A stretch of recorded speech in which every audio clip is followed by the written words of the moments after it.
Oh, right. That's enough of that nonsense. G'day, hello, and welcome to the future. It is 2025. Can I prove it? Can I prove it? It's 2025? I think I can. Yeah, I can. Let me just present my screen.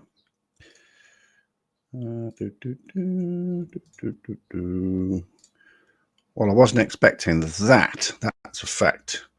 So if I click on calendar down here, 3 minutes past 3 on the PM of the Wednesday of the 1st of the 2025.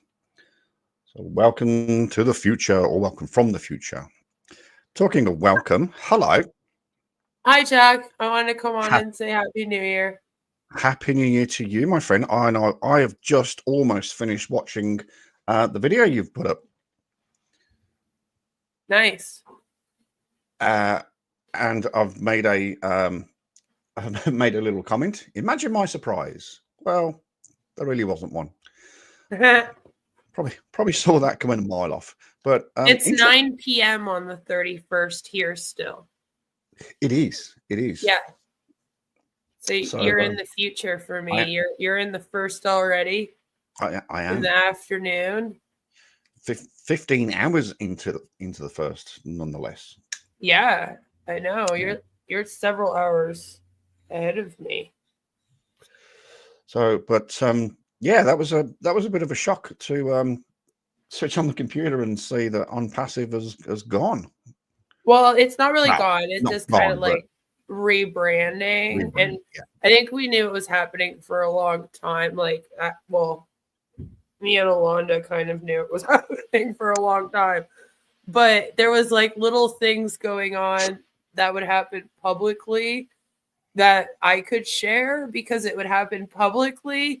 But then it was so hard because it was like, I know a little bit more about this, but I can't say anything publicly because I wanted to let her announce it. Yeah. And she had to like make sure everything was good before she could do it. So I'm just like sitting back for a few months, just dying. Like, oh my God, I can't wait until we can mention it. So it was a nice surprise for me that she did a video today and posted that up. I was kind of like, oh, this is going to be nice. So now everybody knows what's going on. And now maybe some of the things that have been happening publicly like make sense to people. Because people were getting kind of like angry and they were like, what's going on with this thing? And why is this person leaving? And why is the company split in two now? And it was like, I want to tell you so bad. I can't believe you've held on to that for months. I thought you were talking about days, but months.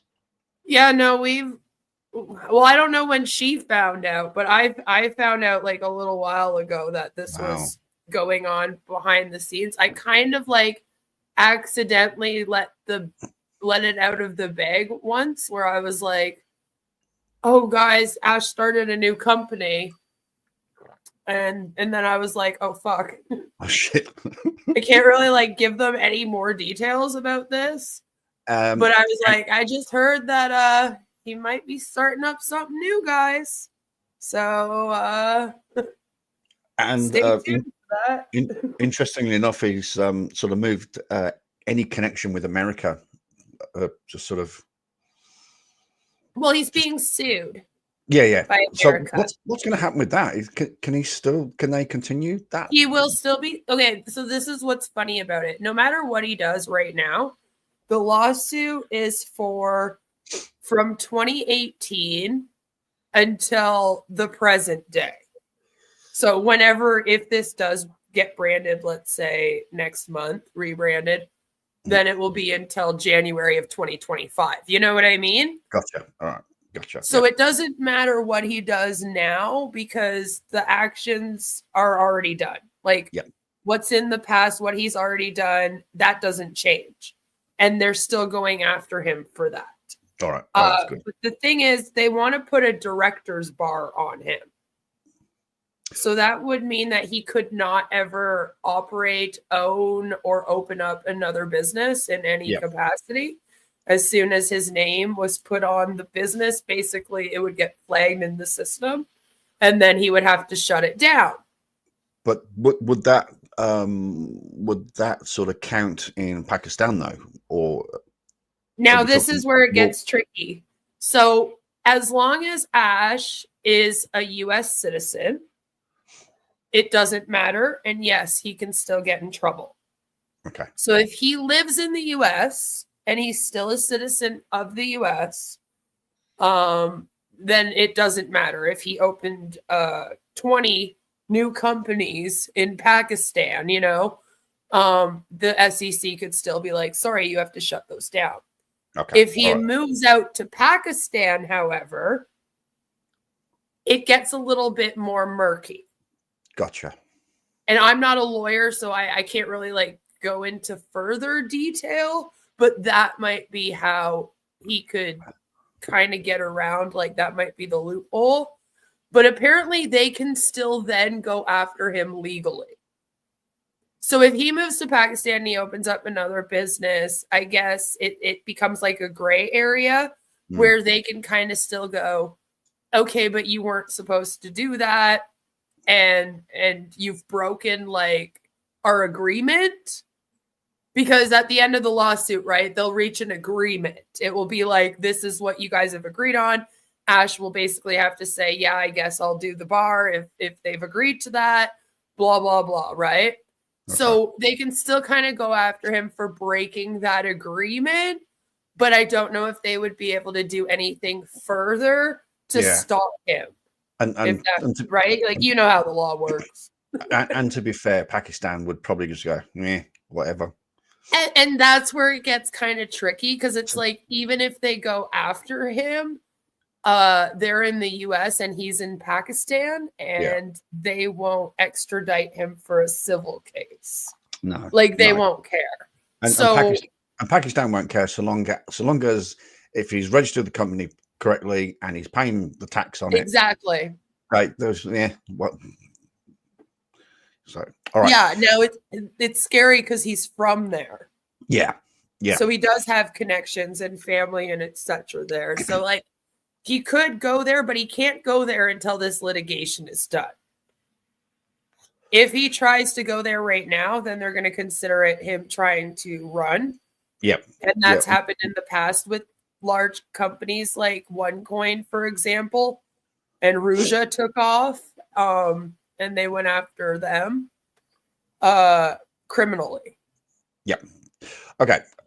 Just very, very quickly, I just need to address the chat because there's some confusion going on here. Hello. First of all, hello, Spirit. Hello, Paracord Princess. Hello, 666. And hello, Adam. Happy New Year to each and every single one of you. We're talking about on passive. It's Queen of Karma's sort of passion. She put up a video earlier about some news about on passive, and we're just sort of talking about it and reacting to it. It's basically a scammer that's scamming people in America, and he's been pursued everywhere. Not only in America, he's in India. He just made it to Australia and Egypt now.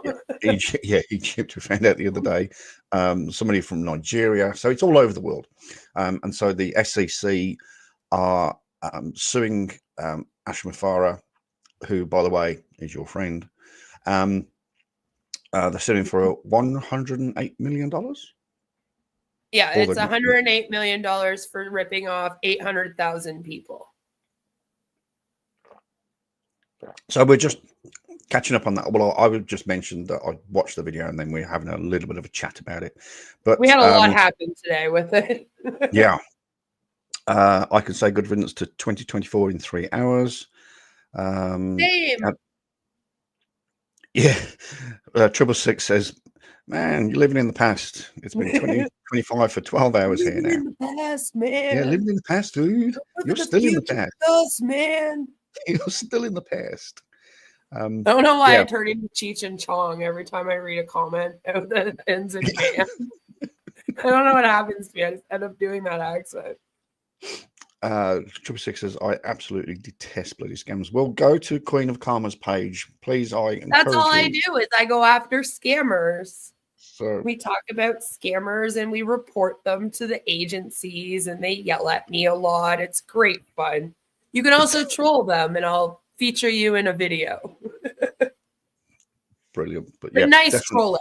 Trolling to us is like going into their chat and asking them real questions and then watching them flip out over it. It's not like taking things into real life and like. I had to be clear on that. Yeah. You say trolling on YouTube and it can mean different things for different people. 100%. Absolutely 100%. Right? I mean, yeah. I mean, it's I not do real think, trolling. It's just asking questions. But to them, they're like, why are you asking all these questions about our company? And you're like, can people not ask questions? yeah. What are you so scared of? Why so nervous? Same here, Adam. But I'm in Canada. But we're on Eastern time as well. Yes. So we have another 3 hours. So I'm in December 31st. And Chuck is in January 1st. And then we're both streaming together, and it's kind of funny to me. I am from the future, and I can inform you that it is no different to yesterday. Nothing. I know. Skynet has not been activated. Terminator does not exist. So Judgment Day is not upon us. no, and the hoverboard still hasn't been invented yet. Okay, so Marty, Chuck, I have to bring this up to you. I think you'll appreciate this the most. So it was brought to my attention in my Discord today that the crazy like flurfers and the weird like mega flurfers, mainly the mega ones, the like alt-right Christian-y creepy ones and whatnot. Well, they're now saying that the fog is to hide what's going on with the drones, you know? okay. So there's some, yeah. So to the best of my knowledge, there's a lot of fog in America right now in several places because of the weather. That makes sense. Yep. The weather is happening. You know, it got really hot where I am today. And I don't know, I guess they got a bunch of fog out there. So they were like, don't you think it's a little strange that we're getting all this fog when they're trying to hide what the drones are doing? And I was like, kind of find that's great. Kind of find it interesting that fog is appearing in winter. I mean, yeah, that's wow. You know, I mean, fog in winter. Really? I mean, that's suspicious, man. That is. That's what I said. I was like, do they not understand? Like, what's happening right now? You don't understand climate, you know? I found it. Hold on, let me share my screen and I'll show it to you. You'll love this. It could be said here as well, because yesterday, New Year's Eve here yesterday, and it pissed down. It absolutely pissed it down. The last day of the first month of summer, it was cold, wet, and miserable. So I wasn't really very happy, you know. So this here is Wall Street Apes, and they post up, people all over America are experiencing heavy fog. Everyone is wondering, what are the odds this happens right when they don't want people looking up at the sky during this drones and orbs situation? And then the readers added context, and it's like, fog is common in the winter when a warm air mass moves over a cold, wet ground, creating fog. Oh, that's brilliant. I was laughing pretty hard at that one. That's hilarious. Yeah, Devil's Advocate posted that in my Discord today, and I was like, that is the funniest thing I've seen since they said the sun wasn't real. Oh, come on, really? But look at how many videos are like saying this.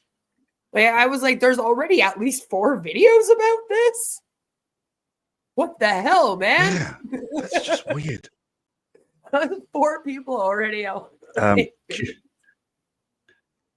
going, look, it's winter and there's fog. Ah. Yeah. I don't know what's going to happen when we start getting the condensation on the ground. It's called atmospheric conditions. I don't know. It cracked me up. That was a good one. That's just. I don't like to use the R word, but that is just seriously retarded. I mean, that is just. They're like, what are the chances that you can get fog right now? And I'm like, pretty high, actually. Like, exceptionally high, in fact. What are the chances of it pissing down on New Year's Eve? That's pretty low. That's really low. I mean, I should ask 666. What was the weather like yesterday in Queensland? I bet it was 20, probably about 28, 29, blue skies. Bloody Australia. Yeah, I'm jealous. I do miss the Australian weather. It's something I really, really do miss. I mean, even today, Newsday, it's just full of cloud. There's nothing. I know. And it's windy. It sounds like the UK, huh? Oh, it actually does look a little bit like a UK day. It looks horrible outside. I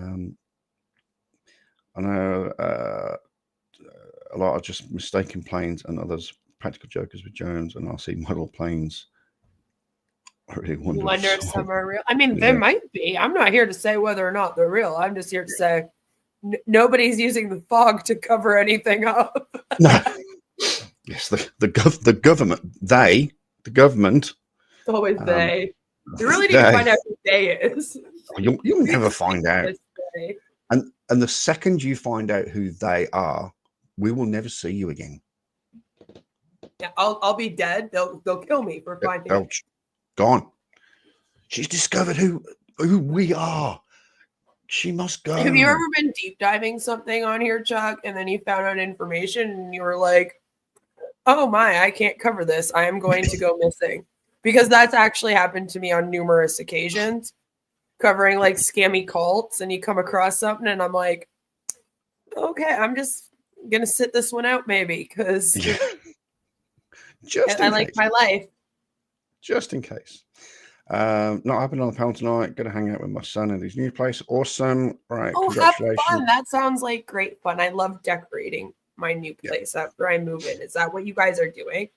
Because that would be like my favorite New Year's Eve ever. I would be so happy. It ain't they, it be them. It ain't they, it's them. Them. I came across a few of those and then I went the other way. Yeah, sometimes you have to. Like when I first came across OneCoin, there was a lot of information that was connecting to like Organo Gold, and we found out that they were actually connected to like the mob and stuff. Wow. And there's just some things where it was like, okay, so maybe we'll just keep that information close to our chest. Butterfly. Squirrel. Yeah, no, there's some things that are like connected. Also, there was like some Scientology stuff I was doing, and I was like, I'm just gonna leave that one alone for a bit because people actually do go missing. So yeah, true. Very true. Yeah, no, ask David Miscavige where his wife is. Oh, I know I shouldn't drink from the bottle, but hey, fuck it. He has most of the furniture from the storage container. You can still decorate, though. Yeah. It's fun to figure out where you're putting the furniture. That's the fun part. Oh, I had that. Then you get to figure all that out and hang pictures and. Yeah. I mean, I had that when I moved into this room. So I've got my bed, which is a king single, so it's a little bit bigger than a single. And I've got the fridge, and I've got my little cooker. I've got my big TV. Of course, then I've got the desk and the camera and all the shit. And I walked into the room and I went, "Oh man, how am I going to lay this out?" I initially thought about putting the bed here and having the window behind me. No, that's bad for camera. I went, no, that's bad because if the sun would come across, it would go straight into the lens. So that kind of it that Yeah, way. you gotta then I stay re- away from the windows. Yeah, and then I really wanted to sort of have it this way, so I had this wall as the backdrop, and that was brilliant. But then the bed wouldn't fit in. Or the bed could have gone over there, but then the fridge would have gone over there, and that would have been in camera sight. So I'm like, you were stressed. I love that. Next time, send me a layout of your room, and I'll tell you where to put everything. I'll be like, well, if you put this here and this here, that's like one of my favorite things to do. If I ever move again, which I really do not intend to, but if I do move, you will be the first to know. And even my husband's good at decorating. Yeah. Like, I married a man that also likes to move around rooms. He'll just like get bored of the bedroom, and he'll be like, I'm going to change it around now. Yeah, 100%. Yeah, no, I love that. I love that. I don't think ex-Mrs. Chuck liked it too much because she liked everything where it was. But I think, he changes our room like every like few months. I go in there and I'm like, oh wait, the bed's in a different spot. And I have to change up my living room like once a year or so. Otherwise, like, I don't know, I get like bored of it. It just gets a bit stale, doesn't it? And you just same old. Yeah, just I like to switch it up. Switch it up a bit. Switch it up. Absolutely. The link is in the chat, by the way, if anybody else would like to join. I know Paracord Princess likes to stick her beaky little nose in every now and then. Happy New Year, Blue Steel. Yeah, Happy New Year, Shout. Go have fun. Oh, dang it, Bobby. I missed a cricket match last night. So we had a little some drinks here in the house. The landlord and Sarah, and she had a friend come over, and that was nice. So we had a few. Was she hot? Oh no, it was a bloody male friend. I know. When she says, "Oh, my friend's coming over," I was like, "Oh, hello." put my best shirt on. And she's like, "Yeah, he'll be here in a minute." And you're like, "Oh." I was sitting here because I was on a live stream, and she went, "Oh, my friend's here," and she walked out. And I watched her walk out, and I'm talking on the camera, and then the gate closed, and I could hear the footsteps, and I'm like. And then I went, oh, it's a fucking bloke. But he was good fun. That was a good laugh. But I did miss a cricket match. Well, at least he was fun. And he wasn't an asshole. He was. Oh my God, Chuck missed cricket. The whole world has to stop now. And it was my team playing, and we. I'm still in the past, Chuck. You think if you rewound time? Oh yeah. Yeah, go to TV7 in Perth, and yeah, you might still be there. Oh, I won't tell you the result. Oh no, just did. So. I haven't drank in like 5 years. I think I highly recommend it because after last night I had a couple of sherbets, and I hadn't eaten as well, and I think it quite literally went straight to my head. I made it to midnight. The last time I got drunk, like it was like 5 years ago, and my parents came to visit, and they took me out for a couple of cocktails while we were like running errands and stuff. They were like, let's go for lunch, and then we'll have a couple drinks, and then we'll head home. And it was like, okay. And I was like not even all that drunk. Like I think I only had like 3 margaritas over the course of like a few hours. You know what I mean? Yeah. But the next day I woke up and I felt like fucking shit. Wow. And I'm a mom, and I had Hannah was like a toddler at the time. And it was just like, oh my God, yeah, no, I'm never doing this ever again. Wow. And I haven't drank since. And every time I think about drinking, I'm like, yeah, but then the next day. Yeah. Is it worth it? I don't know. Ex-Mrs. Chuck, she's a drinker. She likes a couple of sherbets, but she's not a daytime drinker. So if we'd have Christmas lunch and, you know, we'd bring out a bottle of fizzy, you know, sparkling wine. Yeah. She would have a glass with dinner. Yeah, that's fine. And then she'd say, nothing else. I can't drink Yeah, it but because that's perfect. she That's goes. exactly how you want to drink if you're going to drink. If you want to have like one glass of wine with dinner and then be good. Like you don't want to have more than that. You know what I mean? And I think that for me, like I like drinking in the daytime better because growing up, I grew up with alcoholism in my family and nighttime was never a fun time. Mm-hmm. It was always hell.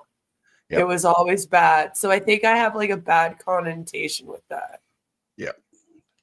Yeah, my father was an alcoholic, and that was yeah. So you get what I mean, right? When I'm like the evenings drinking, I don't know, but I love going to like a patio in the summer and having like a margarita.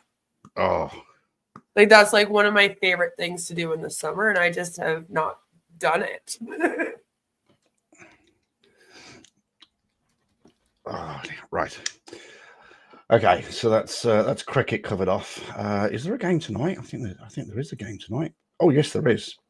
I don't know what we would have done if there wasn't. The Hobart Hurricanes against the Sydney Sixers.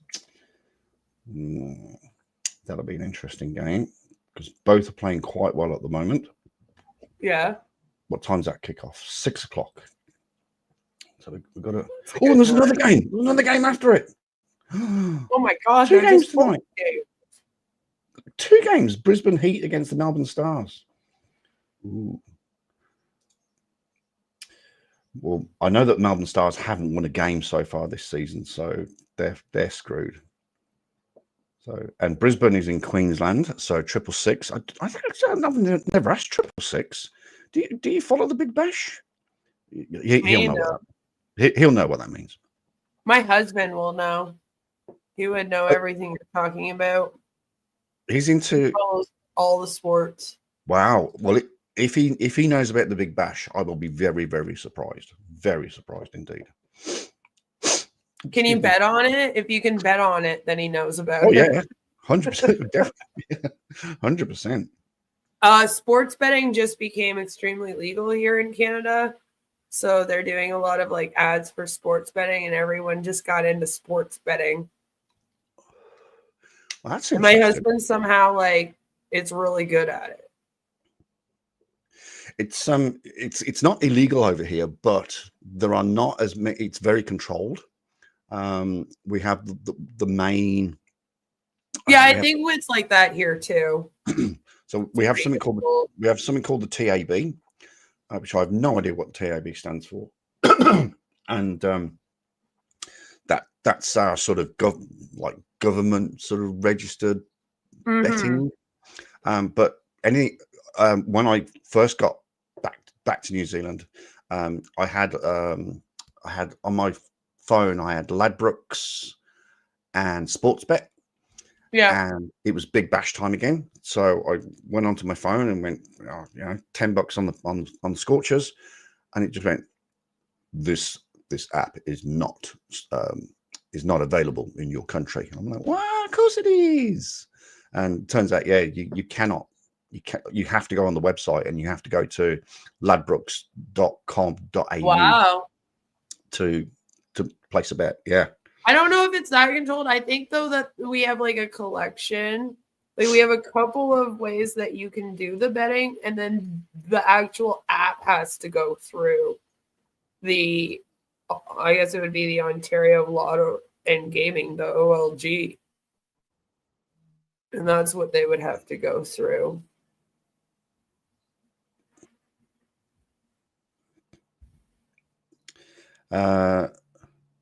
Not even exactly sure what it is, to be honest. Are you not a cricket fan then? Close to Coolangatta. Been to Coolangatta. Beautiful place. Beautiful place.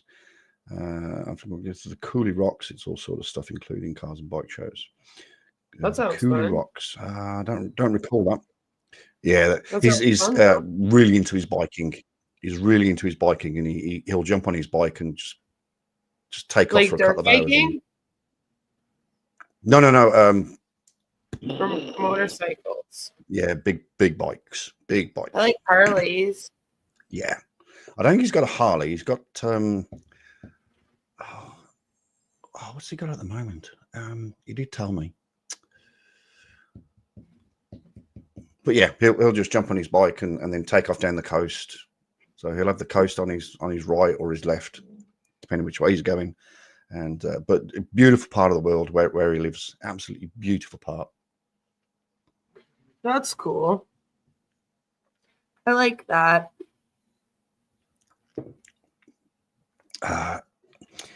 And I'm from Idaho too. Just watched a recording of what the hell is that? TBDBIT. What? What? TBDBITL. I have no idea what that is. That just looks weird. That just looks weird. Right. What else was I going to say? Oh, my tooth. So, did you see the bit where my tooth fell out a couple of days ago on this side? And it's left a really sort of sharp piece. The best damn band in the world. No, ABBA's the best band in the world. And it's not cutting into my tongue, but it's rubbing on my tongue, and my tongue started to swell a little bit, and that's why I'm talking a little bit funny. I found out that what we have over here called the Ministry of Social Development, which is the social as such, they will pay for emergency treatment, but you can't have too much in the bank. So we were joking last night about who I'm going to send my money to. And then I had a brainwave this morning. I thought, well, why don't I just take all my money out the bank so it leaves my balance low, and then I can get the treatment. But if you've got over so much in the bank, they won't give you any assistance. So, but it's going to be thousands of dollars, but they will pay up to $1,000. But I just need to get this fixed because it's rubbing on my tongue, like I said. I'm in the process of getting all of my teeth redone.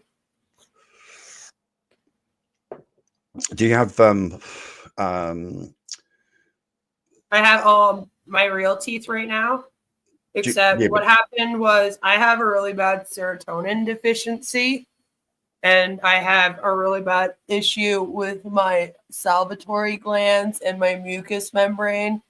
Oh. Where my saliva is like I make too much saliva.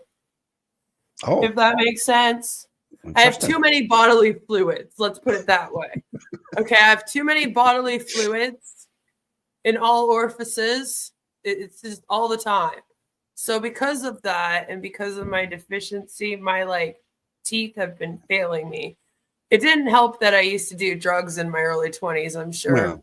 Yeah. And when I was pregnant with my daughter, I ended up having a calcium deficiency. Oh. Because she was huge when she was born. She was 11 pounds, 13 ounces. Whoa. Yeah. She was huge, but because of her size and everything, she was stealing all of my calcium.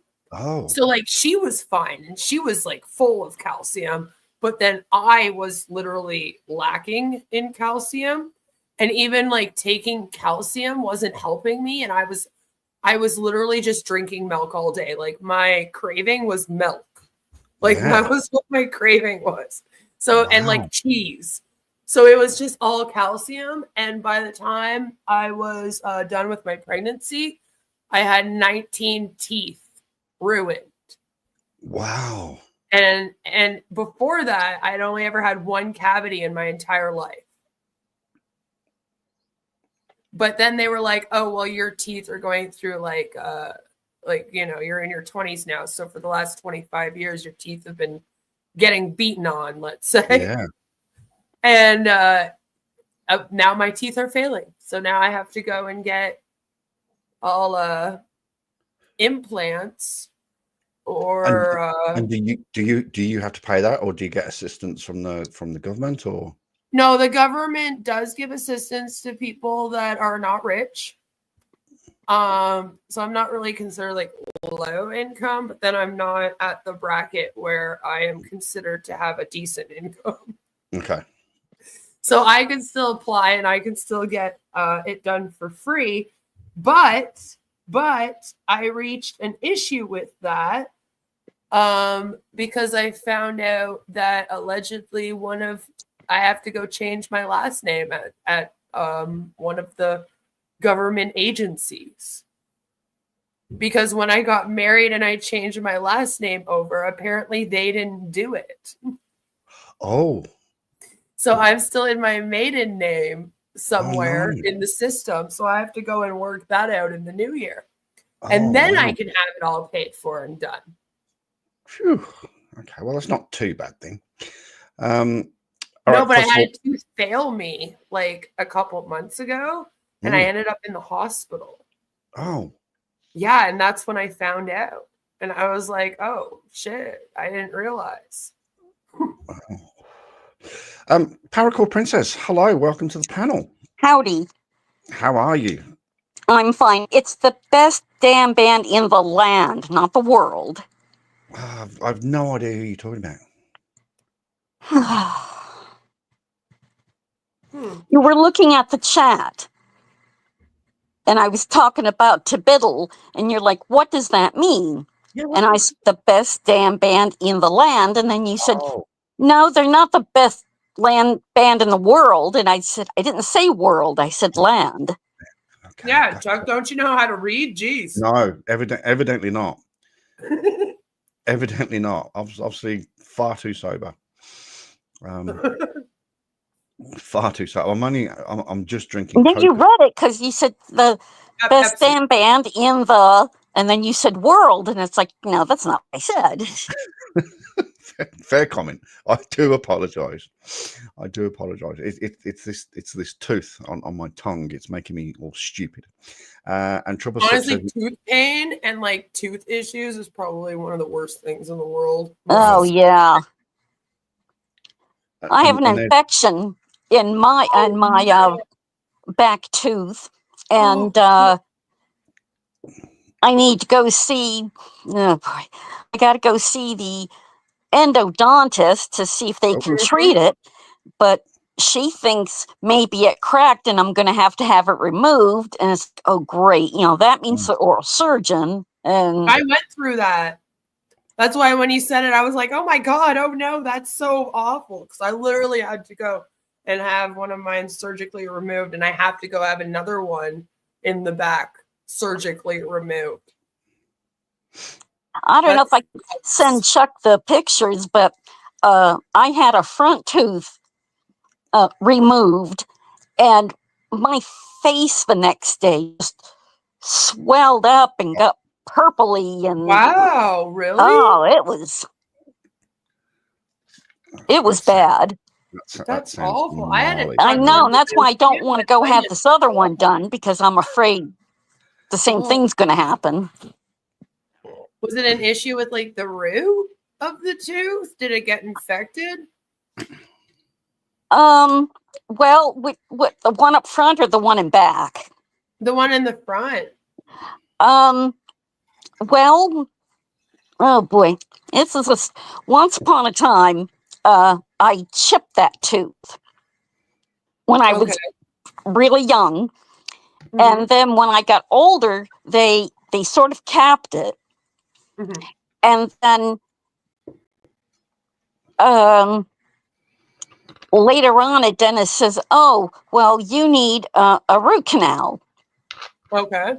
So they did it, and then that was in the Air Force. Got out of the Air Force, and somebody said, "Oh, well, you need a crown on that tooth," and that didn't end well because he didn't make it the right color. Oh. And so, fast forward, I think the post loosened up, and so then this guy put a bigger post in. Oh no. And then, let me see. Oh, then they started doing x-rays and they said, well, you have an infection up in there. And they went to go try to treat the infection. And they said, well, the root was broken. The tooth had to come out. Oh, yeah. And so, oh no, I had that removed. Then they had to put in a bone graft. Yeah. Wow. Before they could put the implant in. Yep, that makes sense. But that sucks. That sucks. And there's there's every time you have something done, you got to heal from this, heal from that, heal from that, Yeah. And I finally got all that done. And then one day I was eating and it felt like I had food stuck back there. So I stick my finger back there and I can feel a lump on my gum. Oh. It's like, oh no, I've had this happen before. Yeah. So the dentist that looked at me, she said, well, that tooth has already been treated twice. Yeah. She doesn't know if they can do anything else. And then she says, I'm afraid the tooth may have cracked and it's going to have to come out. I was wondering why they did so much work on that tooth. Because usually after my root canal fails me, because I've had that happen before, they'll be like, yeah, no, we're not working on it again because you're not even going to have enough tooth to hold it. Well, I can't remember sometimes why certain things, but when you're how should I say, when you have less income and the government's going to do something, they're not going to give you implants. Trust the dentist. Like, you should trust the dentist if they say, we can do this procedure on you. You're not going to be like, oh, I don't know if you should. Yeah, really. In fact, when I had the root canal on the front tooth, next dentist said, well, why didn't they put a crown on it? And I'm like, I don't know. Right? Because I'm just how would you know to be like, hey, sir, you need to put a crown on this like I am a queen? Like, you wouldn't know that. Yeah. I didn't know that.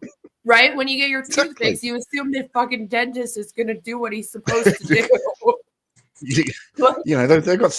They got certificates on the wall. They've been to university. Exactly. Like, sir, did you not get an education for this?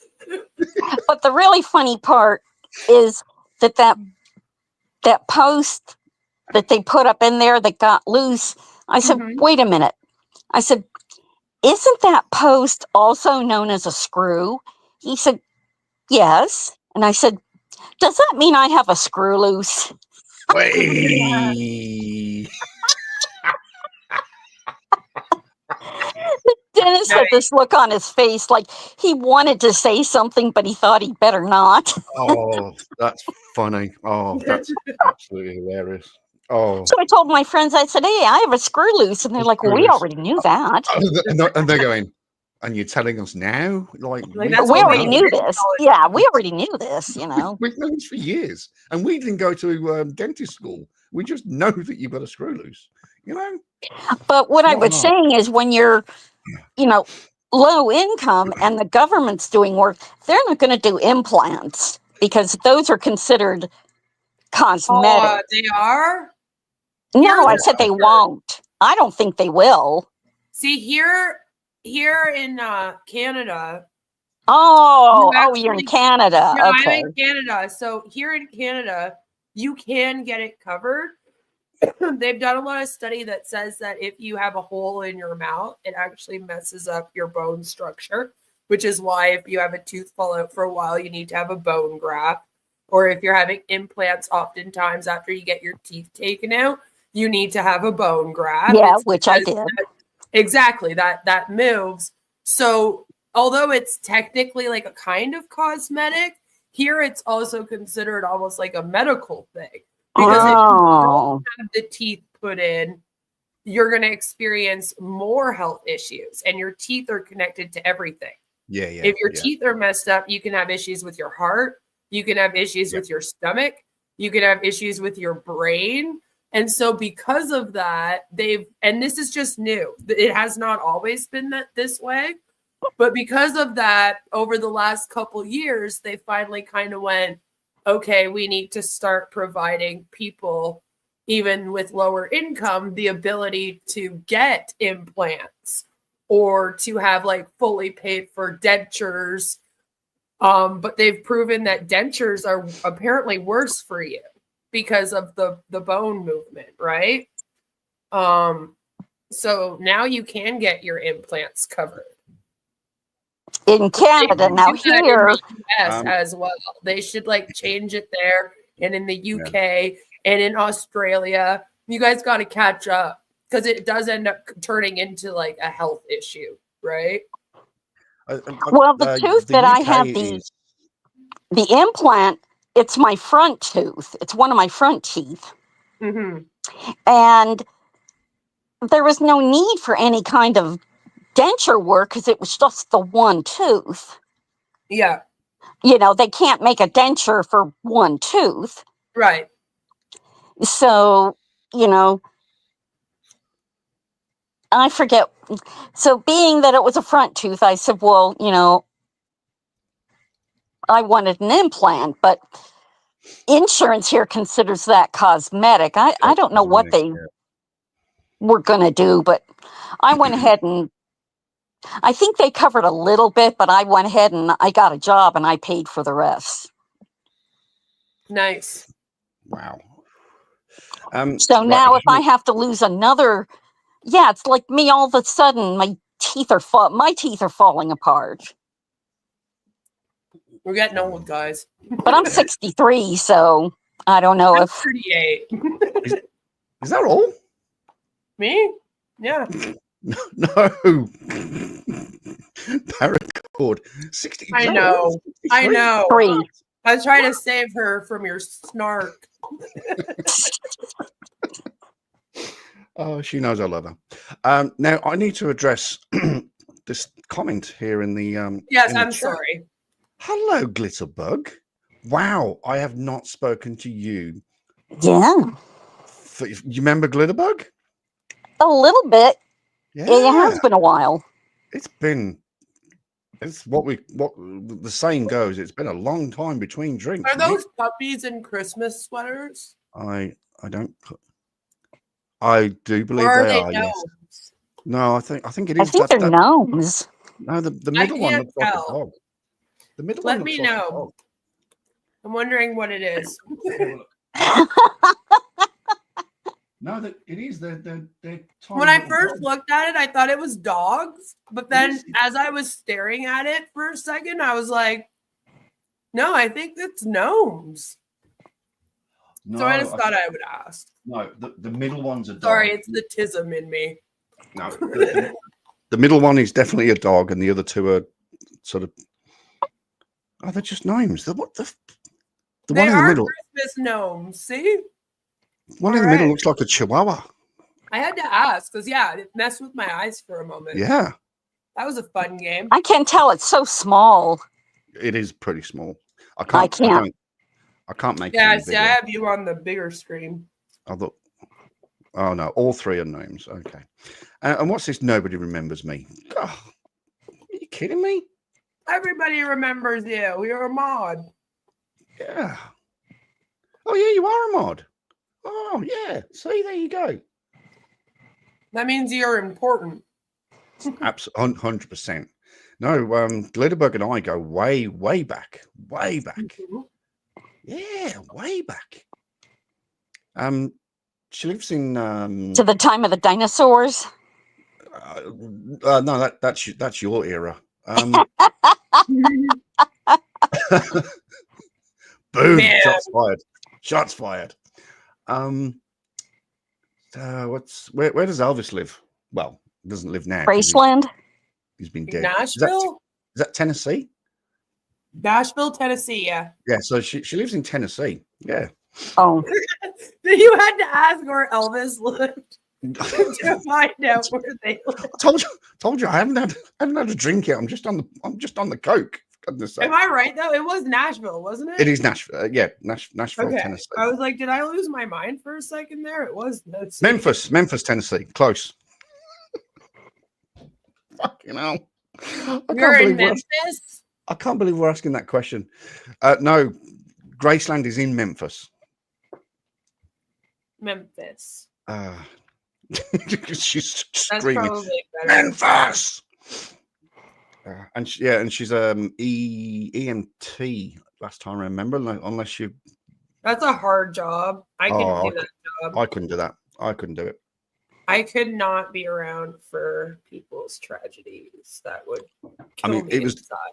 It was bad enough being a cop, and I was a social worker, but my sister's a nurse, and I'm just like, you have fun. She works in oncology with cancer patients. Oh. And I'm like, I could not do that job. Like, it would literally floor me. Yep. Like, I could not do it. Like, social work was hard enough for me. That was also like jarring at times, especially when I was working with mental health patients that had like schizophrenia, and you would read their like case history, and there'd be like their whole like life story in there, and it would be like trauma after trauma after trauma, and you're like, no wonder why this person has a mental health disorder. I'm surprised they lasted as long as they did, you know? Like, Jesus Christ, if this stuff happened to me, I'd have 10. Yeah, like I say, it's bad enough being a cop when you're first on the scene, because you're always first on the scene as a cop generally, and then you've got to give that immediate sort of life-saving first aid. Yeah, and it fucks with your head. Absolutely. Yeah, I couldn't do it.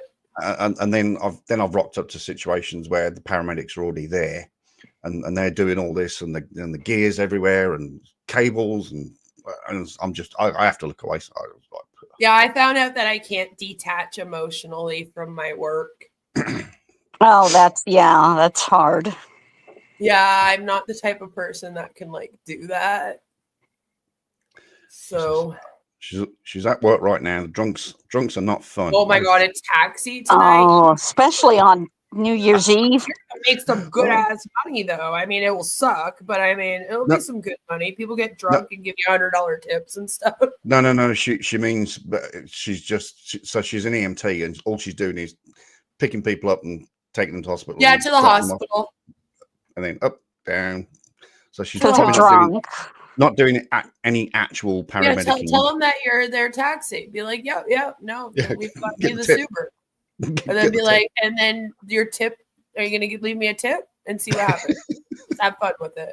And you got all the bloody noses and fat lips from people getting in fights and punching each other. It would probably be like a nice break. Honestly, I would probably rather have my ambulance used as a taxi for that than have to like go to a car crash scene. You know what I mean? Oh, yeah. Like I'd kind of be like, oh, okay, the New Year's will be all right until later when all the drunk people come out, and then I'm sure that will be fun.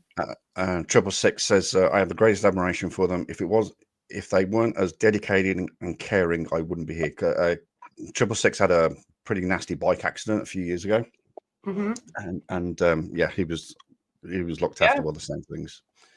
So, 100%. Honestly, she'd rather do the trauma stuff. Okay. Hey, some people get into it because they get a rush out of it. Yeah. So it's really boring to be a taxi. To be fair, I know Glitterbug, and No, but we want people like that. Like I can't do it, but it's good that they can do it. You know what I mean? Because like, if nobody could do it, we would be in a lot of trouble. That's very true. Who's going to this? Not me. Not me. I can't do the trauma. What about you? Are you going? No, I can't do trauma. Like I passed out at the sight of a lot of blood, so it just wouldn't be a good thing for me to get into.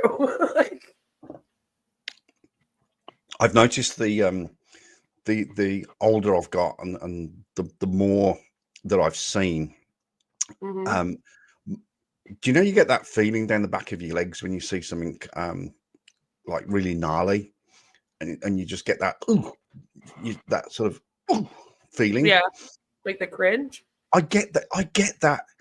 We had this customer. You call that cringe. Cringe. That's it. And she had the worst gout that you can imagine. So she used to come in on a sticks, and then we had wheelchairs, and she'd get in the wheelchair, and a sort of sister would push her around, and I'd be walking up and down, and I've seen this woman 1,000 times. And I'll come around the corner, and she'll be there, and I'll go, "Oh, hey, g'day, how are you?" And I look down at her foot, and of course, her foot's about this big, and purple, and even that, the back of my legs just go, and I go, "Ooh." But yeah, when I was a cop back in my late 20s, early 30s, I'd be going to fatal car accidents and just getting involved and CPR and all that stuff. But even though just the side of someone's foot, I just go. Ooh. Maybe you just don't like feet. I hate feet. I literally hate feet. Like if my husband accidentally touches me with his foot, I'm like, "What are you doing? Get that away from me right now!" Like wow. It's a thing for me. I don't know what it is. Wow, that's interesting.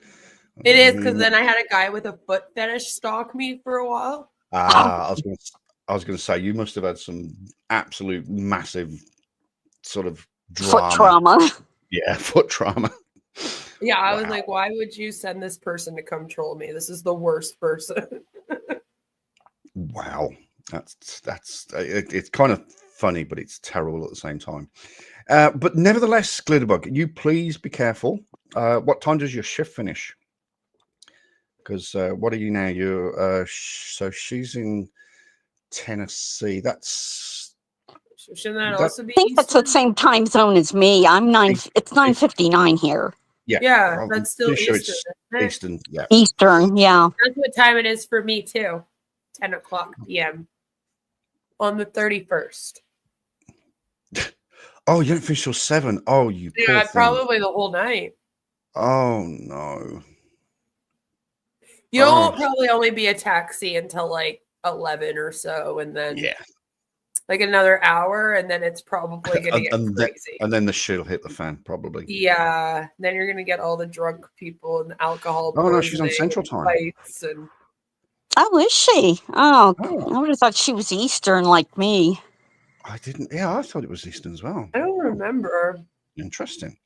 I remember the shock look on the Ambo's face when I apologized for damn near flooding the back of ambulance with my blood. Aww. They couldn't even get a reading of blood pressure. But I felt bad. Yeah, I'm pretty much the same. Oh, I'm really sorry that I've cut my artery. All this blood everywhere. I'm so sorry. I mean, yeah, I would be apologizing. Oh.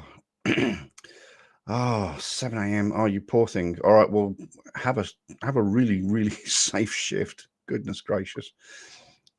I've worked New Year's Eves before, and it's not a pleasant day of the year.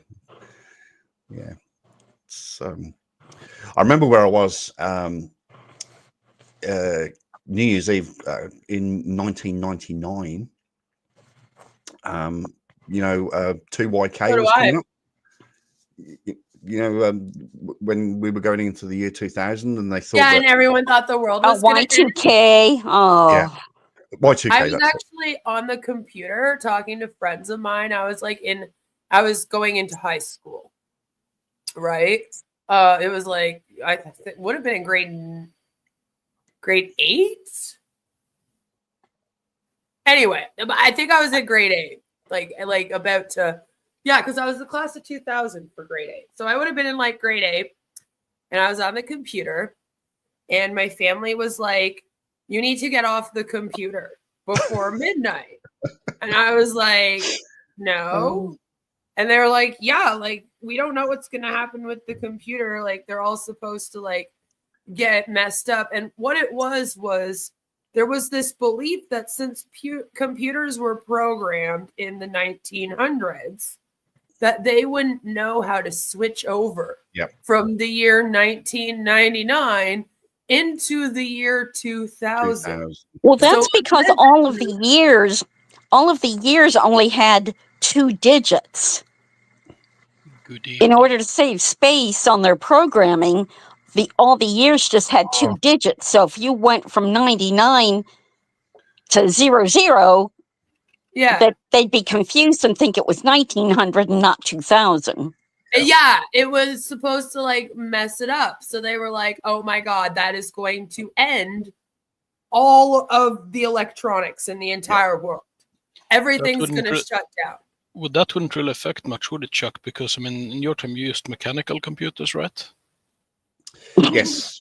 We had mice that were sort of, No, haven't you seen like actual mechanical computers, like Enigma, Yes. for instance? Yes, I know exactly. Sorry, what you're not talking Enigma. about. This thing that actually solved Enigma. I can't remember the name right now. The one at Bletchley Park. Yes. I know what you're trying to refer to, but I'm not the oldest in the room. Okay. No, he isn't. Yeah, but she's Yeah, not. but we're She's not not going to English. pick She on didn't have one of Paracord those. Princess. She's not the host of the show. When I'm on my stream, I'm the punching bag. We're on your stream today, though, Chuck. Yeah. It's also Chuck's fault. It's always my fault. It's Yes. always Y2K was also your fault, wasn't it? everything's my fault. I Y2K? still laugh though, looking back and thinking that like we actually thought the whole world was going to end, to the point that my parents were like, "The computer's going to blow up at midnight. Yeah. You need to get far away from it." And I'm like, that was the "I theory. think it'll be okay." That was the Wouldn't theory that have that been good, everything was though? going to blow up. I'm like Seriously, 13 telling my 50-year-old parents, like, guys, the computers are not going to blow up. It'll all be okay. Calm down. And my parents are like, oh my God, we don't have enough stuff for our survival bunker.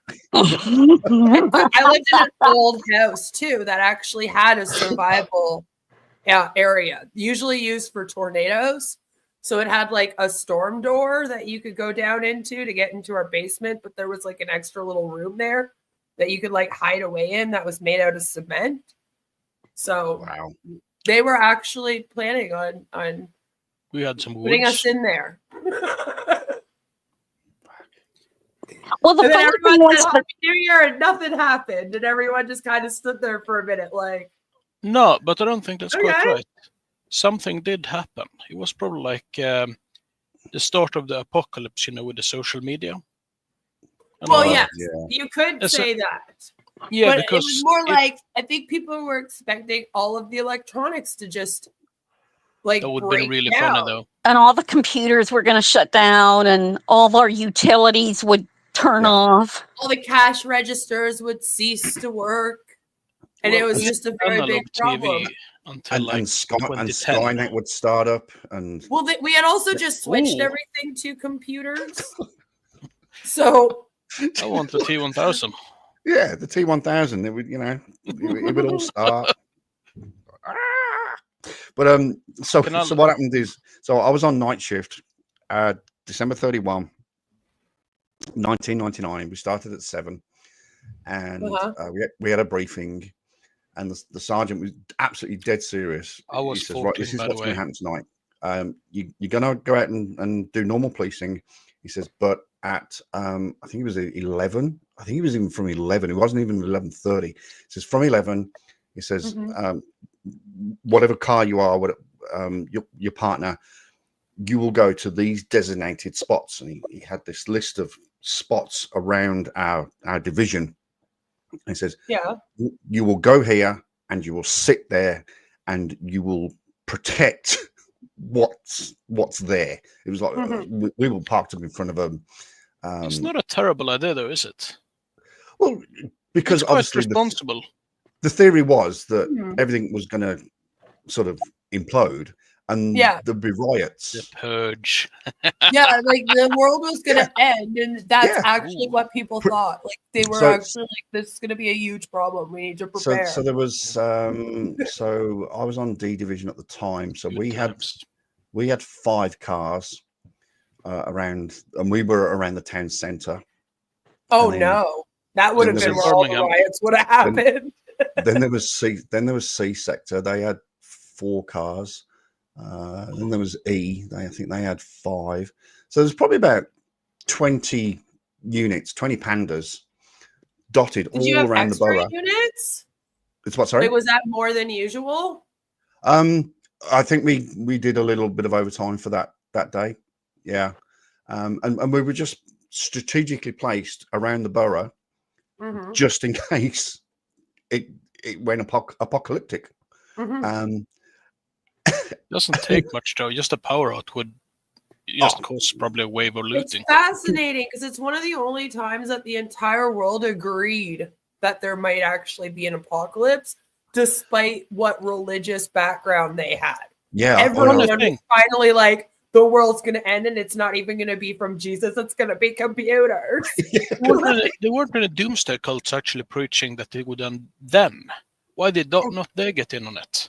Yeah. Oh, they got in on it, but it was finally like there were no atheists going, that's not going to happen, because even the atheists were like, yeah, I don't know, the world's going to end. Fuck, I don't know. I was thinking more like, the Waco or like what they call it, Shakur or some shit like that. Yeah. Yeah. There'd be civil unrest and looting and, No, like that's what I'm thinking of. So midnight comes. I was with I was with my partner. What was his name? I was with Jazz Baggery at the time, and midnight comes, and we're sort of staring at each other, going. That's what everyone did at midnight. They're all like, "What's going on? What are we doing?" And next to us, next to the shops that we were protecting, was a pub called the Shaman's Cross, and so midnight comes. And we're sort of going, and everyone's on the radio trying to do a radio check because we thought that the radios were all going to break. Yeah, right. Oh my god, that's so funny. Wait.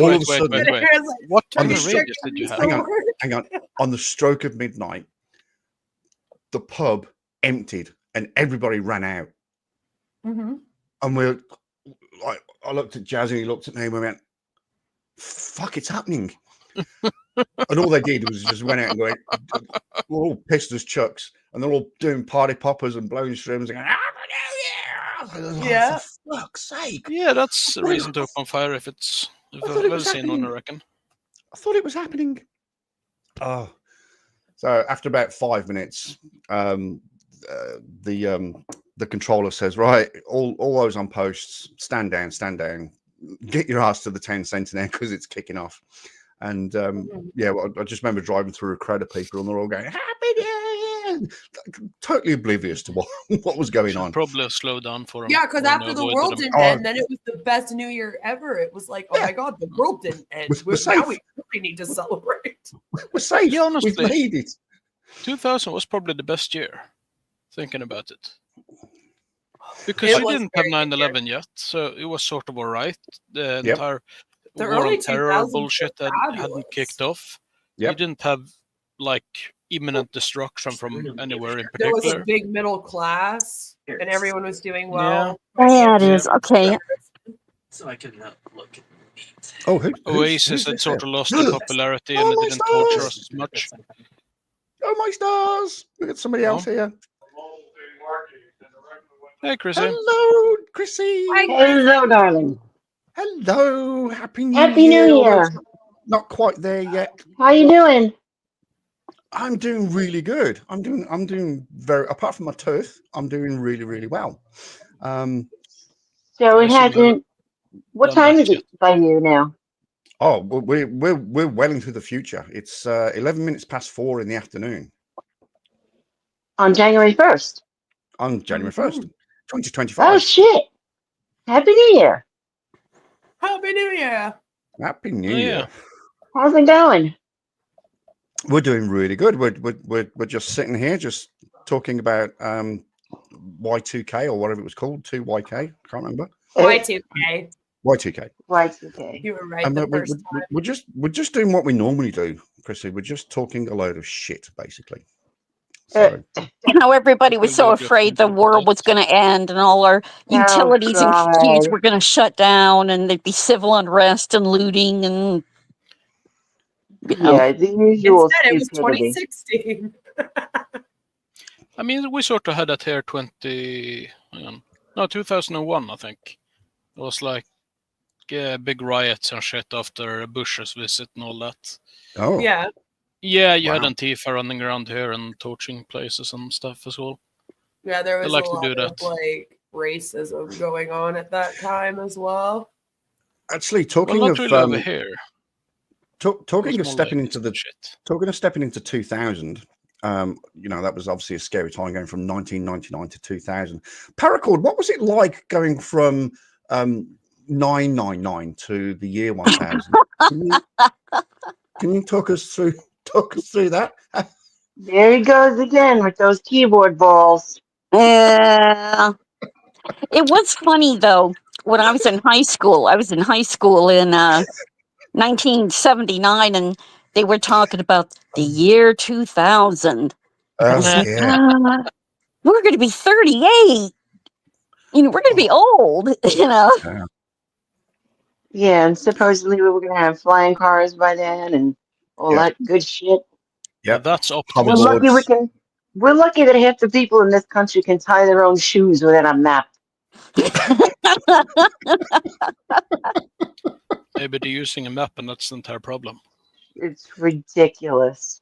Yeah, because if they're using the flat map, then it's a real. No, it's easy. You can roll that up, but they're trying to use a globe map, you see, and that's why they can never tie it. You can't tie a globe map. Yeah. The average intelligence now is far lower than it was back when I was in high school. That's for damn sure. You had high school back then? That's all over. Very funny.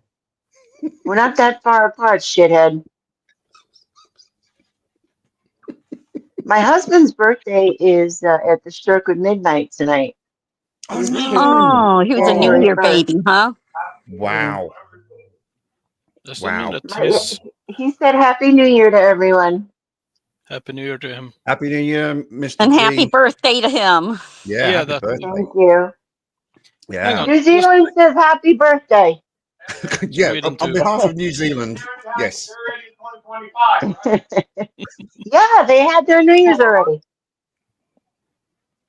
Does that mean that over here he's 1 year older? Honestly, it would kind of suck having your birthday on New Year's. I know. It's like everybody's thinking about New Year's. Nobody cares about your birthday, Yeah, exactly. Yeah. I had actually had his birthday on Christmas Eve, and that sucked too. My aunt's birthday is on Christmas Eve, and that's gotta suck. Oh yeah. I know a total of 3 people who's born on Christmas Day. And they're not Jesus? 2 of them have been married. Paracordy's ex-Air Force, watch it, or she might get some old friends to drop a hanging good present down your chimney. Yep, he's right. So I think be nice. Did you know that to receive some freedom? Did you know that Jesus wasn't born on Christmas? Yep, yes, we of all course. know that. Born in. Yeah, he also wasn't white, for Christ's sakes. No, he was not white. He would not have been. I mean, really. We're actually the last race to be created. White people. So I don't know why we ever thought we were superior, to be honest. Well, it's not necessarily superior, but it is the fact that a lot of the origins of current civilization expansion as it has across the globe is from Europe, which is predominantly white. But not. Which I don't know if it really is. Maybe back then, not anymore. Oh God, no, not now. That sort of depends on the country. If you take like Central Europe, it's extremely white. Like if you came to my neighborhood, you would think that you were in a Muslim country. No, so you live in southern Sweden. I live in Ottawa. That is the southern Muslim country, really. Yeah, which is like actually where the parliament is here in Canada. Yeah. Also, you're allowed to say that. I think it's a hate crime or something. Because I'm not I understand that everything is a hate crime. I'm not hating on them. They're wonderful people. They actually don't bother me at all. Like, I'm atheist. I've never had any of them try to convert me.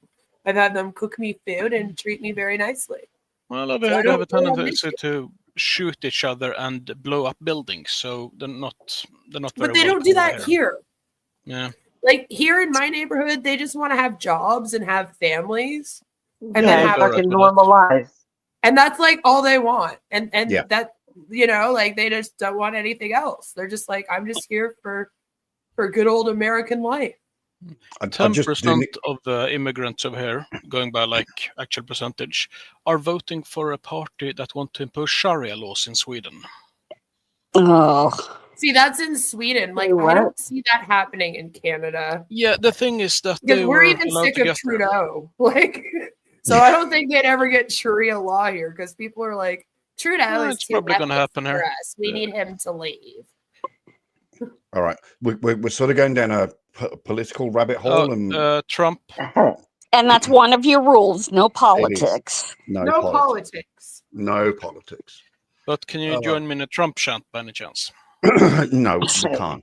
And I know that you are just you did MLMs, you know, MLMs, anti-MLMs, so I can't like him. That's the end of that conversation. Yeah. But so what was it like going from Paracord, what was it like going from 999 like 3 figures to 4? Well, you know, it would be great to hear her opinion on it, Chuck, but I'm also interested in yours. What was it like, buddy? Uh-huh. Listen, he's from Birmingham. He Awesome. Cannot count. Oh, okay. It was the Queen has spoken. The Queen has spoken. Oh fuck! No, it's funny, but yeah, I'll never forget that night. And then I tried to phone my brother, and so and back in like, oh my God. Well, yeah, exactly. Oh, my phone didn't blow up, but so back in 2000, what would the population have been back in 2000? Probably about 75 million people, and of course, everybody is now realizing that the world hasn't sort of imploded on itself. So everybody's on their phones. So I tried to find my brother, and for about 15 minutes straight, I couldn't get a connection. I couldn't get a line because everybody was phoning each other. Yeah. So, right. And then we got back into the town center, and it was, so we got back there about 12:15, and some pubs had sort of closed on the stroke of midnight. The rest was going to stay until 2 o'clock. And it might as well have just been an apocalypse because there were pissed people everywhere. Oh my stars. Oh. And like I said, it would have been a larger celebration because everyone was celebrating how the world didn't end. Yeah. Oh, but I had a teacher good times. Who sold everything and bought gold just before 2000. Yeah. Seriously, she sold her car, her house, like pretty much everything, and bought gold. Wow. Which she then lost because the value sort of didn't really. She didn't make any money, so to speak. I was going to say, a lot of people did it. It would have probably gone up towards up till 2000, then, and then she lost. And then as soon as it hit and the world was safe and Skynet didn't activate, then the price would have just gone, okay, we don't need gold anymore, or the value of gold is not. Gold is really high right now. Yeah, well, it's more like everything else is shit. It goes through phases. It's more stable. It'll be really high for a while, and then it will drop, and then it will go back up high. It's weird. Yeah, when I went the week of Christmas to the jeweler, and he says, "Do you have any gold at home that you want to get rid of?" He said, "Gold is really high right now." Wow. But good to know. I've got a gold engagement ring that's sitting in the cupboard over here, and I could probably pawn that for quite a few $100. Yeah, they weigh it. You could weigh it and then figure out how much it would be worth. It usually goes by weight. Some of the the filling was gold. Unfortunately, not. No. It used to be. They don't do that anymore. Yeah. There's my filling. You can request it. There's my filling. Yeah, I think it's probably a cosmetic thing, though. No, it is like superior to like most any material because gold is just awesome that way. It doesn't react with anything. It doesn't tarnish. Yeah. They should use it. Well, I mean, they use now. The only thing that I don't know the name of it in English, but there is one acid specifically that can dissolve it. And you typically don't want that in your mouth anyway. Yeah, it's not like gonna destroy it; it's just gonna dissolve it. You can get it back afterwards. Oh, I can check it out if you want. Yeah, but wouldn't it also kill you if you had it in your mouth? Oh yeah, very much. So it's not to be recommended to swallow it or gargle with it. There you go. The official standing here on ChuckChases TheFacts is: do not put acid in your mouth. Okay. All right. Who knew? Crazy. Well, I mean, not that acid. I mean, acid as in the dangerous acid. I mean, if you want to put which one of the dangerous acid are you talking about here? Yeah, exactly. The fun one or the melty one? Yeah, I know. The second I said it, my brain's going, oh god. Talking about LSD. It's called Aquaregia or Royal Water. That can dissolve gold. Yeah, Chuck, did you do a lot of that in the summer of '69? Yeah, Royal Water. Yes, I drank lots of Royal Water. Lots and lots. Hang on, 69. I wasn't even born in 69. Thanks, Brian. Thanks, Brian. I was like, yeah, I did. It was great. ChuckChase says, way back when I was trying to make a living dredging gold, the best it was then was 500 Australian per ounce. Yeah. It's a lot more now. How many kangaroos do you get for 500? I love Australia. Australia's awesome. I had to pick where to live, I'd either move somewhere in Australia or I would move to London. Oh, fuck no. Oh, no, not London. No. I love London, but I've only gone as a visitor and as someone that's stayed like weeks at a time. I've said this before, and I will say it again and again and again. London is great to visit. Ex-Mrs. Chuck and I would often just pack a bag, jump on the train, shoot down to London for the weekend, visit, look at the sights, go, ooh, it's wonderful, ooh, sparkly lights, ooh. Yeah. And then get the fuck out and why? Go back to Birmingham, because you cannot live in London. It's just not viable. Listen, you kind of ruined that when you said going back to Birmingham, because it's kind of an oxymoron. It's kind of an oxymoron, isn't it? Yay, I'm going back to Birmingham. Nice. Banbury's nice. Banbury's beautiful. I spent a lot of time in Banbury. I know Banbury very, very well. And they actually have a statue of the lady with rings on her fingers and bells on her toes. Absolutely. That's a real thing there. My parents took me to that when I was little. Beautiful. I was so excited. Have you ever been to fuck, it's getting warm in here. Have you been? I'm gonna open the window. Have you ever been to a place called Meriden? Oh, I don't know. It doesn't sound familiar. No. So Meriden is it kind of does what it says on the tin. Meriden. It is the middle. It is the middle of England. There's a little obelisk, and I used to. Meriden was in my division, and we'd often patrol Meriden. That's my dad. It's the center. It is the official center of England, and there's an obelisk. I just asked my dad where I went because my dad was working in auto industry with aluminum at the time, so we used to do a lot of traveling. With what? Sorry, with aluminum. With aluminum. What is that? I'm not sure. Aluminum. I'm not sure what it sounds like sort of missing some vowels or syllables. What you mean? Robin, I think they mean aluminium. Yeah, you should have said aluminium. That's what I think. You guys spell it with an I in it? It has got a fucking I in it. Well, I mean, 2 I's. That's how it's spelled. Aluminium. It has got 2 I's. We actually do it in an American way. Over here, we do it don't wrong. do that. Yeah, 666 says it's a strange metal only found in the US. Yes, aluminum. Aluminum. I'm in Canada, so it would be Canada. Yeah. hey, boss. We need some aluminum, but I can't find it anywhere else in the world.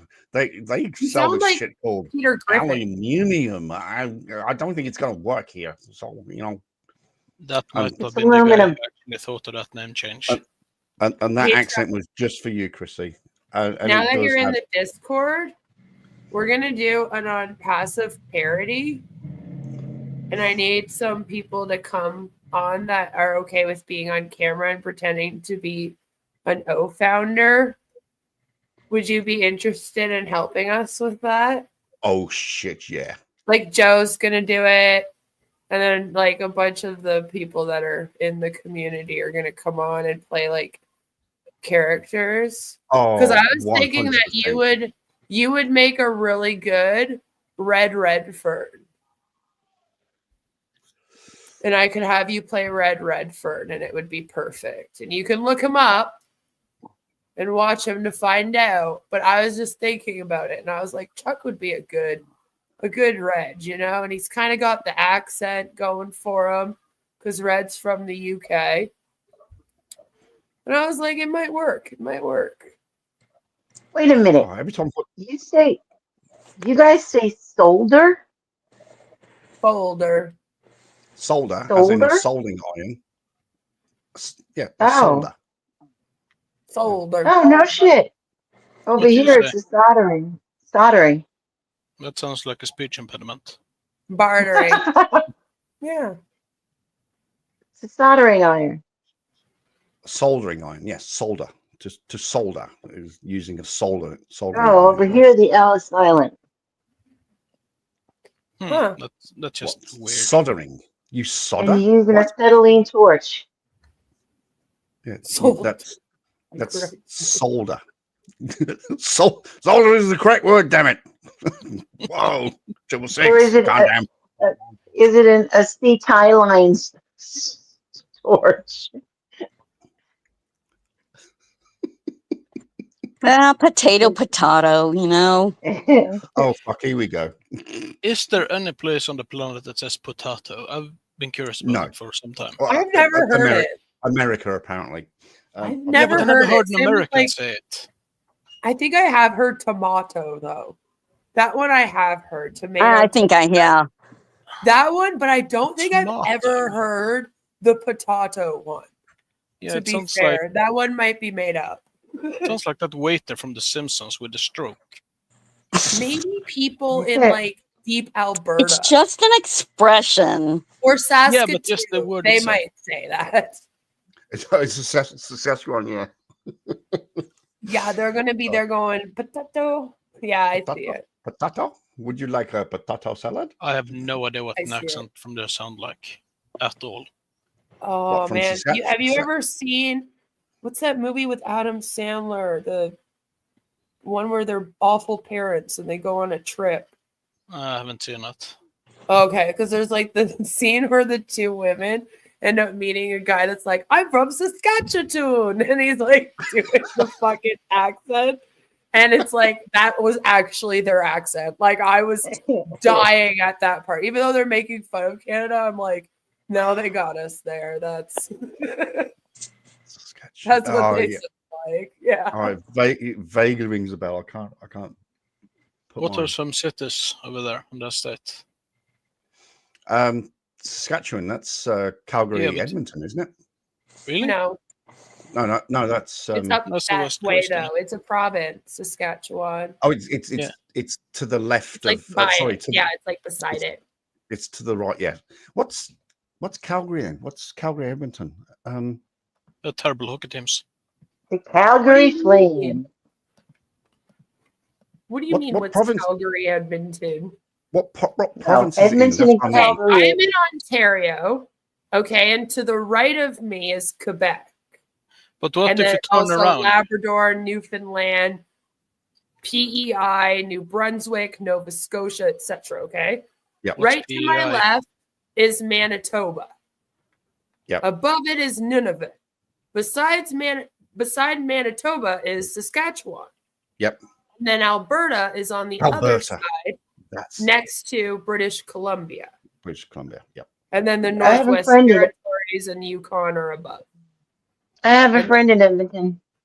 And that is how Canada is laid out. Those are our. And she's also a hockey fan, which is why I love her. But you love Edmonton. No, I didn't say I love it. I said it's pretty. No, not you, Chrissy. Hockey fan. Yeah. No, I thought you said you loved Edmonton. Yeah, she does. Why? Yeah, I have a friend in Edmonton. Edmonton's a pretty cool place. It is a pretty Edmonton Oilers. She's an Oilers fan. Oilers. Oh God. But oh yeah, see, Robin's into his ice hockey as well. I forgot about that. Canada's beautiful. Oh, I love hockey. Yeah, I just root for a decent team. Like British Columbia's motto is literally "Beautiful British Columbia." like that's literally their like province motto, and it's because literally when you go there, everywhere you look, you're pretty much looking at beauty. Like there isn't an area of that province that you can look at and go, "Oh, this is ugly." Like it's literally like all just beautiful mountains. Then you got some plains there. You got beautiful trees everywhere, beautiful lakes, It's like everywhere you look. And Edmonton's not that much different. Yeah, Edmonton was very, very, very beautiful. And then we went on honeymoon to Alberta. So we landed in Calgary, stayed there for a few days, drove up to Edmonton, which is I do have to confess, one of the most boring drives that ever existed. Really? Nearly fell asleep about fields. 6 times. It is literally just a straight road. Yeah, with field. And it undulates like that, and you can see the crest, and you get over the crest, and oh fuck, there's another crest, and then you get over the crest. You've never been on Alligator Alley. I have not. I confess, I have not. But I would talk about forest or flat ones or what you like. But man, that stretch absolutely sucks. Is it literally just nothing? Just straight. Oh. Yep. No hills, no nothing. It's just boom. You go from the west coast of Florida. You go from Tampa to my side of Florida. That's like the 401 here. Like the whole road is just forest on either side. So you're just like driving down a straight highway and then it's just trees. How is that bad? Every road here is like a serpentine. You can never relax ever. It's really fucking annoying. I want straight roads. I nearly fell asleep about 3 times. That's the thing. Mrs. X Chuck had to sort of like, oi, just fucking wake up, dude. And I says, I can't do this anymore. I can't. You're gonna have to drive. And she, I haven't driven a right-hand car for years. I says, I don't care. You're gonna have to drive because I just can't stay away. Road, though. Yeah, because we have right-hand cars. I guess that's what they're called, Chuck. Yeah, right-hand cars. The right-hand cars. Yeah, right-hand. You mean the normal right cars? Not the right cars. The right. And you have the wrong cars. Oh, that's right.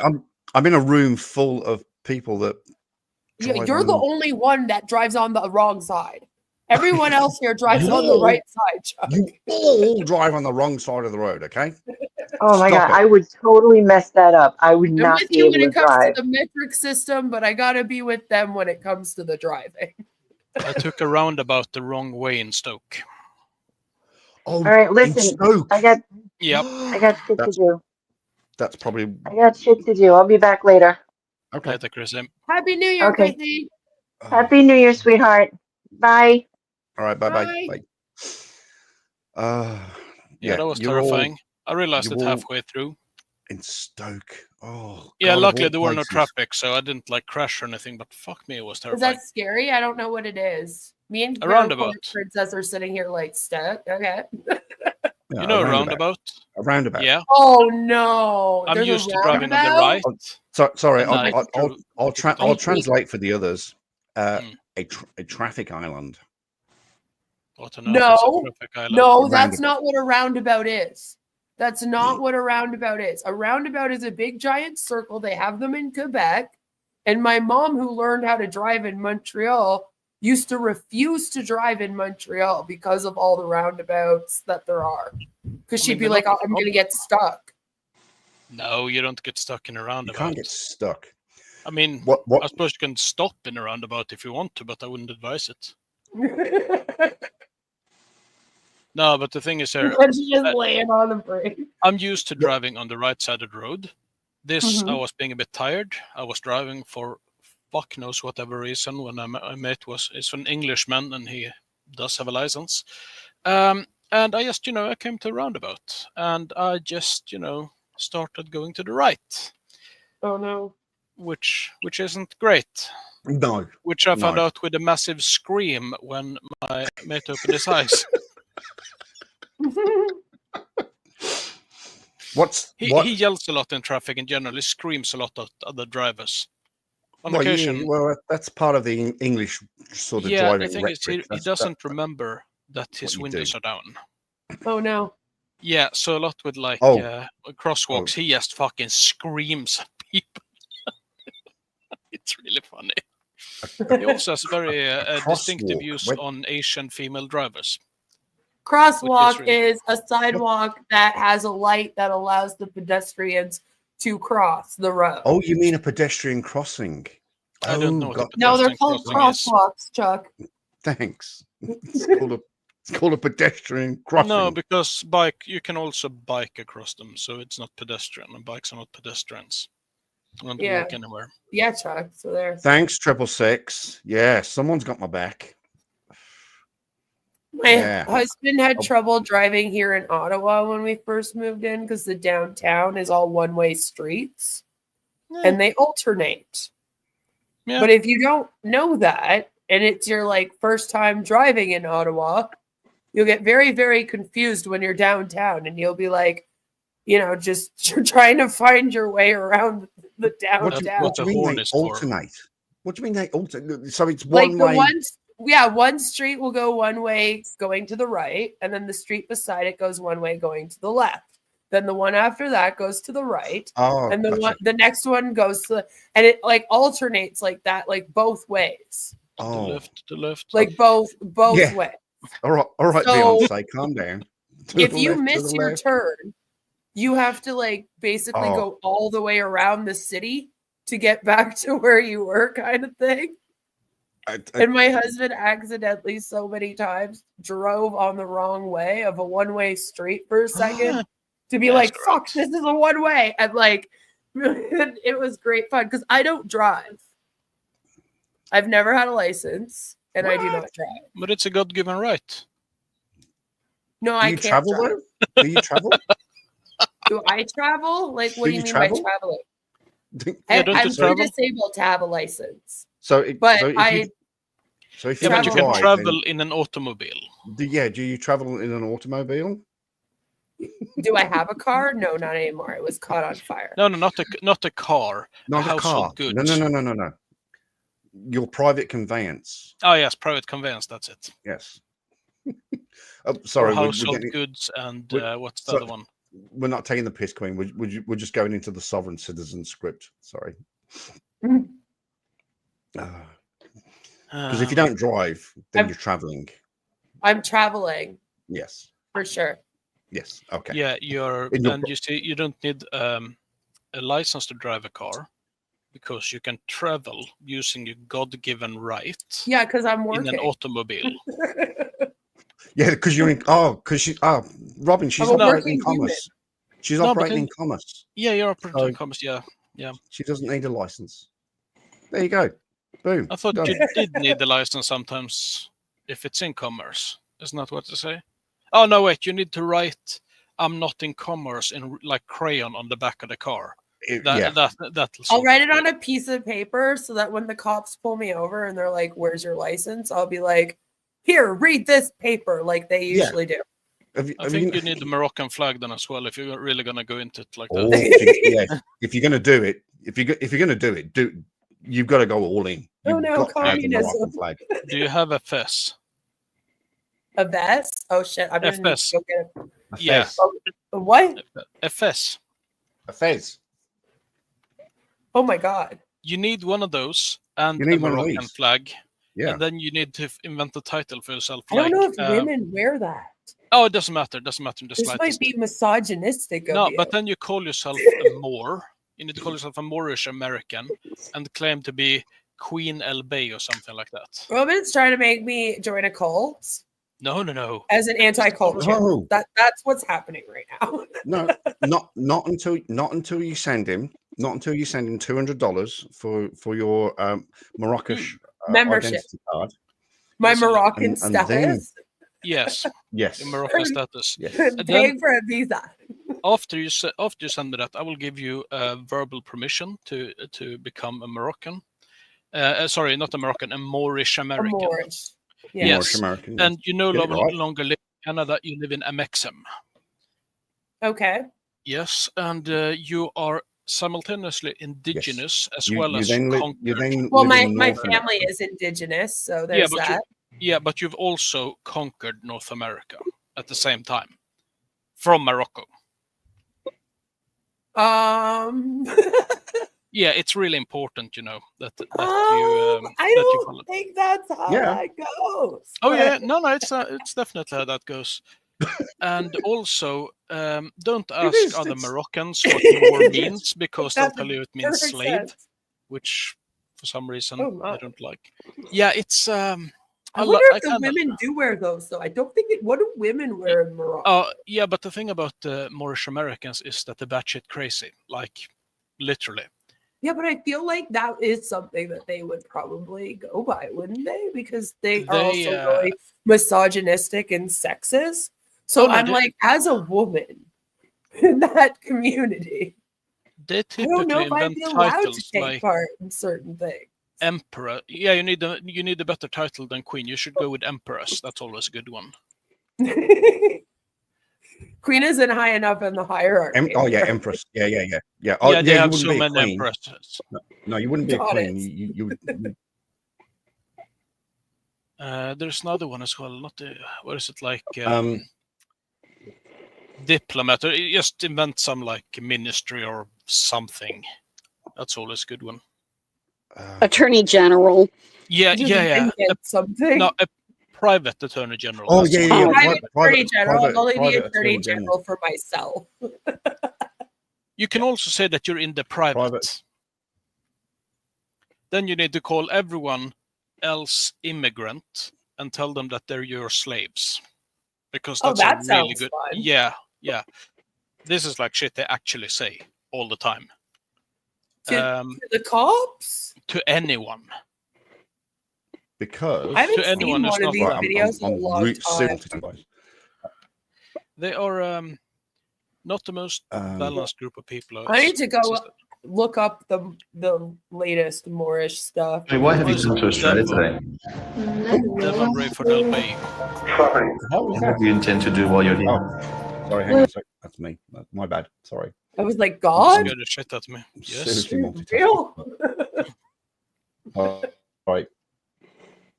What's the name of the other one? The guy you interviewed. I'm seriously multitasking.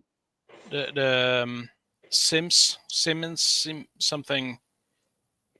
The Moorish. That's who I'm trying to find. El Royale. Yeah, that's the one. His name's El Royale. That's amazing. Yeah. His name is El. That's what I'm trying to find. And that's close to Queen. El Royale. That's his. Yeah. It's not. Yeah, but it's royal. That translates to I'm royal. What did you say it means? I don't think he knows. Yeah, pretty much.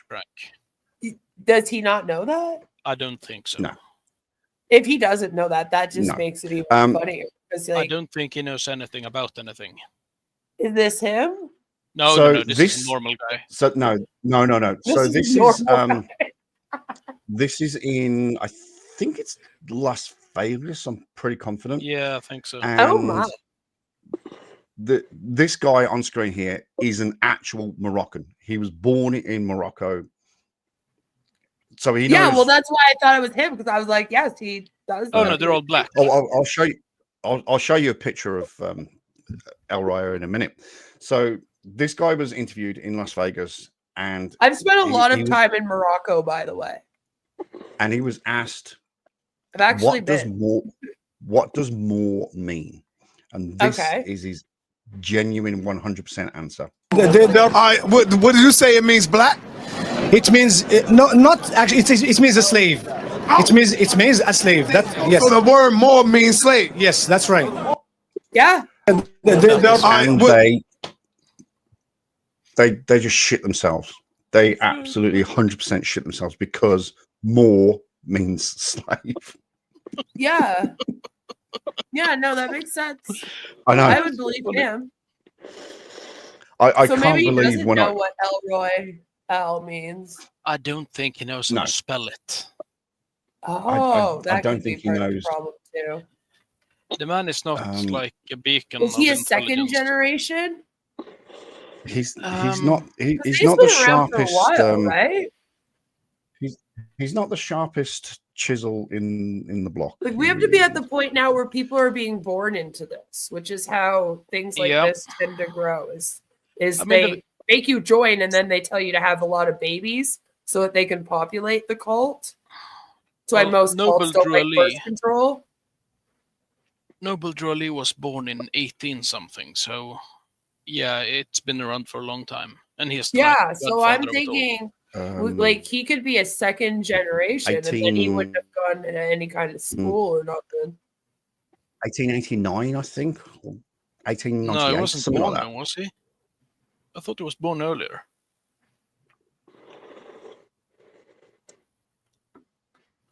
But they sort of stopped teaching his, stopped with his teachings, though. They got more retarded than extreme.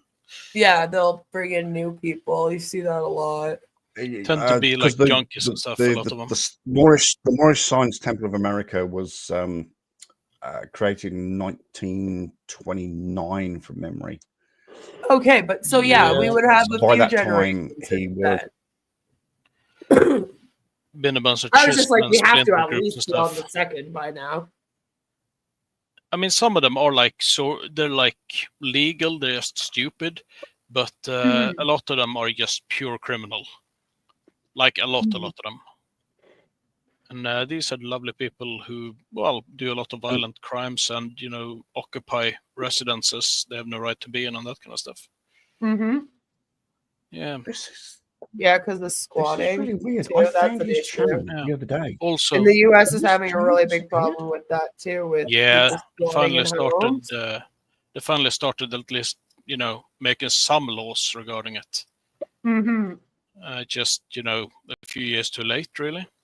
Especially in places like New York. Right. Yeah, it's an absolute shit show. And very poorly handled. Weird. Did you hear about that guy, the Migrant King? Migrant King? No, I've just been trying to pay attention to the Queen of Canada. No, he was Venezuelan. He went by the name Migrant King on TikTok, I think. And he basically put up videos saying how he faked the entire asylum bit, then how he took as much money from like every state he could get his hands on, and then how he just squatted in homes and refused to leave and faked that, told the police, I'm staying here. Yeah, and he did all of that and posted it on TikTok, and finally after he had point of the squatting thing, like why would you want to live in a house that isn't yours? And because that they don't have the owner doesn't have the right in New York. The owner doesn't have the right to remove you. The owner doesn't have the right to shut off anything. They don't have the right to change the laws. I know. And they don't even have the right to enter their own home.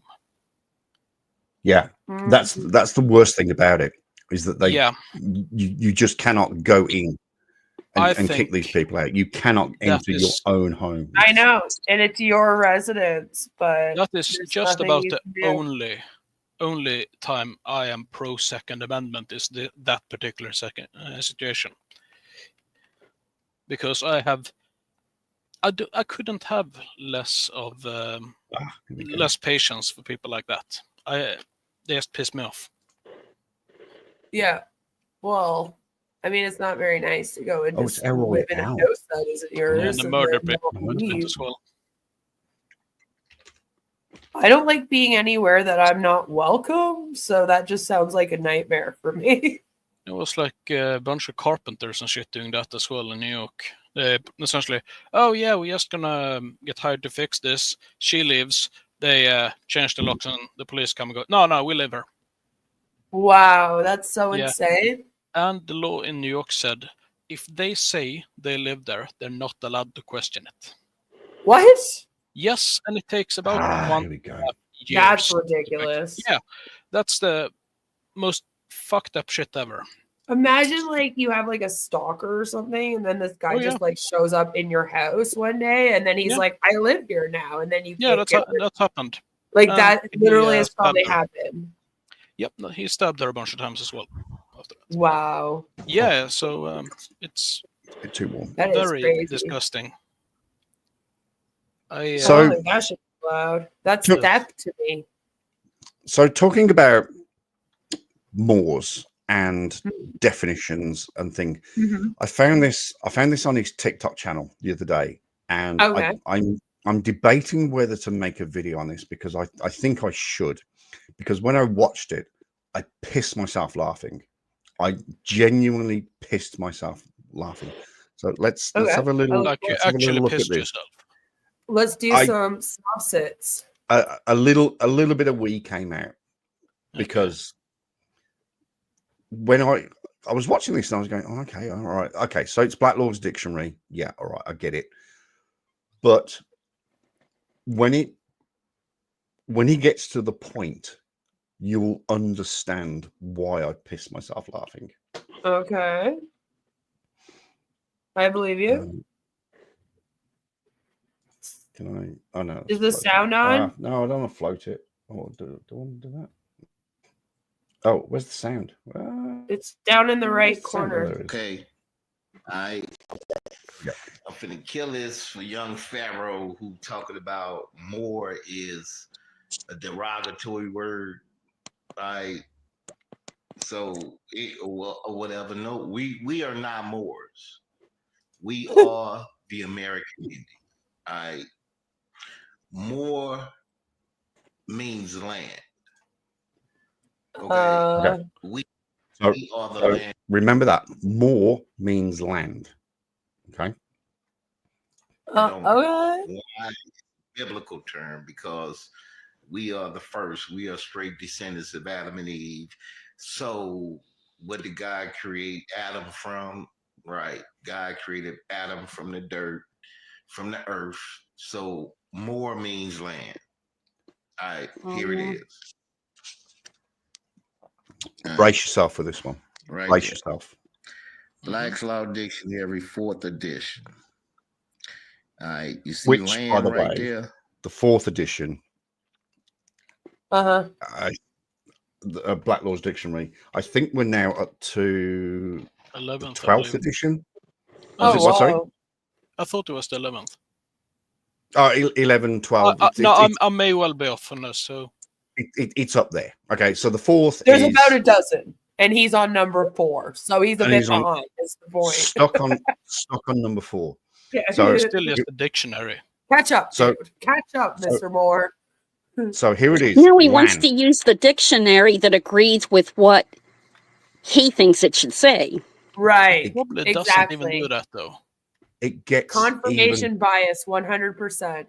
It gets even better. Seriously. Oh no. Oh, trust me. Right, land. Remember land, okay? Land. This is the definition. And right there, you see it. Moors. No. No. No, they're listing off. Oh my God. I told you. I watched this and I literally wet myself. And in this sense, it actually does mean slave, by the way. Slaves. That's what they're listing. Because you have to think back then, people owned slaves. So they were considered part of their property. They're listing a bunch of the property of the land. That's what that is. But the the best is if we go back a little bit. Just go back a little bit. Read more. it. This is the definition. Pastures, Pastures, woods, woods, right there. moors, moors, as in Dartmoor, Exmoor. It's just. It doesn't mean land. Are you thinking of bogs? It's just an area. It's just an bogs. Same thing. Yeah. I mean, it's that is and more, by the way, isn't it? A bog. Oh my god, it's a list. Sort of. It's not the definition. It's not the definition. More.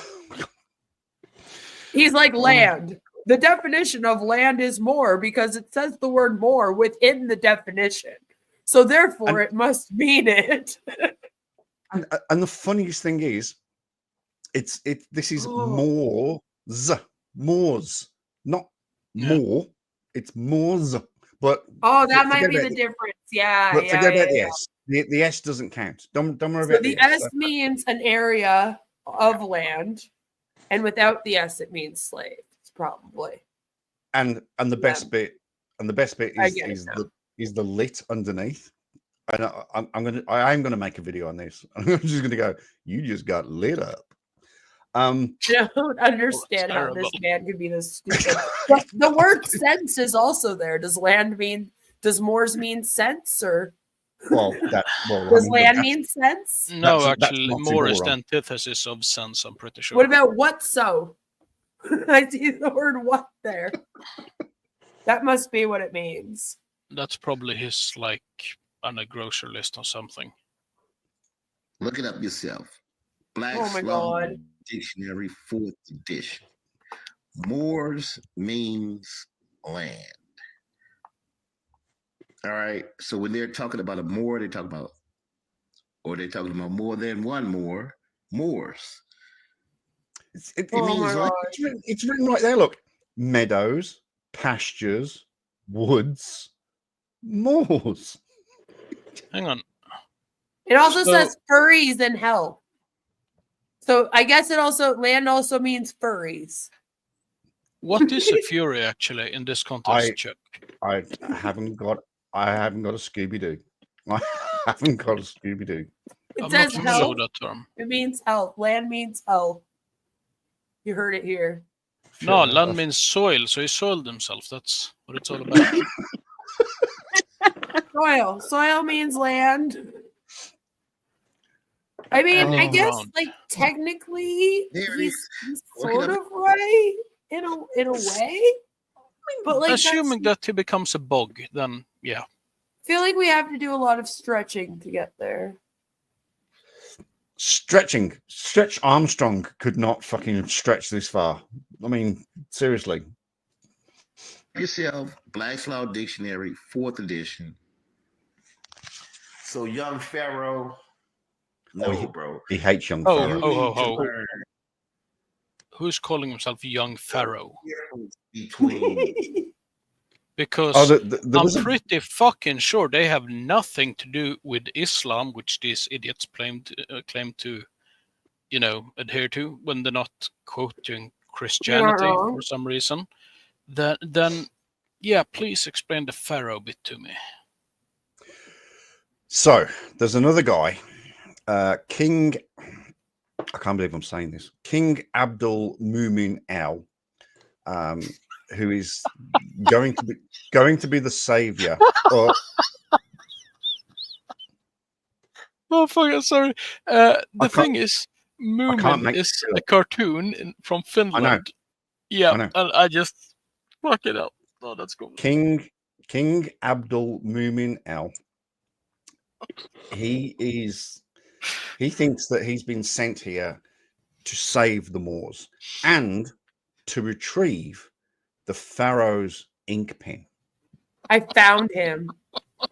Oh my God, he's marvelous. He's King Abdul Mumin El of the Kingdom of Morocco. Yep. That is actually his full name. Yep. His name is actually Joseph Stanley Piggott. Yes. Who? Oh my God, he's being sued. who is a convicted felon. Why is he being Really? sued? He's a convicted felon of yeah, murder. no, he's got court. He's got Of murder. Of murder. Oh my God. He spent 10 years in prison. Sorry, he was kidnapped. Jesus Christ. He was kidnapped and put in a dungeon, maybe slavery. Oh my God. In other words, he was arrested and sent to prison. So he became a Moor. And he served 10 years in prison. Yeah, but I mean, if he says that he became a Moor, he was put Oh my God, into I'm going to slavery. send you his docket. You are going to think this is insane. I'll put it in the private chat. You go look at this. He's just been filing court proceedings nonstop. It's actually ridiculous. Go scroll that. Sorry, my whole thing's a court thing. And he's been running scams. Yep. That's paper terrorism. It is paper terrorism. He's gonna get fucked royally. Crazy. And it's Keep what scrolling, is it? it goes on forever. What do they call it? A fallacious litigation? No, not fallacious, malicious. Malicious litigation. Fallacious is celebratory, so it's not quite fitting. I thought it was fallacious. No, that means well-wishing or happy. Oh, I've got that wrong all these years. Shit.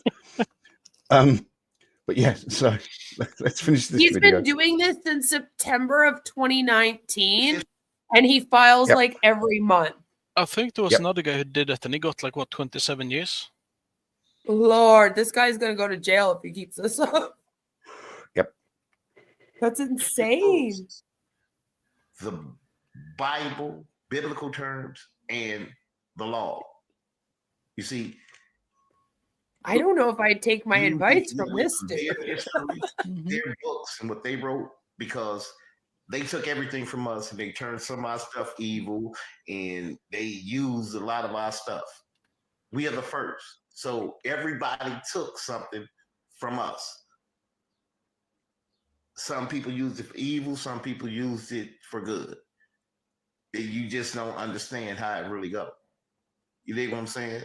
So when you read these history books and saying, oh, I love that phrase. You believe what I'm saying? It's like, yeah, 100%. I'm right with you, brother. Right with you. Yeah, no.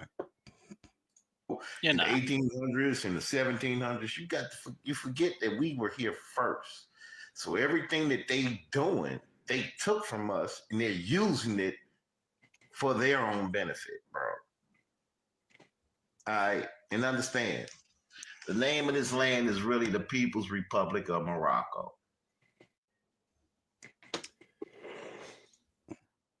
Welcome to my world. I have Ted.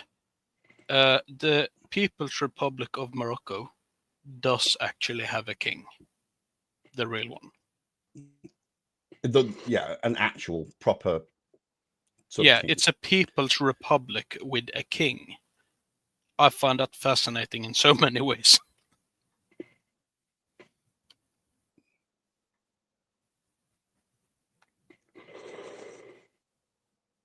So what? How is that? God, he's gonna get so. 41 filings.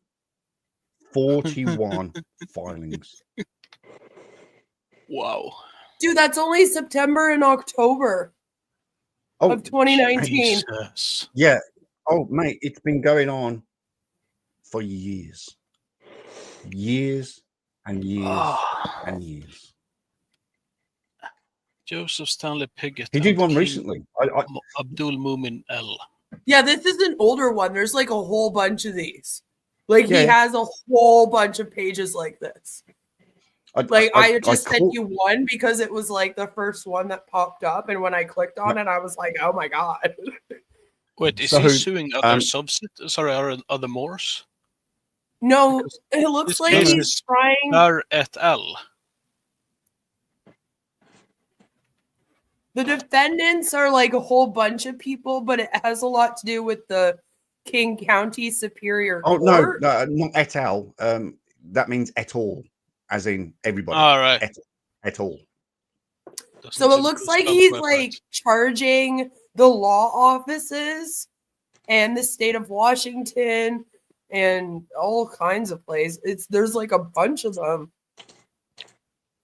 See, a lot of it is like law offices and people that work for, like, as clerks as these offices, I'm assuming. If not lawyers, right? Like just the names that are listed. Yeah. Like without basically saying anybody, like the law office of, that's probably just a clerk kind of thing. Like he's suing like the whole building. Anything, anybody, any person connected. It could be the fucking mailman at some point, because the mailman delivers the post to the fucking building. Anybody, absolutely, it is one of the. He's just absolutely. He's not there. I mean, I Googled him. I was sitting here popped up quick. So he's been searched a lot out there. Oh yeah. So I was sitting here doing some research one night, and I got a notification that Abdul Joseph, as I like to refer to him, he went live. So I fucking created a StreamYard as quick as you like, and reposted it. And nice.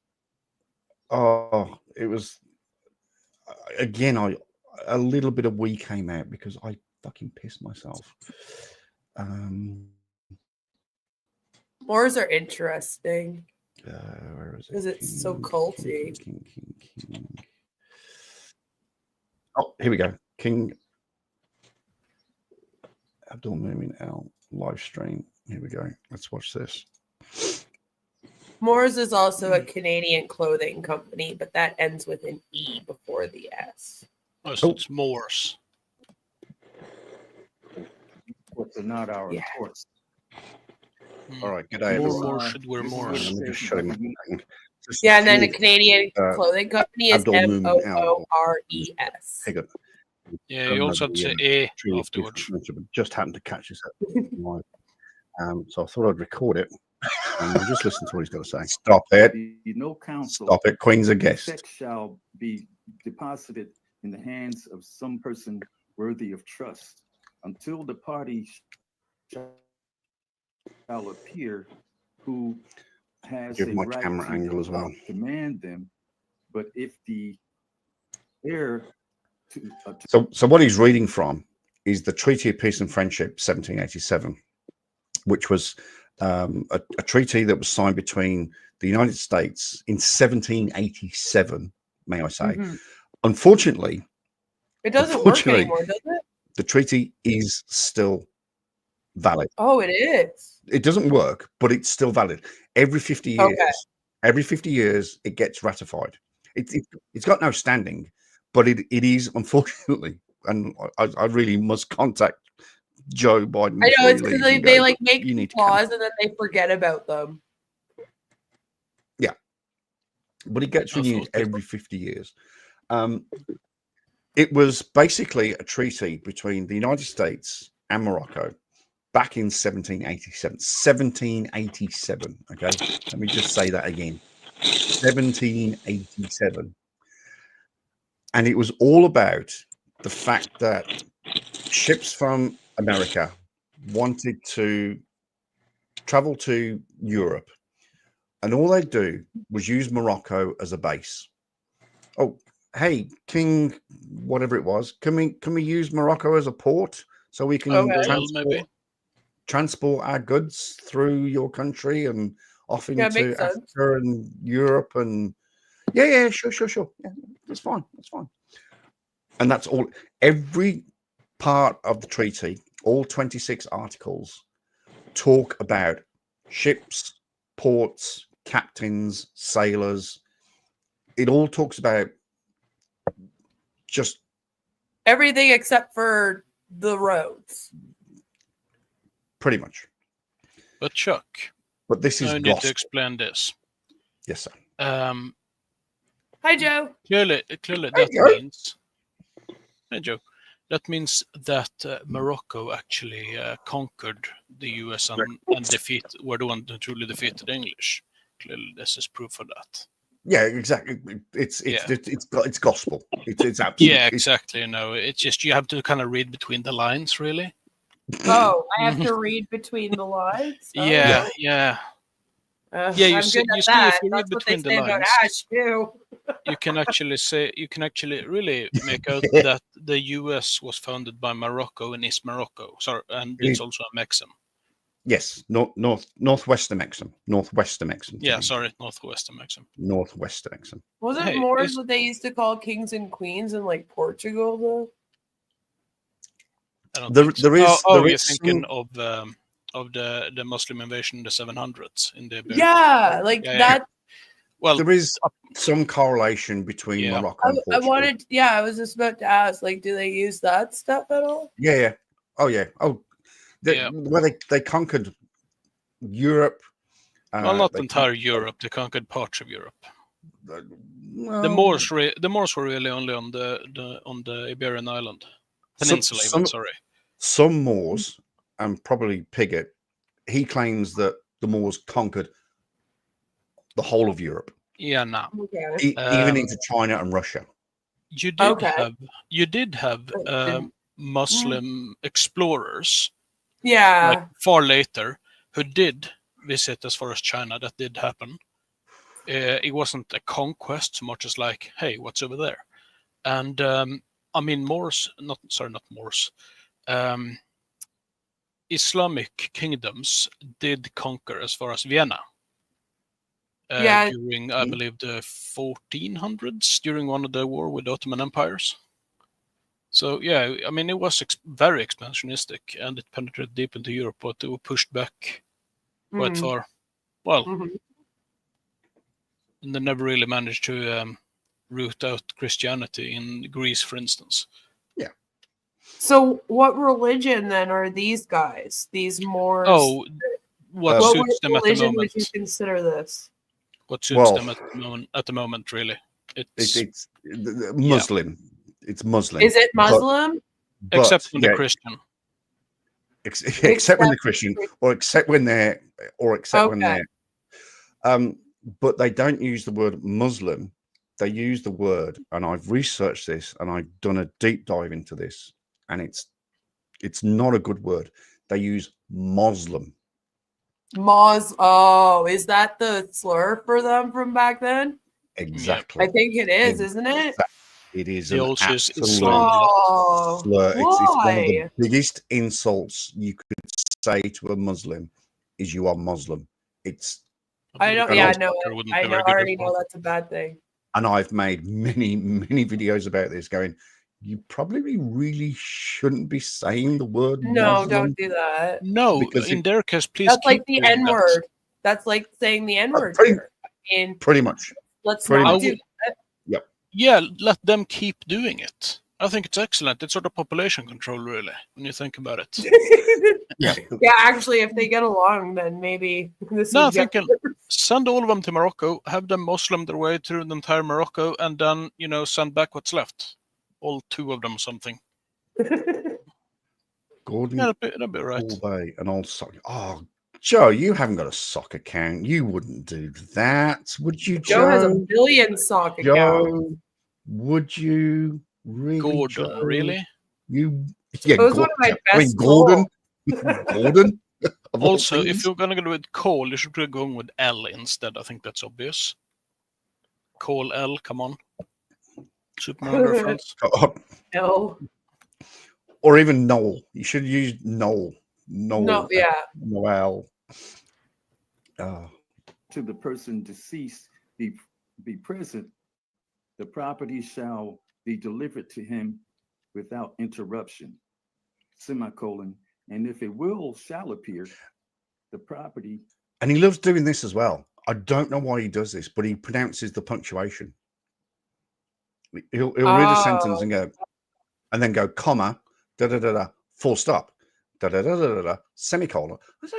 You don't need to read. No, he's probably reading a telegram. He should say stop instead. He could be really used to scribing.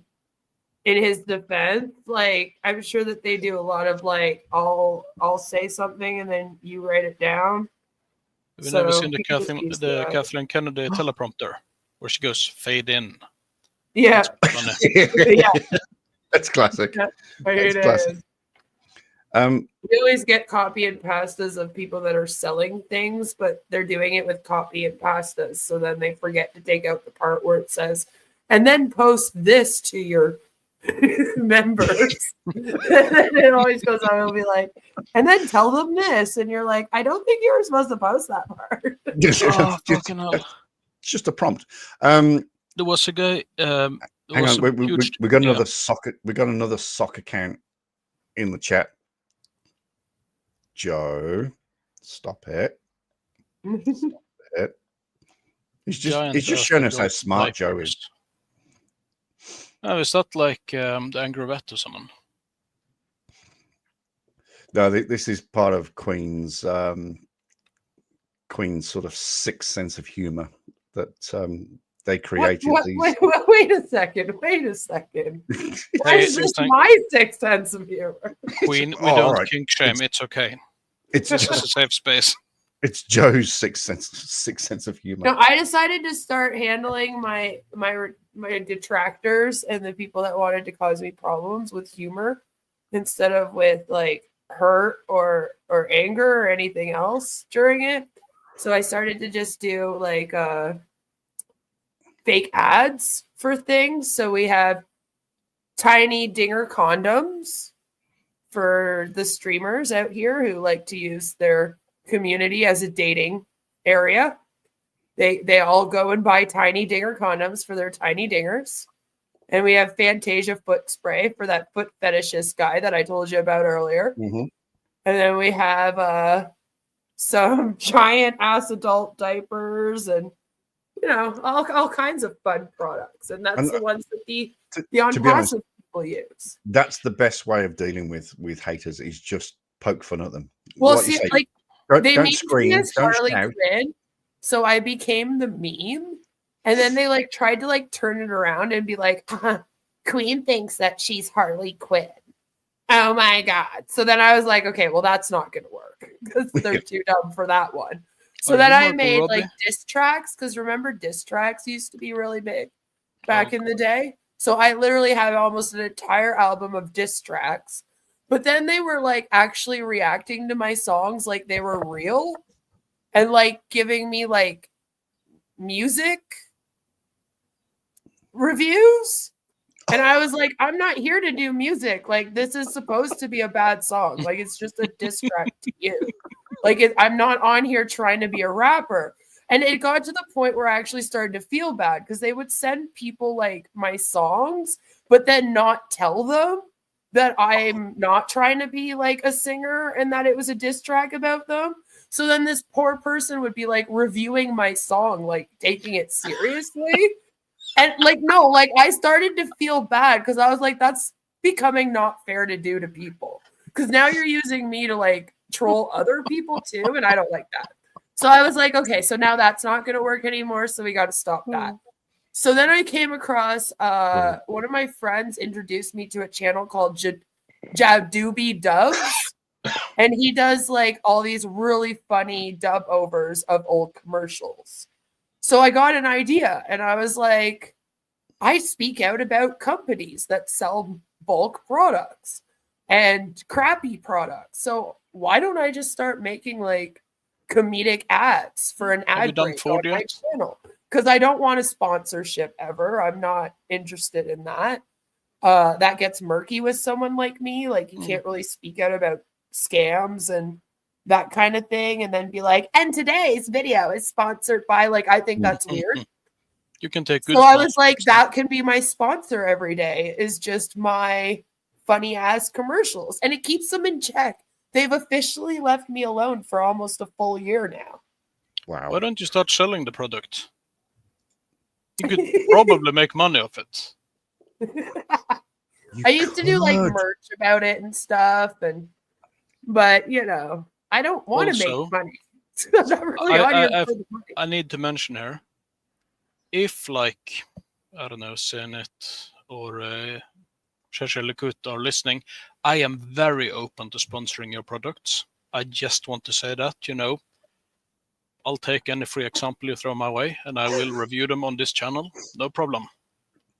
Yeah, same here. Maserati, if you want to, send me a Maserati.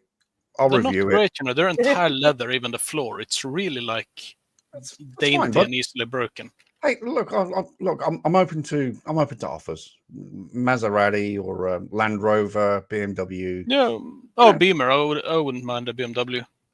Yeah, I'll review that as well. And I'm closer to Germany, so you probably want to send it to me. Also, I drive on the right side of the road, as opposed to the wrong side of the road. Well, yeah, that's Chuck.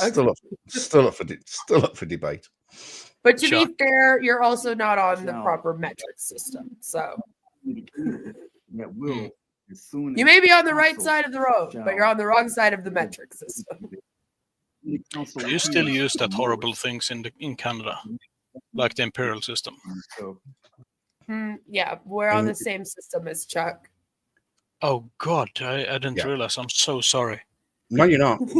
Oh yeah, you are. Yeah. The Americans have sort of still kind of yet to catch up, you know. Bless.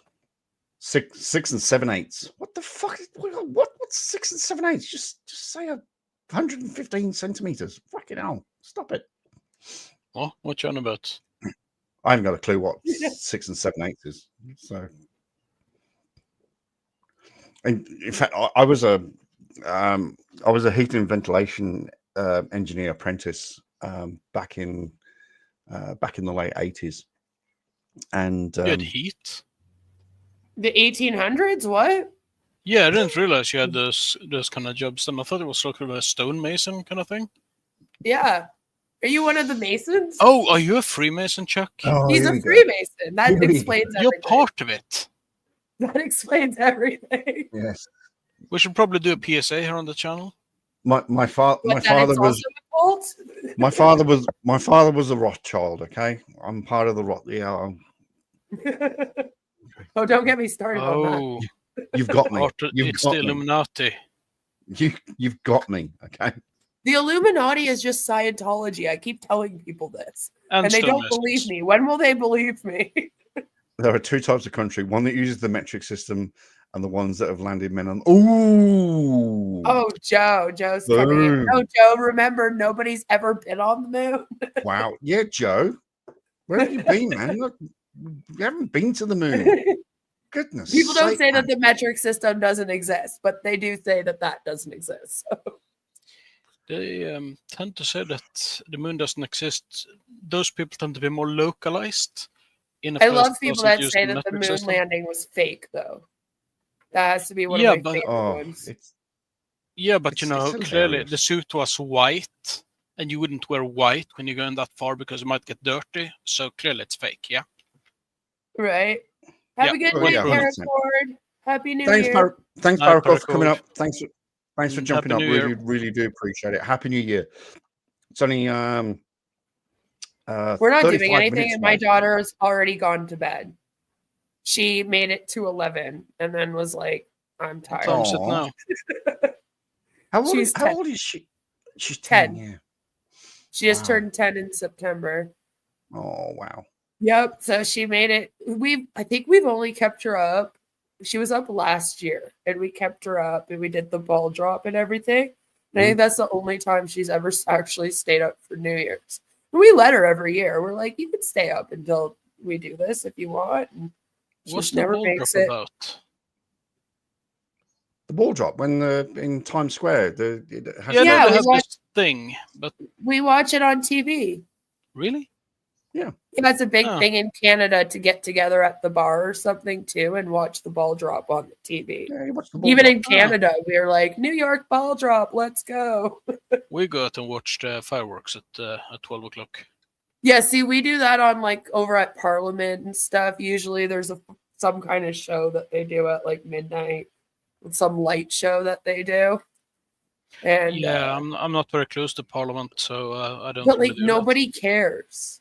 Everyone just wants to watch the ball drop. I'll be honest. Like, yeah, we basically get tourists that come and watch it, but everyone in Ottawa is at home. But yeah, see, even Adam says everyone does it regardless of where you live. It's a big thing, the New York ball drop. I mean, my parents used to watch it every year, like the whole show. We would all have to sit there all night and watch more than that? The whole show where they do like singing and dancing and. I got adverts Why on do my you get channel. diamond ads? Yeah, baby. Yeah, let's make some money. Yeah. I had to save Chuck from a scam once when we got a commercial. Chuck, those enlargement pills, I don't think they worked. It's not really medically This proven or nothing. flag, this flag, and all of you guys know what this means. What? No, I just said that those enlargement pills, they don't really work. I don't think they would work out. It's all a scam, you know. Just saying. What announcement? That was an advert for diamonds, wasn't it? No. Quinn was just saying that she saved you from a scam once, and I was just assuming that what the scam was about. Oh, it wasn't the retirement homes. Yeah, there was. What's all that about? Seriously, what is that about? But he was like, "Well, Queen, thank you for saving me." And then he was like, "But do you know what ads I've been getting lately?" And I was like, "What?" He's like, "They keep sending me retirement home ads. I think they're trying to tell me something." Okay, that's funny. That's really fucking funny. Actually, no. Think about what we were talking about earlier: gold and diamonds and stuff. And yeah. Oh, hang on. Let's give it a go. They're listening to you. Yeah. What's like a weird thing that we would never discuss at all? Toilet plungers. Yeah, toilet plungers. Toilet plungers. So, toilet plungers are amazing. Every home. Every I home. really want to buy a toilet plunger. Every home should have a best plunger. Which is the best toilet plunger? I wish I knew. Because I needed to be within my budget, you know, because I plan to spend a lot of money on this toilet plunger. Yeah. Right. Yeah. You want to make sure it's good and works well. Yes. Nice and sturdy. Someone needs to if click it came this with at a some point. snake, that would be helpful. It's got to be the rubber has got to be awesome rubber. Also, the handle needs to be premium as well. It's very important. It's you got to have a premium handle. It's got to be. It's also got to be comfortable. It's got to be easy to grip, easy to hold. You know, and it. Really, now I am starting to think I need a new plunger because mine sucks in comparison to this. I'm like, what are these easy to grip? Mine's just a fucking wooden handle with a plunger. Last time I used one, I broke it. Like I broke the stick in half. So yeah. Yeah, we had to get one of those like plastic. Yeah, that's accordion looking ones. They look better. No, but every plunger should have a very nice sort of flexible grip at the top. Yeah, grip handle. So you can no. Wooden. I never understood why they were made of wood. That's probably the woodens not a are good better. idea.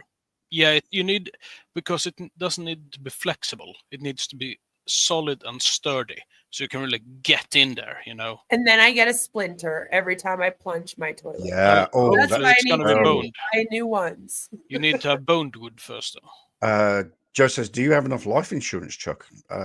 If not, I can help you out." I don't have enough life insurance. Funny enough, I don't have life insurance, so no. Well, that's simple. So we need a toilet plunger and life insurance and some life insurance. All right. Yes. Some really expensive life insurance, like the premium ones. I want to pay a really high premium on my life insurance. Top of the line, not just some mediocre that's going to maybe cover me for this, that, and the other. I need on Fusion life insurance. And it's also good if it covers toilet plunger accidents. Do or die. Do or die. Oh my stars. Wow. Thanks, Joe. I mean, thanks. Did you catch that it's confusion without the C? Because I've had a great time with that all day. Also, confusion. Oh, stop it. Confusion. Oh, confusion. No. We're going to have a lot of fun with this name next year. No. It's going to be great fun. Oh, I think I might even get on board with this shit. I didn't even catch it. It was Violet that like came into my chat during my my live earlier, and she was like, "It's confusion," and I was like, "Oh my god, it actually is though." What's this? Our chief got a splinter last week when he plunged the toilet, so his nickname is Chief Plug. Oh, that's Adam. See, that it happens. It shows that you really need a sturdy plunger. You need we all need a really good first aid kit, you know, for if you do get a splinter. Or a decent pair of scissors. Oh. We also need we have 3 things on the list. And imagine going to a store and being like, "Hi, I need a toilet plunger and a first aid kit with a sturdy and some life insurance to go with it, please. Thank you." And the clerk is just like, what are you doing? Where are you working? What? Yeah, it's an outhouse on a unfinished oil rig. Right? But if he was really good, he'd go, "Well, you don't need to buy it from here. Just tell it to Google, and Google will send you some ads about it." You know we have aisles and you shop for it yourself, right? Why are you even at the cash yet? I'm so hoping that someone will clip this soundbite that we've been having now for 5 minutes. Oh. Well, we've been going on about toilet plungers because that would be glorious. This is an absolute true story. So back in 2018, this is absolutely no word of a lie. I was going out with this woman, and her daughter. Well, okay, come on, Chuck. Oh, okay, all right. You can't say this is not a lie, and then follow it it's up not a with, true. I was going out with a woman. It's not a true story, but I was going out with a woman. Was it chill in a week? So I was going out with this woman, and her daughter was coming up to her graduation, and we were talking, or all of us were talking about the graduation and the dress and where we're going to get the dress from, and and all this malarkey. So this woman, I'm not going to say name. We were sitting outside, we're having a glass of wine, and we were talking about, like, so what's the best shop? Where should we go in Perth and all blah blah blah.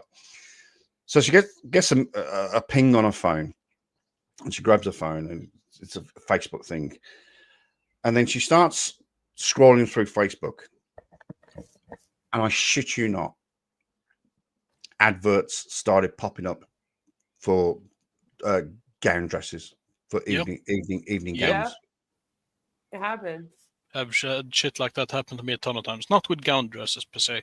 I rarely shop for that. Yeah, I was going to say, when was the last time you talked about gown dresses? But grill, for instance, a smoker. I was looking for a smoker a few months ago, and I didn't even search for it or anything. I mentioned it to my dad on the phone in Swedish, mind you.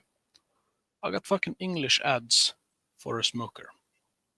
No way. Yep. So I go to work a few days later, and I'm telling my boss, I says, "You're not going to believe this story." He goes, "Nah." He was sort of old school, a little bit older than me. He's going, "Nah, that doesn't happen." I says, "Right."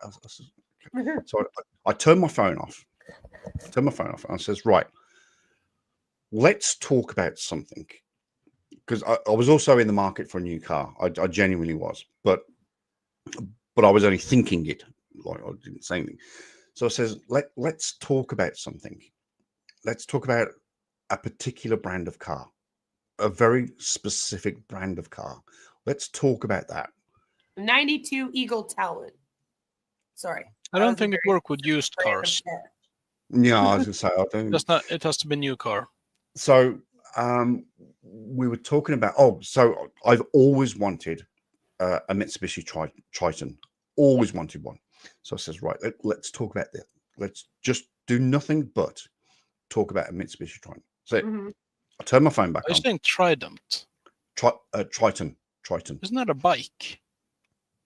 They probably also do bikes. It possibly is, but anyway, in Australia, a Mitsubishi Triton is. Oh yeah, one of those. Yeah. It was my go-to. So I turn my phone back on, and so he wheels his chair over because I'm watching the cameras at the time, and then we just have this conversation. I said to him, "Hey, boss, I'm thinking about a new car." I says, thinking about a Triton. You know, it's a 4x4. It's got great pulling power. You know, if I eventually buy a boat, then I can pull the boat. And he's going, oh yeah. Triton's a good car. He says, but yeah, I don't kind of like Mitsubishi brand. And so anyway, so we did that for about 10 minutes. He goes off and does his patrol. I'm watching the camera still. Blah blah blah blah. Anyway, comes back and I says, right, let's have a look. Went onto Facebook. So got a few feeds from friends and I just went, whoosh, and there it was. An advert for a Mitsubishi Triton. And I showed it, and the look on his face was absolutely fucking priceless. He went.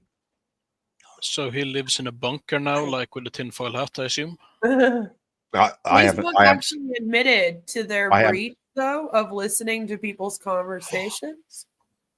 They got in a lot of trouble for that, and they were sued. And it might still be going on. I haven't checked on it in a little while. But they actually did get in trouble for that. But it's they are listening to you, so it'll be great to see if we eventually get another advert. Should have said you wanted a Jeep. No, you should have said you wanted a Honda. Your first mistake was not choosing a Honda. They want it to be realistic, so that's not possible. Yeah, exactly. Yeah, I mean, nobody ever says I want to buy a Honda. I mean, that's my favorite car. Nobody. Yeah, that's wrong. Nobody on moral level. My parents only had 2 Hondas in my life because both of them lasted for 25 years. No, like they're still driving the second one. Well, I mean, you can't really call it driving if it's in a Honda, to be fair. Yeah, it's traveling. Sorry, you can't even call it traveling. You can't even call it traveling. I'm sorry, I'm not going to give you that. It's just suffering. Suffering. Existing, maybe. Well, that's in a Ford. No, a Ford is standing still with a broken engine. That's a Ford. My mill has an Honda. But honestly, Ford works great until they leave the factory. That's when they sort of paused how far they're about to go. No, my husband rolled up in a Honda when the first day we met, and I was like, "Yep, this is the man for me." This is the man of my dreams. Did you go to a Honda dealership and just pick up a guy? Like, just pick, he's all right. That would have been hilarious if that was what happened. Yeah, I bet something like that has happened to my someone. Husband drove a Honda. That was so great. And then you're like, where did you guys meet? And I'm like, at the Honda dealership.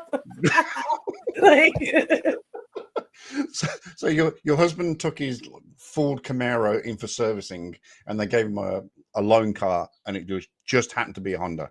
And then he picks you up and goes, "This is the man of my dreams. He's driving a Honda." Oh yeah. To be fair, we did break the Honda within like 2 months. Whoa, did you try driving it while sitting in it? Too much information. I didn't, but he drove it a lot. I don't want to know. No, I made him take us to Barrie because my best friend's daughter had like a ballet recital, and I hadn't seen her in a really long time. So he was like, "We'll definitely drive up there." Barrie is about a 6-hour drive for us. Wow. So we drove there for the recital on Friday, and then we came back home Saturday. Wow. After the ballet recital, which was like 6 hours of children dancing on stage. And that just goes to show how much this man loved me. We were dating for like 2 weeks when this happened, by the way. Shit. Yeah, no, it was right early in our relationship. Shit. But he's like, well, I got to go meet your best friend. So yeah, I'll take you. But on the way home, about half an hour from our place, luckily, it was very close. The car started to smoke. And we were like, oh no, what is going on? So we obviously like pull over, cool it down, blah, blah, blah, blah, blah. And then we like made it home. But then after that, it was done. To be fair, I always tell my husband that trip probably killed his car. To be fair, it was a Honda.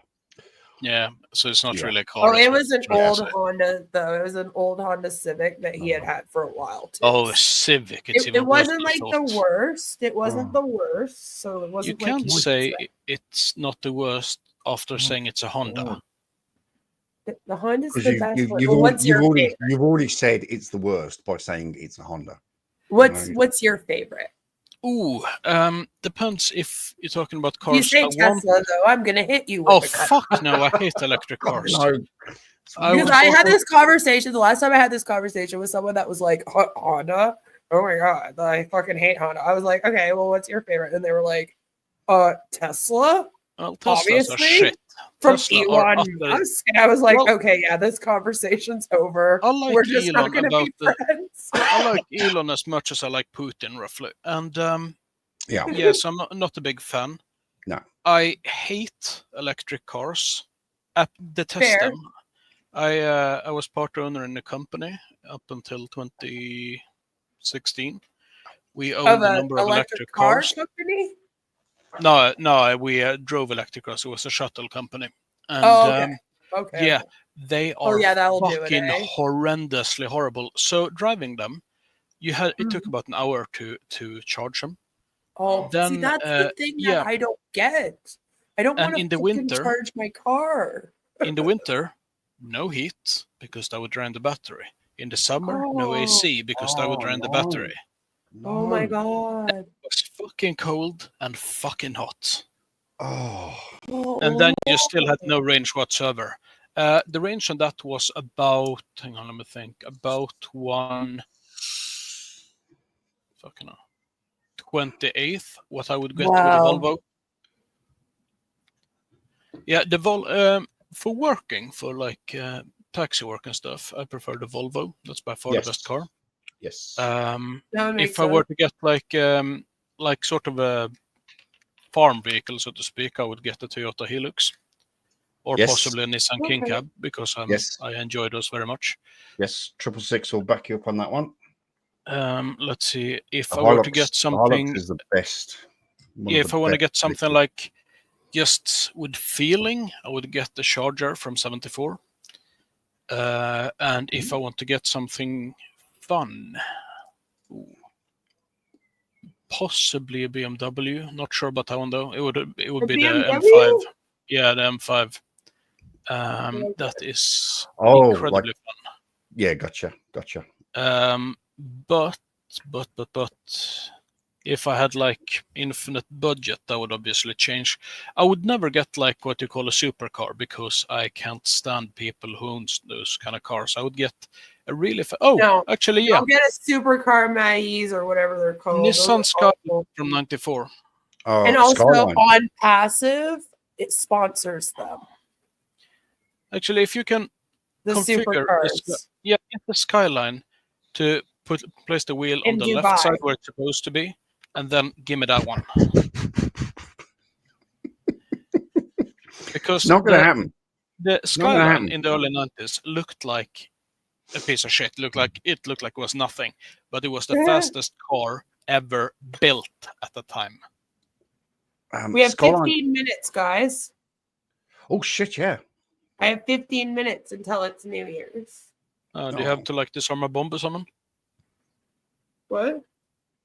You said you only had 15 minutes. 15 minutes until the New Year. No, 15 minutes. Not for the rest of her life. She's She's not just got 15 minutes left. You know, we're not going to witness. All right. I'm not jumping. I'm on the 9th floor. I was thinking that you're going to blow someone up. She's not going to sort of combust in the next 15 minutes. Not jumping off my balcony. That's a big joke on my channel. Every time I get very upset, I say, "Oh my God, I'm going to go jump off my balcony because I'm on the 9th floor." You have a balcony? Floor. Yeah, I'm in an apartment on the 9th floor. Yeah, she's rich, man. She's rich. She's fucking. I like money. I just want to throw it out there. I enjoy money, if you want to share. I'm modest. I'm far from rich. I also I have a decent house. I like my place. It's nice. We just got a bunch of new furniture and my daughter has finally decked out her room and all Hello Kitty stuff. She's very excited. I'm an amateur photographer who collects watches. I'm not rich. Watches? Oh man, you would have loved my old. He's seriously into his watches. I had an old pocket watch. I have to find it. I might still have it somewhere. But Oh, Let me know if you hate it and really want to from get the rid of it. 1800s, and it's been Oh, passed that's down good. in my family for like a while. It's one of the old school one, like an actual pocket watch. Like, That's fucking cool. Well, Robin will quite happily take that off your hands. Yeah, if you get sick of it. You know, if you want to well, it was want some place for one of my- safekeeping, I'm just saying. One of my like great If you want great 20 bucks aunt for was it, a famous figure skater.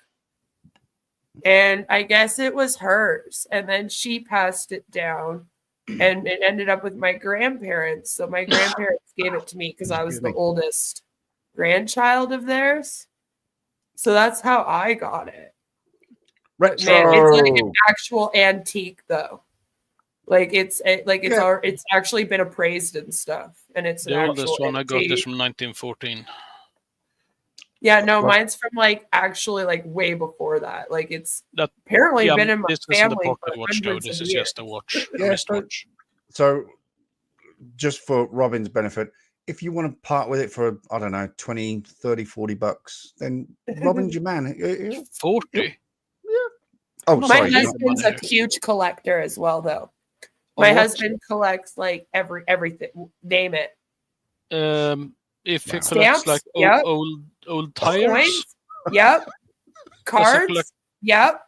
No, like old tires, maybe some rims. No, but he does have a small collection of watches as well. Oh, wow. What you got? Yeah, hey, they're sports watches. He likes them. Just to interject here. Yeah, I can enjoy sports watches. Just to interject. No, Chuck, stop now with having watchdog here. Okay. Yeah, so come on, give me some brands. Just to quickly interject here. No. If you don't mind. I do mind. Because it is my fucking channel. Not anymore. The Retro is in the house. He's in the chat. Retro, the link is pinned at the top of the... Hi, Retro. It is. We have 10 minutes. It was. I don't know if it's Oh, yeah, it is. It is. But it was. I've had to close down my live stream that I'm watching because it's dragging on the bandwidth. But you're Retro, much clearer than they usually are. But Retro, you're more than welcome to come and join us. Yeah, but you have to talk about watches, mind you. We're about to ring in the new year. It's the new year for us in 10 minutes. One could say that you're about to watch the new year. Ring it in. We don't do anything in my house. We're just like, Happy New Year. And then it's the next day. Joe says watches. I like cheap Timex watches made in the Philippines. Oh, that's... Timex has done some good stuff, though. I wouldn't... Timex has, yeah. Yeah, they're all right. They're sort of hit or miss kind of brand. Some of the stuff is really good. Some of it is fucking horrendous. So it's really hit or miss. It's a bit like Seiko in that regard. Yeah, we were just learning about King Abdul. Yes. Oh, yeah. We're going to finish this. But that's not watch related. We got sidetracked. Crazy. Show you what I mean. Squirrel. Yeah. Please wake up. Watch. Chuck's on here trying to stream with me with my autism ADHD. Here we go. I'm like, what are we talking about? This thing, that thing? Okay. From Jazz Age. I have no idea how they got that. Christchurch. Yeah, no, definitely skip that. Being able to provide tech support, provide equipment solutions, provide expert training, and to hold their hand through the whole journey so that at any time, if they need us for anything, we're there for them. That's part of the service for us. That lifetime technical support is really important to our clients from their first journey with us, normally in the training room, through to being on site and being able to understand what they're testing, how they're testing it, and make sure that they're getting the right results. So at the end of the day, they're making sure the equipment in the workplace is safe for everybody in that workplace. Oh, electrical testing. Okay. There's so many different channels now. We didn't talk about electrical testing, did we? No, but it goes to what accidents. You do that via the government usually for your business, not some company on the internet. Yeah, but I mean, we did talk about accidents and hurting yourself while using the toilet plunger. That is true. But it wasn't. Well, I think they might have inferred that we were going to hurt ourselves because we were getting life insurance. Yeah. So let's test our electricals just to make sure we don't. Electric toilet plunger. I think that's the market we're going for now. Oh, yeah, that's the way forward. G'day, Retro. How are you? Hey, Retro. What's happening, dude? I'm on my new Oh, you're very quiet. Unless it's me. No, it's definitely you. It's you. No, you're very quiet. I can't hear you. You're very quiet, Retro. Very quiet. Can you try screaming? Make sure your sound's turned up. Okay. A little bit better. I always have to turn mine up extra. Yeah, I'm fearing that if I turn mine up, Chuck will kill me. How's this? Oh, that's good. That's good. That's better. Better. That's better. So we have spoken since Christmas, because that was now a week ago, and you are 8 minutes away from joining me in the new year. Because I've been here for nearly 16 hours. So whoa. Yeah. Not on the live stream, in the new year. I decided to make sure that was understood. I had 12 hours where I was in a different year than Chuck. Just 12 hours. Electric toilet plunger, new from Tiny Dinger Products. That'd be so weird. It'd be like, where does the toilet plunger fit in? I guess believe constipation. Oh my god, we can do that. I was about to say, I think we're creating a sex toy here.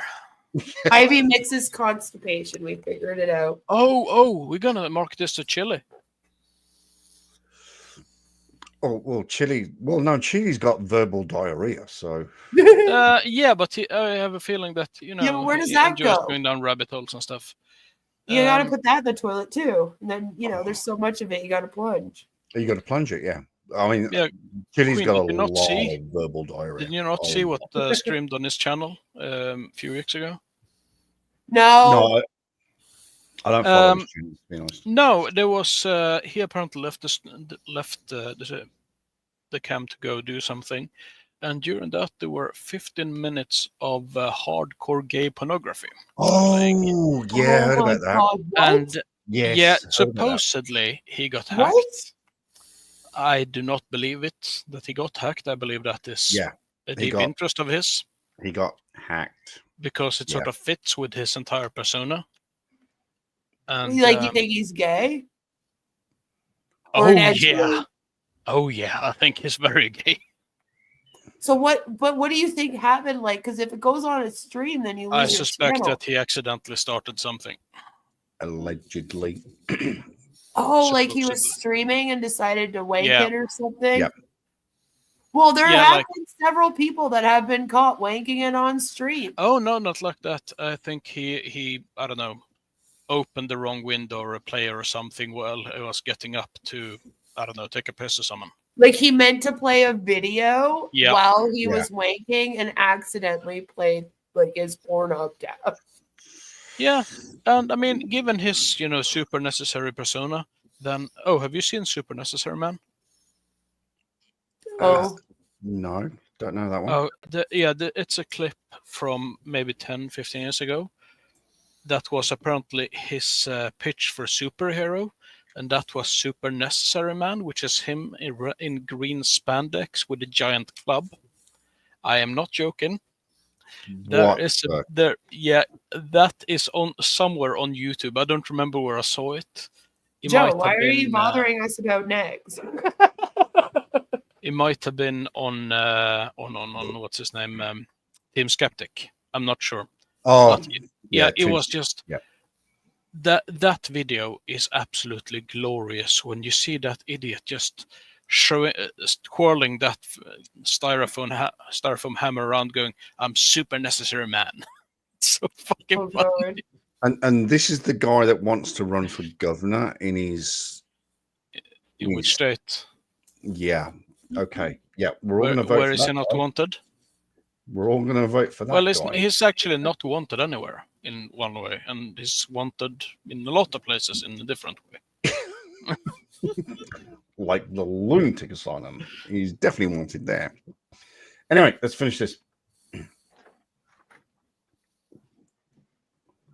I have no idea who that is. Okay.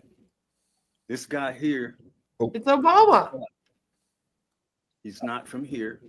His mother is European. He's African. All Europeans are from Africa. You know, Jaguar Wright. She spits the knowledge. Who's Jaguar Wright? I have no idea. Well, he said we know them. This is Antigua Barbuda Prime Minister, and he's never heard of him. He's the Minister of Finance, and he's also one of my relatives. Really? And I've seen him talk at the United Nations, and he was talking about how Find that a bit hard to they believe. need money, but he doesn't really understand that he owns the White House. He's a Moor. Whoa. The guy with the mustache, Yes. that guy? Yes. Did he say Yes. no? The picture above him. Yep. Or is that the same guy? Did he say it's Antigua and I mean, that's a country. Antigua and Barbuda. Yeah. So, but he does he think that guy is called Antigua and Barbuda? Yes, he does. Maybe Okay. he is. I don't know how to respond to that.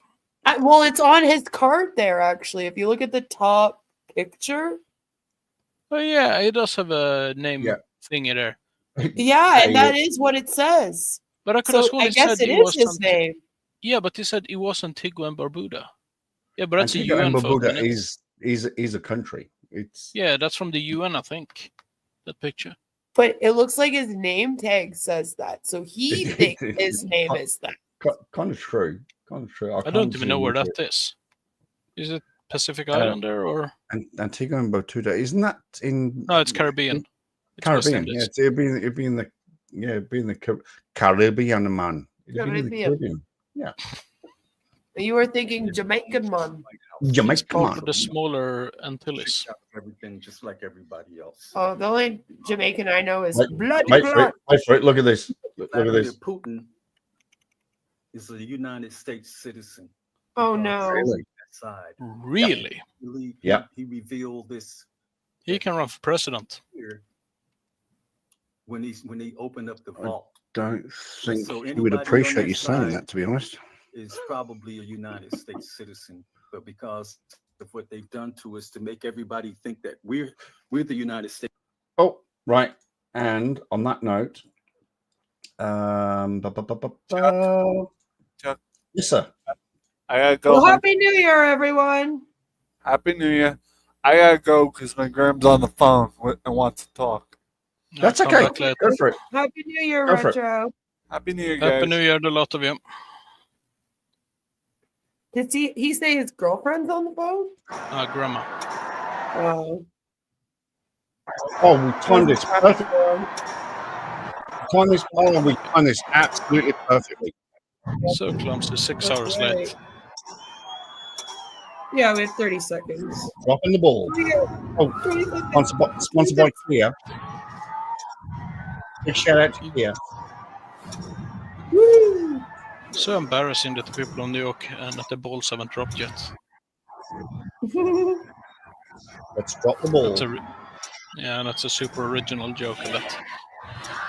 8, 7, 6, 5, 4, 3, 2, 1. Happy There you New go. Year! Happy New Year, guys. Oh, hello. Stop it. What a room. What a room. Planet Fitness.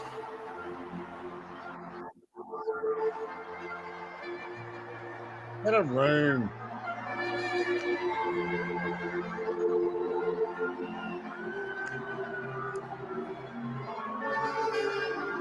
Oh, that was absolutely perfect timing.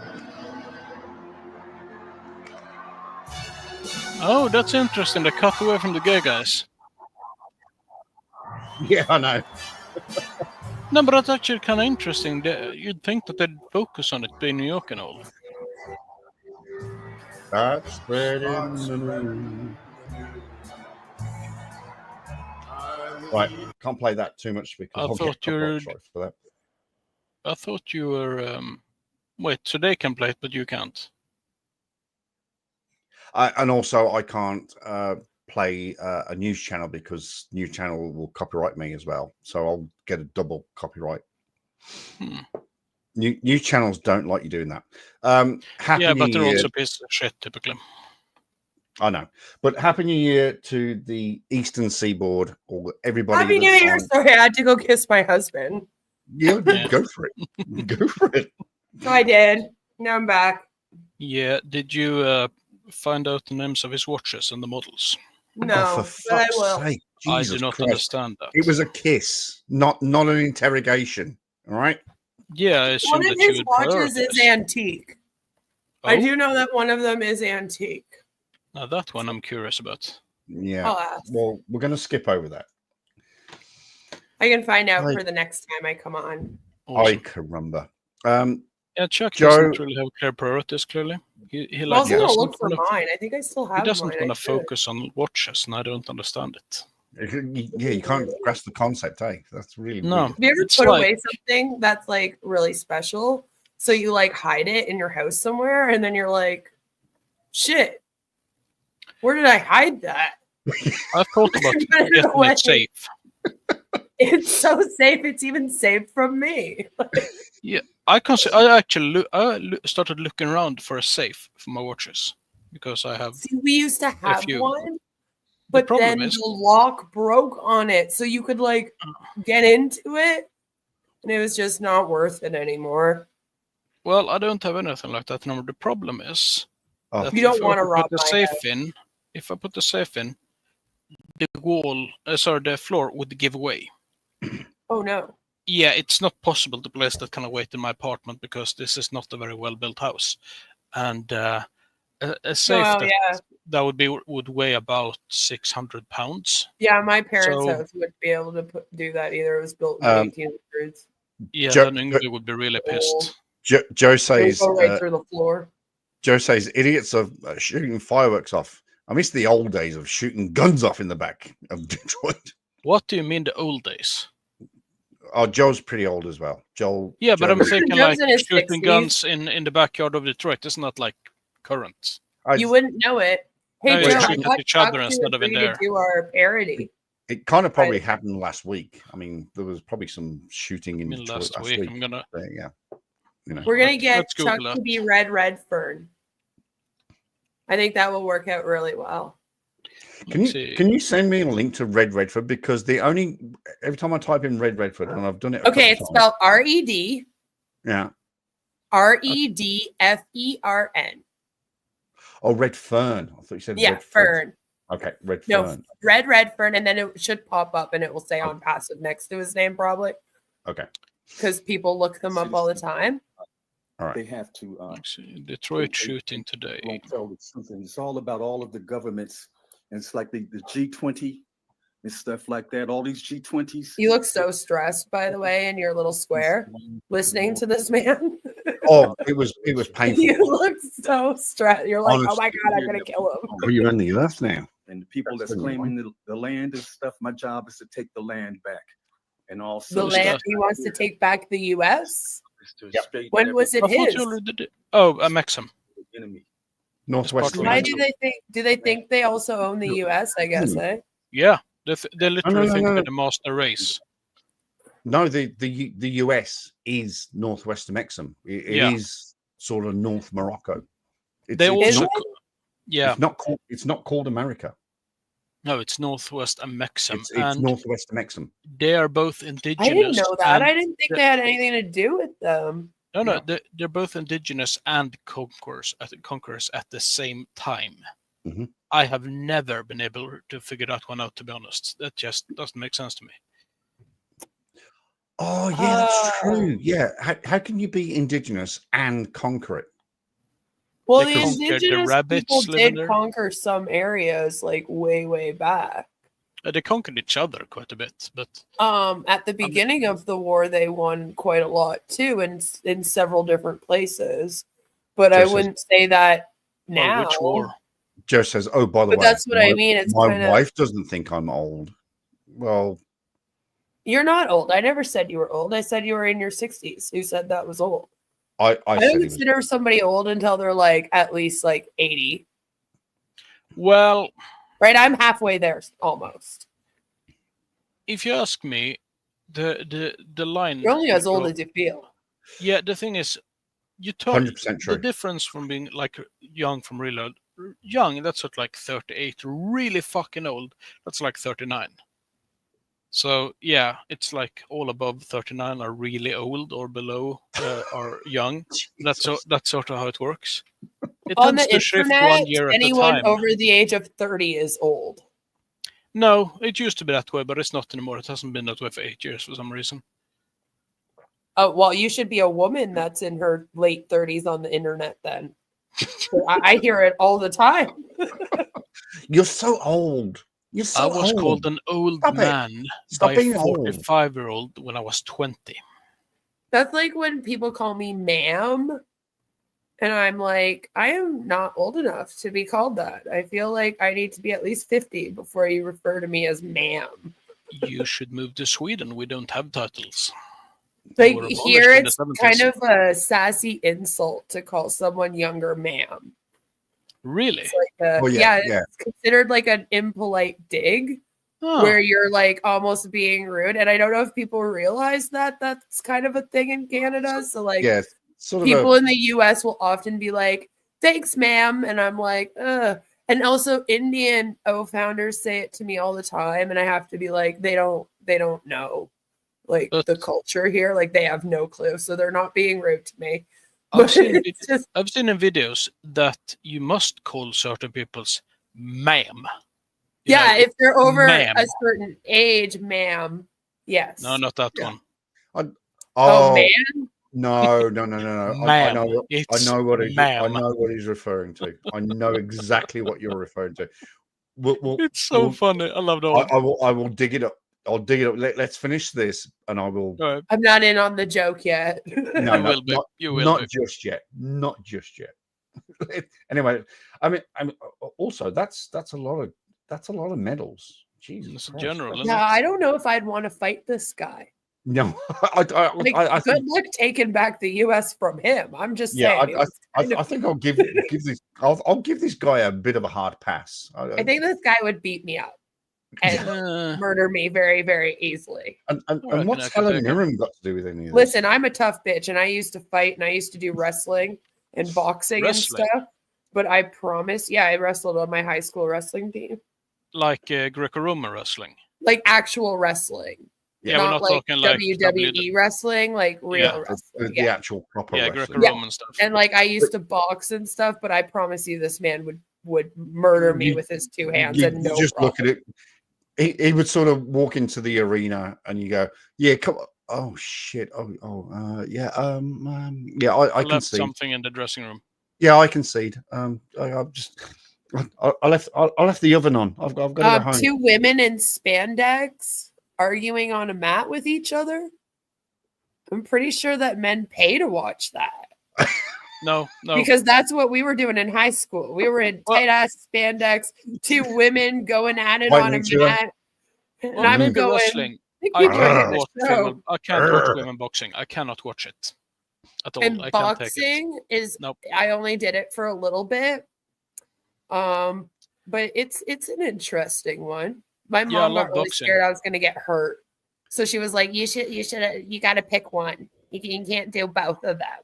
I can't have a heart attack every time that I go to a match of yours. You need to pick one thing nice to do, like dance or something. And then you can wrestle with people or punch people in the face, okay? Yeah, do ballet and wrestling because that's actually what I did. Oh, that's actually what I did. I did ballet my whole life anyway. So I was like, okay, I'll just stay in the jazz ballet and I'll do the wrestling. And she was like, okay. So I had to quit boxing. But I mean, I can't. Boxing. He looks like he could take wins by himself. Oh, 100%. I'm not going to mess with this. I used to do curling in public school. That was the sport I did in public school was curling. I did it for 4 years. I love curling. It's so relaxing. It's actually so much more fun than people fucking realize. You have to play it. Watching it, if you've never played watching it. Really boring. I could understand. No, I love curling. No, you guys like it, but I could see how maybe other people watching it would be like, what yeah, is but they this? probably This like is baseball. boring. But go play it one time. And then I promise you'll like it after that. Because once like you hockey. once you realize kind of that there actually is skill to it and stuff. Oh, 100%. You appreciate it a lot more, I think, when you're watching I it. love watching curling. For me, during the Winter Olympics, it is the one sport that I will watch. I mean, I watch. Yeah, one of my friends hated it, like absolutely hated it, but I did it like every fucking week, right? In public school, I'm going curling on the curling team in my city. It wasn't really with the public school, it was more with the city curling team, you know what I mean? So I would go and do it, and finally after like a couple of years, I was like, just come with me one time. Like, have you ever even seen it? And she was like, no, like I just don't like it. And I was like, well, how do you know? And she came with me the one time and she joined the team the next week. She was like, this is fucking awesome. I've never like seen anything so fun. She was like, I want to be one of the broom people. We were like, okay. The broom people. Yeah, not the borrowers. Listen, a little bit like she's the borrowers. she's already one of the broom people. Well, she's a queen, so.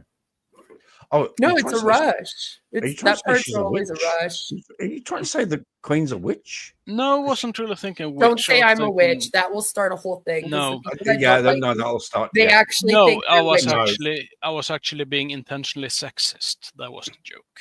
Oh. Yeah, no, like they're like we cast spells. I've had them hex me before. And then I did a stream saying that you have to be careful if you're pagan or Wiccan, because there was a lot of like new age spirituality cults coming out like 4 or 5 years ago. Wow. And they were like, this woman is against our cult of witchcraft.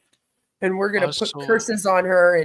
And she's an awful person because she says magic isn't real. And I was like, am I supposed to be an anti-pseudoscience, anti-cult, anti-scam channel that then says magic is real as an atheist?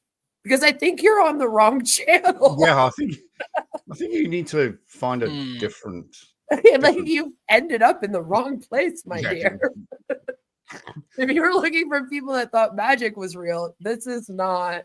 You're not going to find them over here or anyone. There are some proof of magic. It's not the place for you, my friend. It is. There are some proof of magic. No, the art of illusion, like Joe says, that's very much real. No, there was. Haven't you seen the cop who cast a spell on the Karen that tried to actually hex him? Who? I think it was on Donut Operator. No, there was a cop who encountered a Karen in a parking lot, and she tried to curse on him by throwing some kind of spell, and he countered her with a lightning spell. No. Yeah, he did, and he was glorious, and she just went down with it like a sack of shit. It was really funny. Oh shit! Well, that's like faith healers, though. Have you ever watched faith healers? I actually know one. Oh my! Yeah, and they like touch someone's head, and then they act like something's actually happening, but it's really just a high. Well, for me, it was like he intensely prays for someone. Robin, can you shut the fuck up just for a moment, please? No. Thank you very much. Ladies and gentlemen, please welcome and Happy New Year to you, although you've been in 2025 for the last probably I've been here for 18 hours. He's been here for the last probably 16 hours. Ladies and gentlemen, and please give and Mr. Lawler, let's have a lot of respect as well. Mr. Gregory Lawler. Hello, my friend. What's up, Greg? Happy New Year, peoples. Happy New Year, dude. How are you? Yeah, good. Can't complain. My phone, last time I was on, my phone overheated, being a 35-day heat, 35C day here. Yep. It killed my phone. I can't really feel sympathy for that, to be honest. That seems like a decent problem. What we've got Robin's kind of a sociopath, though. Let's be honest. What we've got on the panel, what we've got on the panel, my friend, are two people from the Northern Hemisphere who are suffering the cold at the moment. But you and I, of course, we love you are in the Northern Heathers, but the woman in Canada is not. No, you and Robin, you're in the Northern Hemisphere. We're in the Southern Hemisphere. Okay, I was confused. I was like, who are you talking about? No. So Hey, we're I enjoying. jumped on out of curiosity. What the hell's this thing about? What's fascinating about watching women curling their hair? I mean, I don't get it. Well, what's more interesting is how did they manage to keep the head up with those kind of rollers? I mean, that's just that's gotta be No, heavy. I don't do much of that. I can't do that or like Stop sleep it. with the rollers in your Stop it. head. No. Stop. That's funny. You've completely thrown me off my track there. No, you should watch us curl our eyelashes instead. Yeah, It's a lot more yeah. fun. Oh That's God! fine. Yeah. Please tell me you don't use fake eyelashes. You don't curl fake eyelashes. No, but Well, I you guess don't use them, could, right? but You don't use fake eyelashes, I hope. I do sometimes. Oh, stop. Oh, that's it. It's all over, right? I do not get my eyelashes done though. So it's good night to Queen because she wears fake eyelashes. I've driven so many women who's got like essentially brooms sticking out of their eyes, and it's just yeah. Well, you have to get damaging. the proper ones. And Yeah, you have these to are like know how to actually apply them. See, oh, there's this will just different stick ones. them Like, somewhere on the island. I get the ones where you like can barely tell they're fake most of the time. And then every that's once in a while I'll get a crazy pair, but that's usually because I'm gonna make fun of spider lashes on my channel. These are like square ones, like properly squared off ones. It's horrible. I don't know what that is. But imagine that you have like a square piece of paper, and then one edge you just make fine cuts in. That's what they look like. Oh, yeah, it's so bad. It's so incredible. And you can see. Like I was wearing some the other day when I was on here. I had fake eyelashes on the other day. Fairness, Yeah. I didn't see that. But see, you can't really tell. I didn't. Yeah, but I wasn't there. I was cooking. No, because when I get them, I only get the little strips of a few of the lashes. And then if you use those ones, it looks pretty natural. You can get natural looking ones, but you have to actually do it. But most can of the you time, get vegan ones though? No. No, my lashes are definitely made out of animal byproduct. Yes, like they're made It's from the pig's pubic feet. hair of. Okay, right. That's right. Let's finish this video, and then we'll go on to Nam. Part of the clan. I win. I think you're referring to the brown eye, not the eyes. Our clans have been put to sleep for a long time since George Washington put us to sleep. He killed us. Was he around for George Washington? We're gonna get back on here more often. He probably killed them. I also love the Bond reference here for some reason. Let's just go back. George Washington put us to sleep. He killed us. Why has he got a book My of job James is to Bond? wake us up. No, he thinks Bond. that's their bond that they keep James going on Bond. about. Oh, the Bond. Oh, the Bond. Oh, yeah, that's the probably what Bond it is. that, He doesn't understand that it's a book. He thinks it's just proof. Look, there's Bond. That's sort of what he thinks Bond is. Yeah. That kills me. Actually, that's hilarious. Which is probably depressing that he's got greater understanding of books than Daniel Craig does. What's the bullhorn for? What has the Pope got to do with anything? To know that this is what are we trying to read here? This is why everybody's Secret Treaty of Verona. The Secret Treaty of Verona, which is so secret that he's got a copy of it. Very true. I like that. It's so and secret. he's sharing it to the internet, by the way. And So just secrets out. Just don't tell anyone, okay? It's so secret. Jesus. Do you know what it is? Is this Secret Debbie? Treaty of Hi, Verona. Debbie. I've read it. Love you, Debbie. I hope you're having a fabulous night. It's Queen. Hey, Mrs. J. Is Betty talking Her name's to us? Debbie. Right. Who do you think I was just saying hello to? I don't like to say. I don't like to use people's personal names. He said it in my chat before. Yeah, I so know. that I know. is He by my name all the time. I'm not said it doxing earlier. his wife. I promise. But hello, Mrs. J. Mwah. Love to you. Happy New Year. I wouldn't either if Joe didn't like mention her name publicly. Then I wouldn't say it either. He did actually earlier, but I sort of glossed. See, I won't even say your name on here. Why? I call you Chuck. Everyone knows it. He's King Chuck. That's what I was just gonna say. Like everyone knows it, but it's like I don't like to get in the habit of calling people by their real name if I stream with them, just in case I say it. Like my only other really close friend on here that I stream a lot with, she's also out like me in her full name. Well, like everyone knows my name's got a system to fix that. We just call everyone buggerlugs. Oh yeah, that'll work. Call them all insults. That'll work. Fuck knuckle, buggerlugs. Anyway. Yeah, fuck knuckle works. Fuck knuckle. Yeah, he was like, I never said that one, Chuck. That one's all you. I love fuck knuckle. I Aren't think you kiwis and kangaroos, all of you? I like nitwit. That's my favorite. Nitwit. Oh, nitwit's a good nitwit. word. I love that one. I don't know why.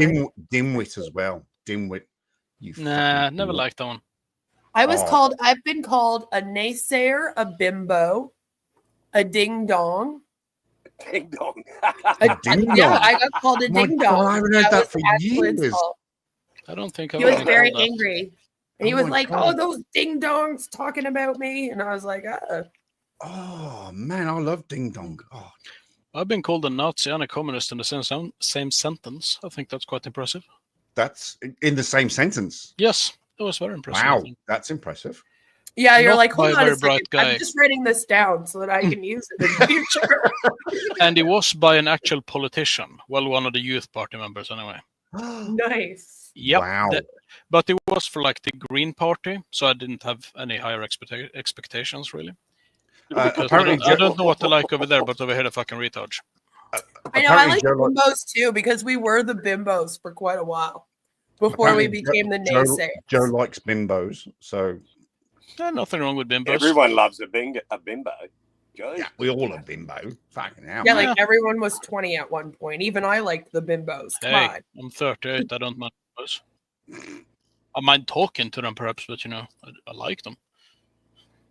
Well, there are other things you can do with them apart from talking. Yeah, have you tried some of that? Stop it. Stop it's it. Pretty hot. We're not going to get in that rabbit hole. I'm just sticking up. No, the rabbit hole is about chili. I think we know that. I'm in too many rabbit holes. I don't know if I could fall down another one. I might never get back up. No, chili just want people to fill the one he's in. Repeatedly. Oh, we should throw that. You keep talking, he's going to end up filling your hole to teach you a lesson. You better watch out there. Yeah. Do you know how tall Chili is?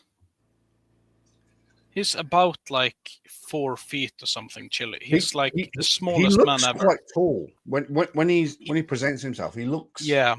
He really looks quite. He tall. always films himself from below, but then you see him next to a normal-sized guy, and he's just fucking towering over him. It's ridiculous. He's super short. I would pick him in about, judging from his videos. Excuse me, hiccups. I would pick him at roughly about 5'11", 6 foot. Oh God, no! You got easily half a head on him, easily. Wow. He's really fucking short. Wow. Really? Yeah, it's so funny when you see him like getting arrested and stuff, and the cop is like just he literally looks up like at him when they close. Wow, I would Who never. Are we talking about? Chile the Castro. Actually, it makes sense that he has little big man syndrome. Yeah. Yeah, he's like a chihuahua.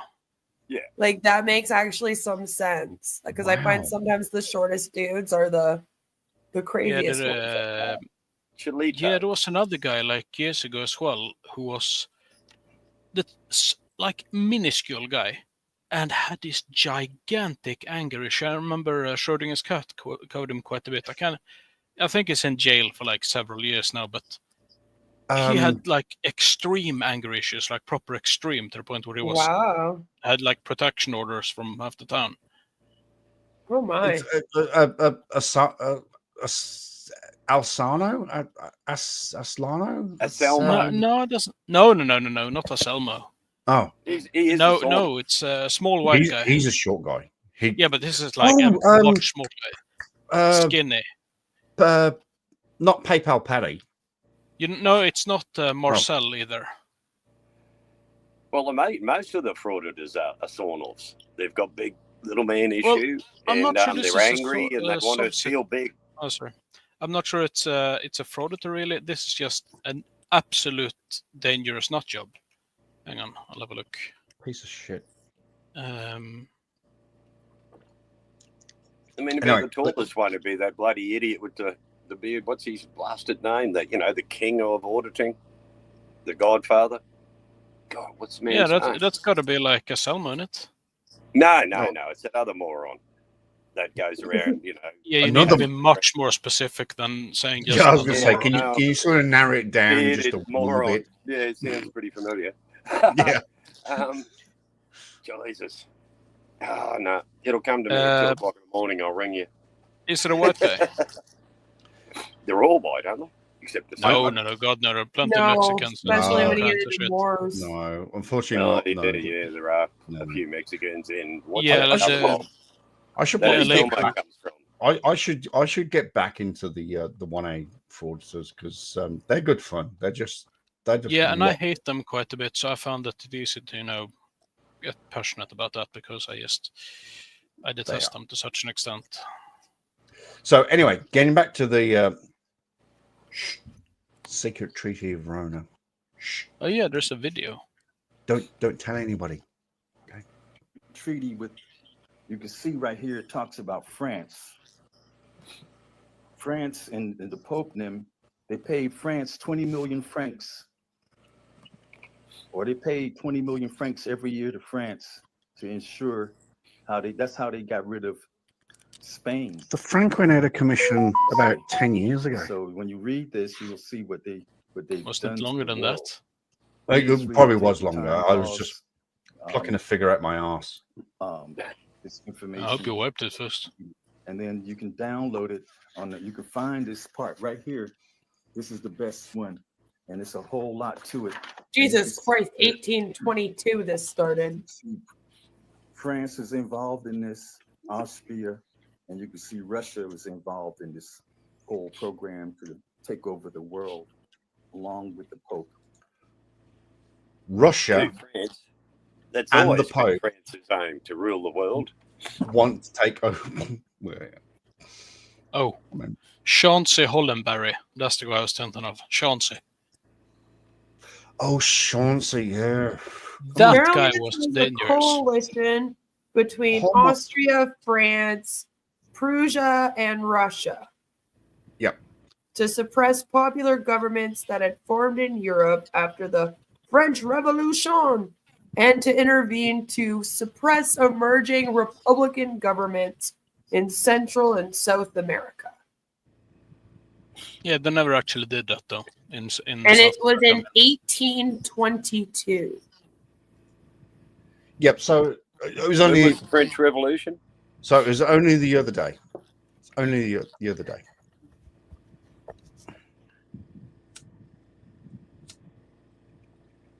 Well, I mean, it was essentially after the Napoleonic Wars and the restoration of the French crown. You remember, Chuck? The French yes, I was there during the French Revolution. That was a couple of weeks before his birth. Come on. It was It was a terrible time. No, it was a terrible time. I mean, I remember trying to. I remember being in the French Revolution, and the worst thing about it.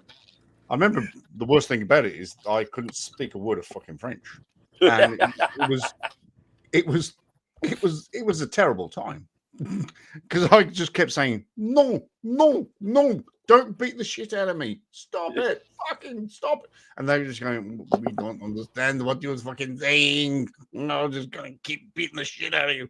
So yeah, it was a terrible time. It was a terrible time in translation. Only if you were royal. Bastards. Oh, well, noble or thinking or educated or, well, anyone who caught the ire of Robespierre and his crew, essentially. But at least he died the same way he killed everyone else. They got. Why did I just find information saying that this is a newspaper forgery? Yeah, well, it is.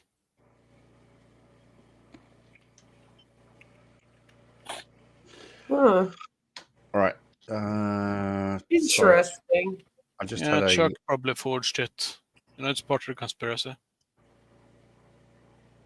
Why is it always love my a good fault? conspiracy. Of course, Why it's is your it my fault, fault? Why? This Seriously. is your channel, Seriously, remember? Chuck, sometimes you just ask silly question like why it's your fault. Because it is, obviously. Okay. All right, my Because bad. I said so. Oh. Or possibly because you popular said so. demand. And Yes. he's got a treaty to back him up. Don't you muck Exactly. around with him, Chuck. Church. He's so proud of himself, this man. Wherever you see a Catholic church, that's the land that the Pope stole. The land that the Pope stole. Oh, don't tell the bloody Pope, he'd be pissed. There'd be no holy water for you, buddy.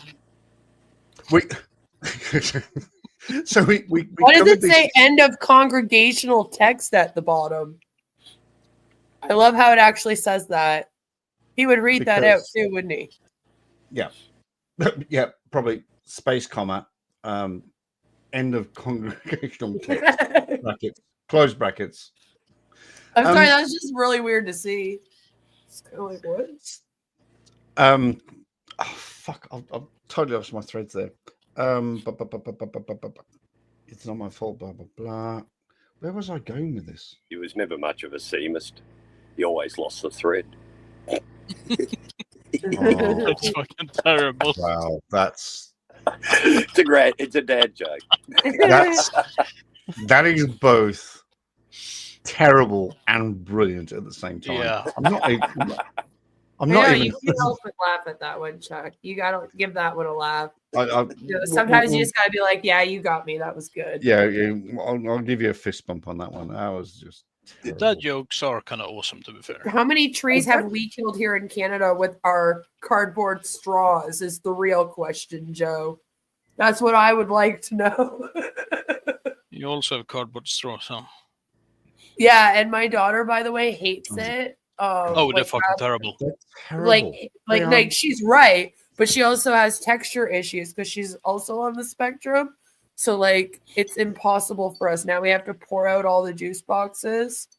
Like she's just starting to get used to it now because we've been like, you're gonna have to get used to it. This is how straws are going to be now here. And years of this. So annoying. They disintegrate. Yeah, they get soggy and deeply unpleasant. And if it's a hot beverage, then it just stop relying. Muscle tightness, stiff joints, and Band-Aid. For injury. Yeah, injuries again. Might be feel good for the first aid. Make you strong. Yeah. Oh my God, they were listening, Chuck. Hang on, didn't we? Hang on. How do we get shit! We were talking about first aid. Yeah. That was our second product. Oh my God, he goes from James Bond to this one. We were messing with the ads because we were talking about what you talked about that thing. Yeah. We tried to get ads for toilet plungers, but that one didn't quite work. We're still waiting for the toilet plunger. But first aid. Oh my... See, we wanted to see if we talked about some product stuff that we needed, if they would show us ads for it. Because we got on the conversation about that. And we just saw our first ad. Next one's going to be the toilet plunger. The next one is definitely... Or the life insurance. Oh my... Or maybe a bid for the electrical toilet plunger. Maybe non-cardboard straws. Hey, I'm using metal straws. They're awesome. They're just normal straws. Straws are amazing. I love straws. Straws are once upon a time they used to be like plastic. bamboo ones, I think, or something as well. But, you can still buy plastic reusable ones. But there's none that are good for juice boxes. Do you remember? Do you remember the days? Do you remember the days that we used to go on a holiday, and you used to get those curly straws, and it used to Oh, God. Yeah, they still sell those. I mean, we have 2 of them. Drinks. What happened to those? I mean, what? We have a huge plastic. one. You could drink paper. a drink in the kitchen from like our bedroom with this straw. It's like I 5 think they feet killed long. all the It's whales or crazy. someone. You must have a pulse in the back of your neck to suck that hard.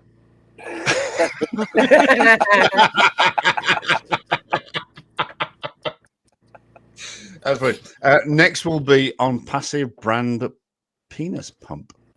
Well, nice. No, that one will be on Fusion. Could you imagine calling it the On Fusion penis pump? And you're like, wait, what is it fusing? I don't know if I should be using this. Well, hang on. Did it say fusing or fusion? Yeah, exactly. On Fusion, fusing. Yeah, but if you fusion, that's different than fusing. Because fusing, because that's confusing. Well, I was thinking, no, if it's fusion, then it's literally like a nuclear reaction. We're already going down the road of confusion. Let's go down the road of confusing. Really do like that. It's confusing with FBC. It's all confusing. It's so fucking confusing. I love that. What a great name for a company that is nothing but confusion.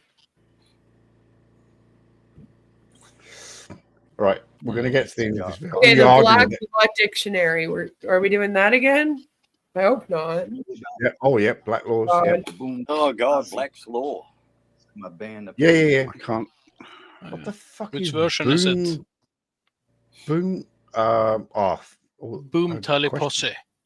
What does that mean? I think it means fucking terrible music. And for sale, my job is to put the land back in the women's hands and rule this earth. Again, what version is that? Oh no, we haven't got a version.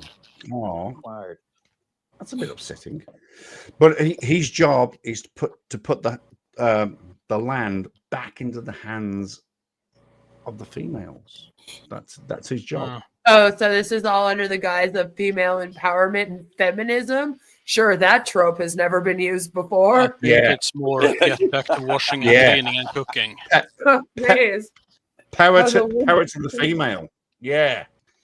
All right. Yeah, power to the girls, girl power. Wasn't that the Spice Girl? No, that's got an addition. Can anybody zoom? Chuck.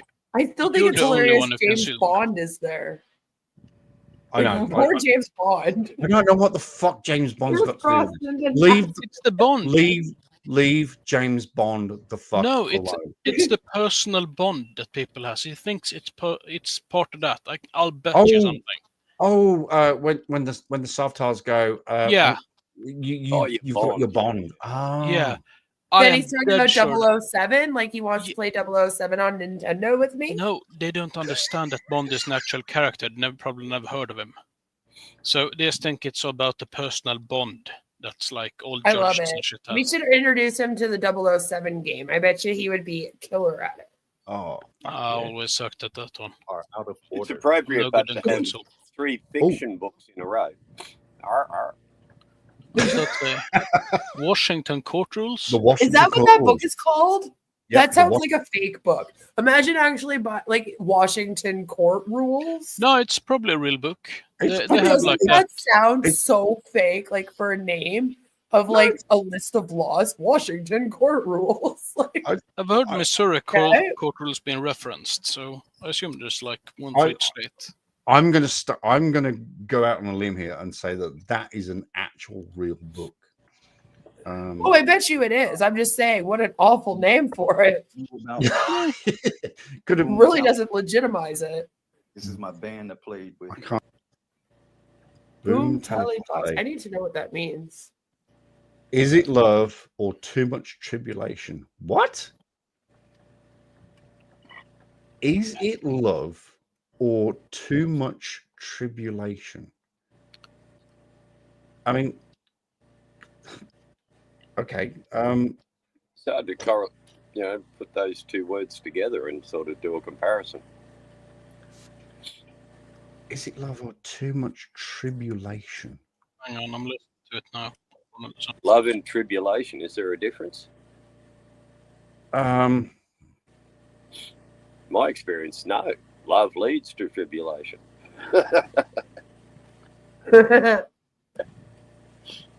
Okay, it's terrible shit reggae. That's what it is. Oh, okay. Yeah. Thanks. Yeah. Okay. Oh yeah, probably. No, I just listen to it. Moving I'm swiftly. trying to find out.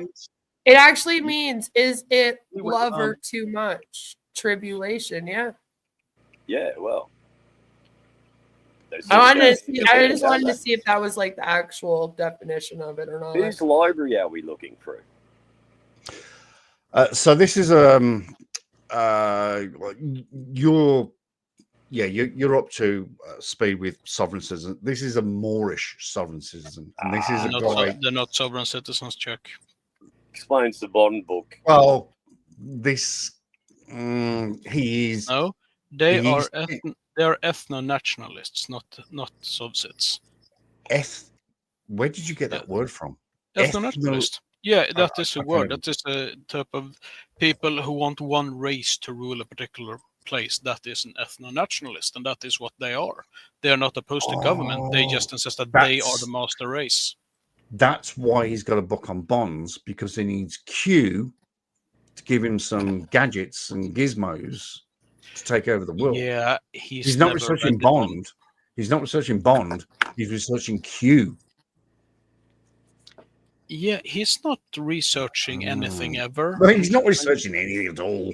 Fucking hell. If you want to find out a master plan for taking over the world, a Bond book is the place to look. Really? Is that how you do it? I mean, every bloody tried that movie's about some nutter trying to take over the world. Yeah, but they always fail, so I'm thinking it's more like a cautionary tale. Yeah, this is a warning. Don't just kill them. Don't explain to them what your plan is. Just kill them. Yeah, just point. Don't do it. Don't do it.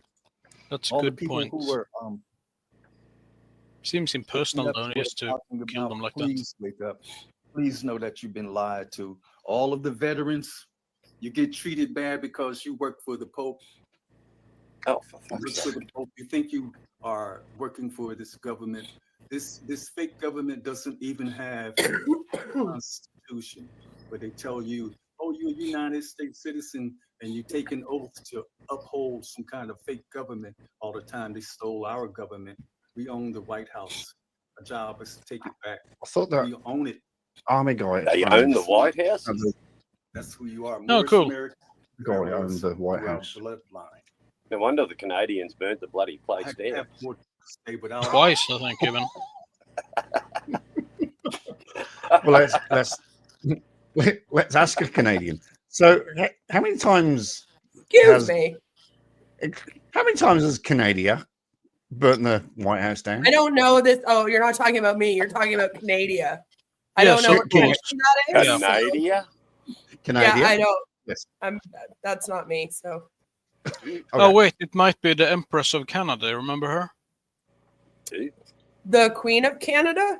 No, the Empress. I think it was the Tiny Asian lady. She's called the Queen of Canada, the black lady that pretended to be a queen and took up the school.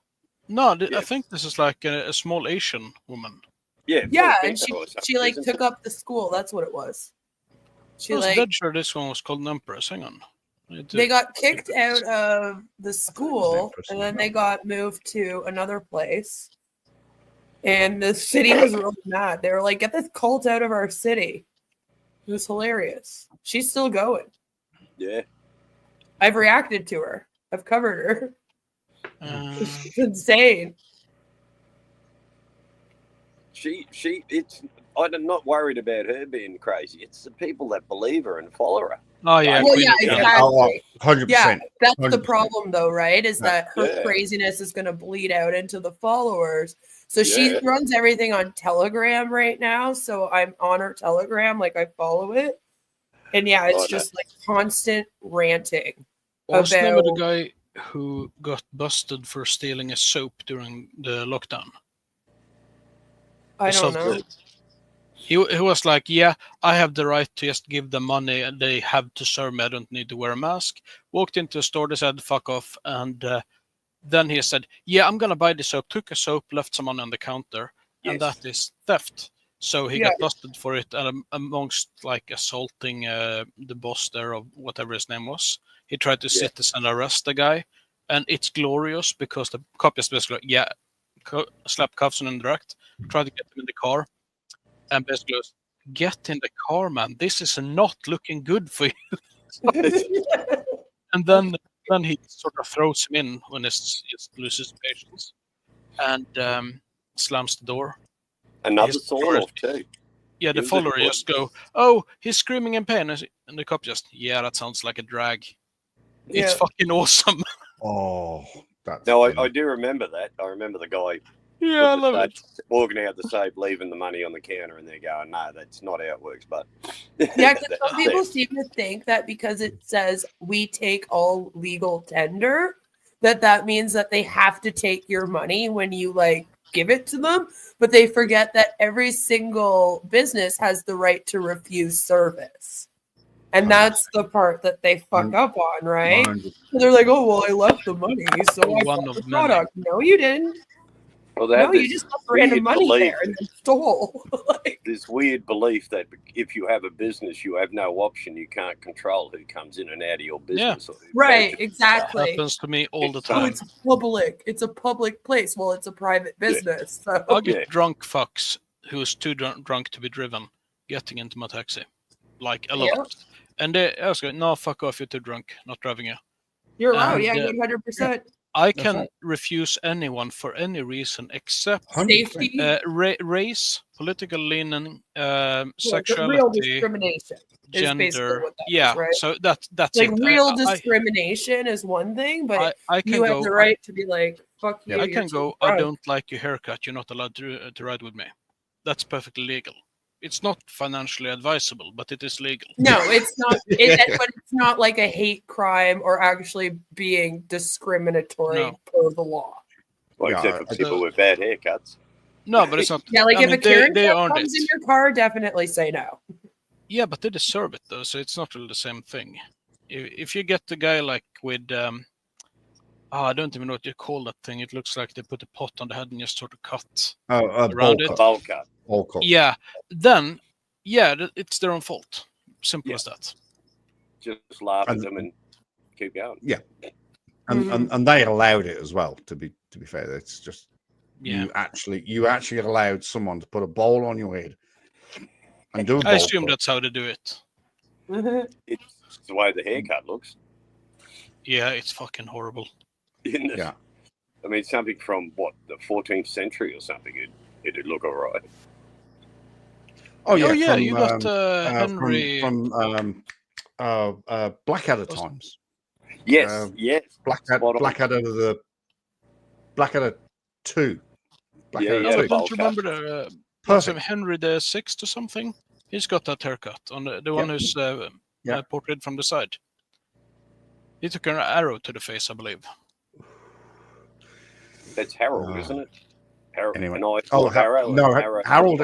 No, he had the arrow in the eye. No, that was 1066. That was a long time before that. Yeah, this was like. Anyway, I think, let's get through this video. Let's get through this video, and then there's a we'll video.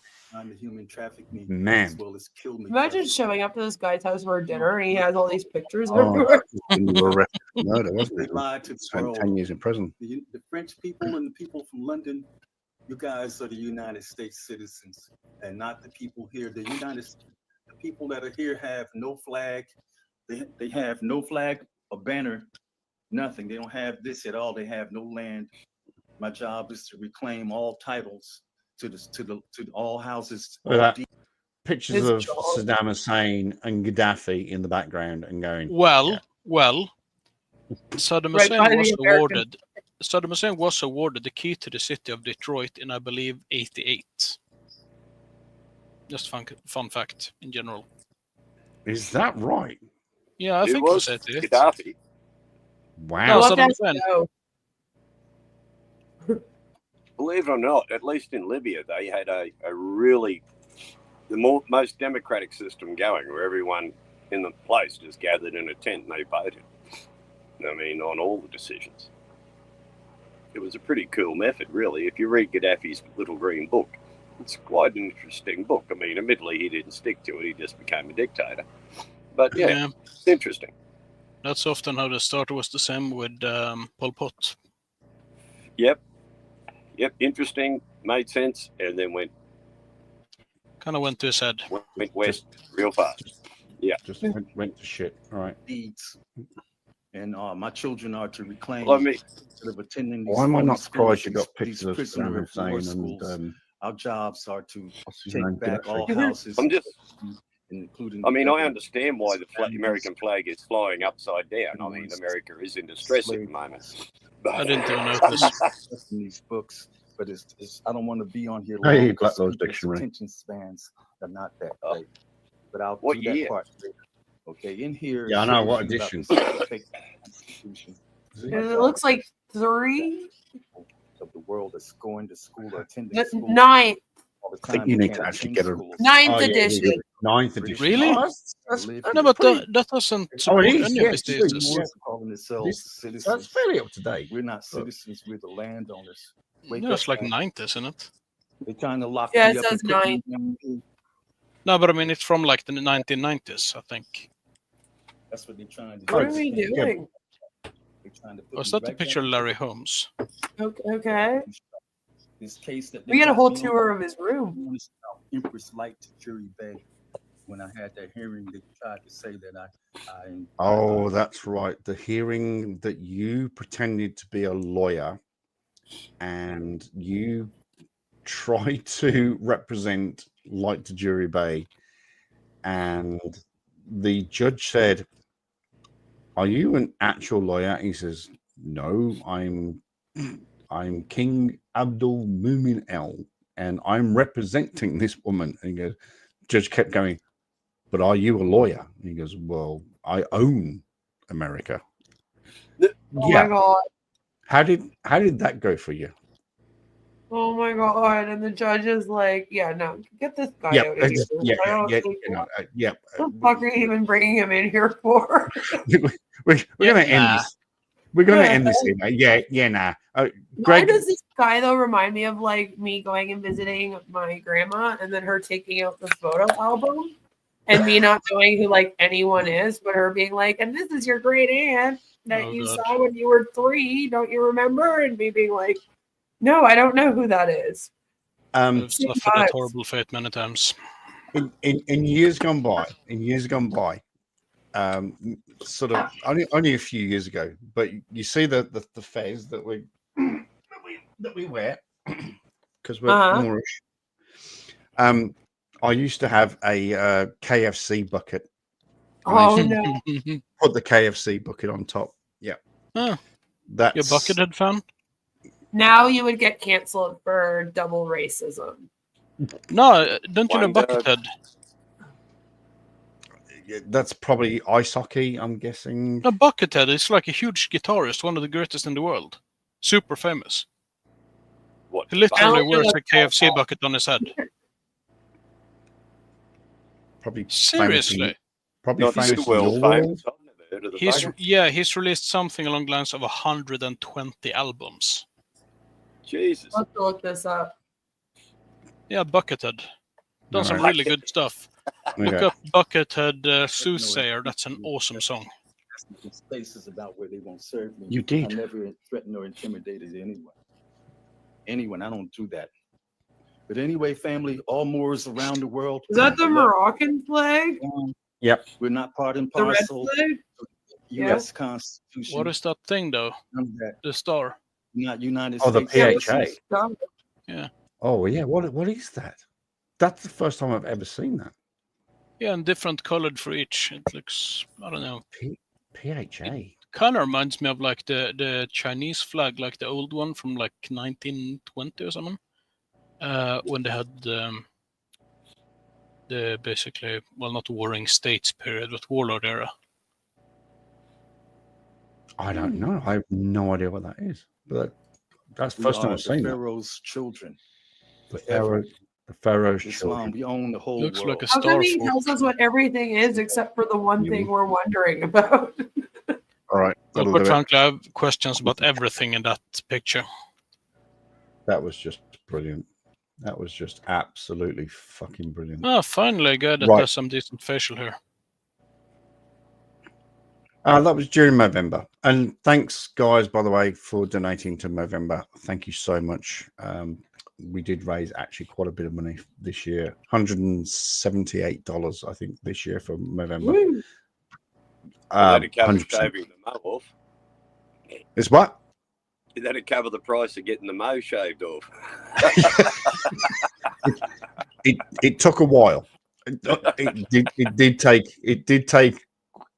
did take quite a while to get that bastard off. It honestly did. Right, let's let me find ma'am. What do you mean bastard? Why would you question the birth of your beard? Well, mustache. The flatters? What?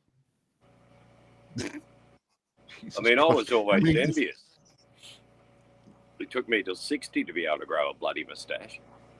Oh, it took me... I think I was like 20, 21, something like that. God, no, I had a baby bum face at 20. I used to just go with like stubble, but then I'm an exceedingly lazy person, so I couldn't be bothered shaving all the time.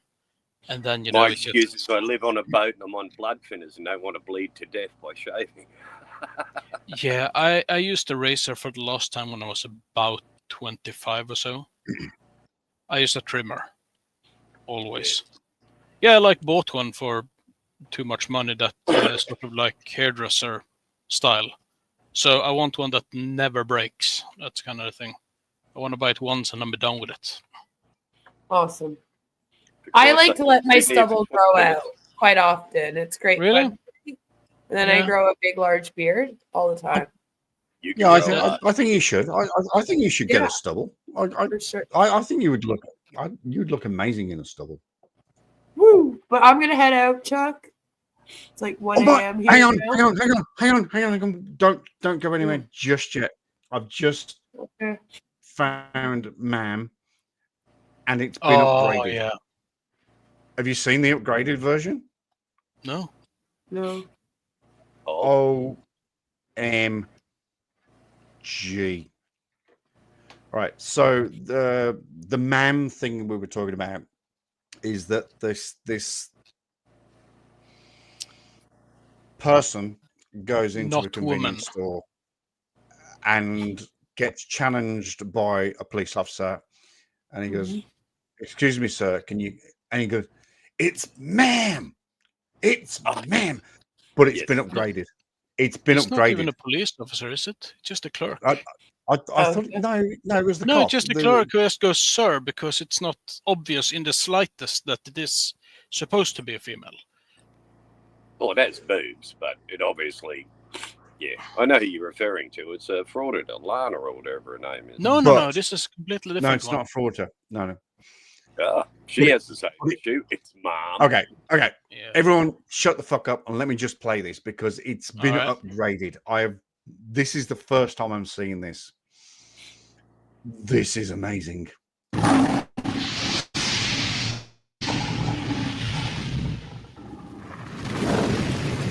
I will never leave you two. Excuse me, it's ma'am. It is. Yeah, that's it. Yep. Stop being such a fucking degenerate. I love this. Are you ordering me to do a thing? In your whole force, I am not intimidated at all, man. Fucking degenerate.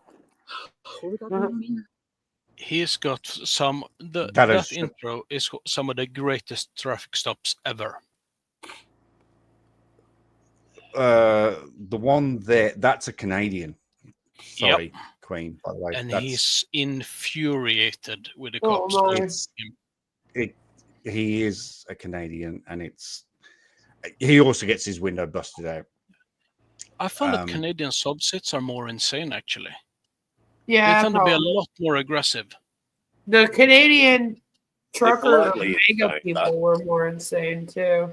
Are you talking about what's her name, Queen something? The one Queenie. Oh, that one. Yeah, Queenie. Yeah, did a bit. Well, I didn't do a video on him. Yeah, it's just like 8 of me or something like that. Size-wise. Yeah, I reposted.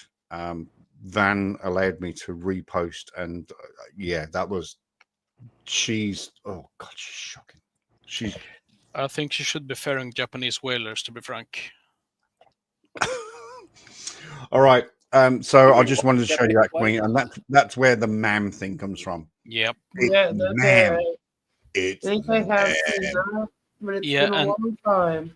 It's so funny because the clerk also, after a while, because I mean, he acts like complete idiot. So the clerk just go, "Sir, please chill out," you know. And then someone goes, "Dude, you need to chill." It's so, and they has to, so he starts throwing shit all over the store. He goes, "I ape shit," and no one would ever assume that's a woman or supposed to be a woman. You would assume that is a weird gay guy. Yeah. Yeah. But regrettably, misgendering is now frowned upon. Yeah. Well, they here's the can thing. shove that somewhere. I think it should be if someone like actually does identify and is doing their best to pass or going through the surgery, and they tell you, you know, I'm now a female and no longer a male. I think it's respectful to then refer to them as such. But something like this is a different thing altogether. This is somebody that is just using like the trans population to cause problems and be a menace and do things like this because they think they're going to get special privileges as a woman versus a man. And that should definitely be called out. And you don't have to use certain pronouns with this person. I don't feel like that makes sense to me that they would not consider this person to necessarily be a man. I've met some trans people, and they never ever want attention under any circumstances because they just want to be left alone. Well, see, and that's what I'm saying. Like the people that are actually trans are not the ones that are going around here going, respect my pronouns. If you don't call me the proper pronouns, I'm going to come after you. That's not who's doing that. Shove it. Right. The people that are doing that tend to be people that are just like they are just narcissists. That's all they are. Yeah, pretty much. Yeah. We don't. We just we have a single word to sum up people like that. It's called wanker. Yeah, I was approached this summer about someone wanting to use a pronoun for them that's supposed to be for multiple people. And I gave them the choice between he, she, and it. That's what I got to pick from. Because that's all I will never use another pronoun under any circumstances. That's just a matter of principle. Ever. Well, for me, I'm all about proper English.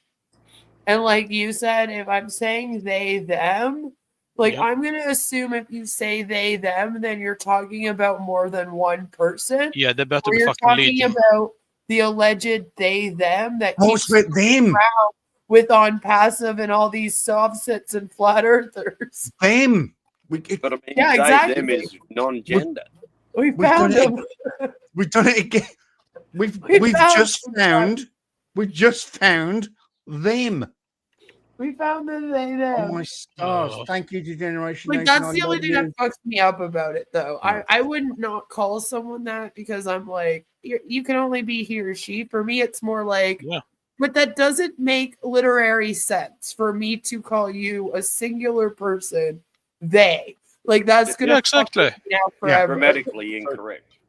Yeah, it's just pure wrong in every language. Yeah, so I'm like, I cannot do that. Like, I feel like I'm breaking all of the rules I've learned my entire life, not about gender, but about English. Well, it's also, I mean, it's horseshit, a lot of it. There are two genders. Queen, we have just found them. We did. Wow. Right. Us and you're going to head off. Thank you very much. Very binary. Oh, sorry. It seems very binary, us and them.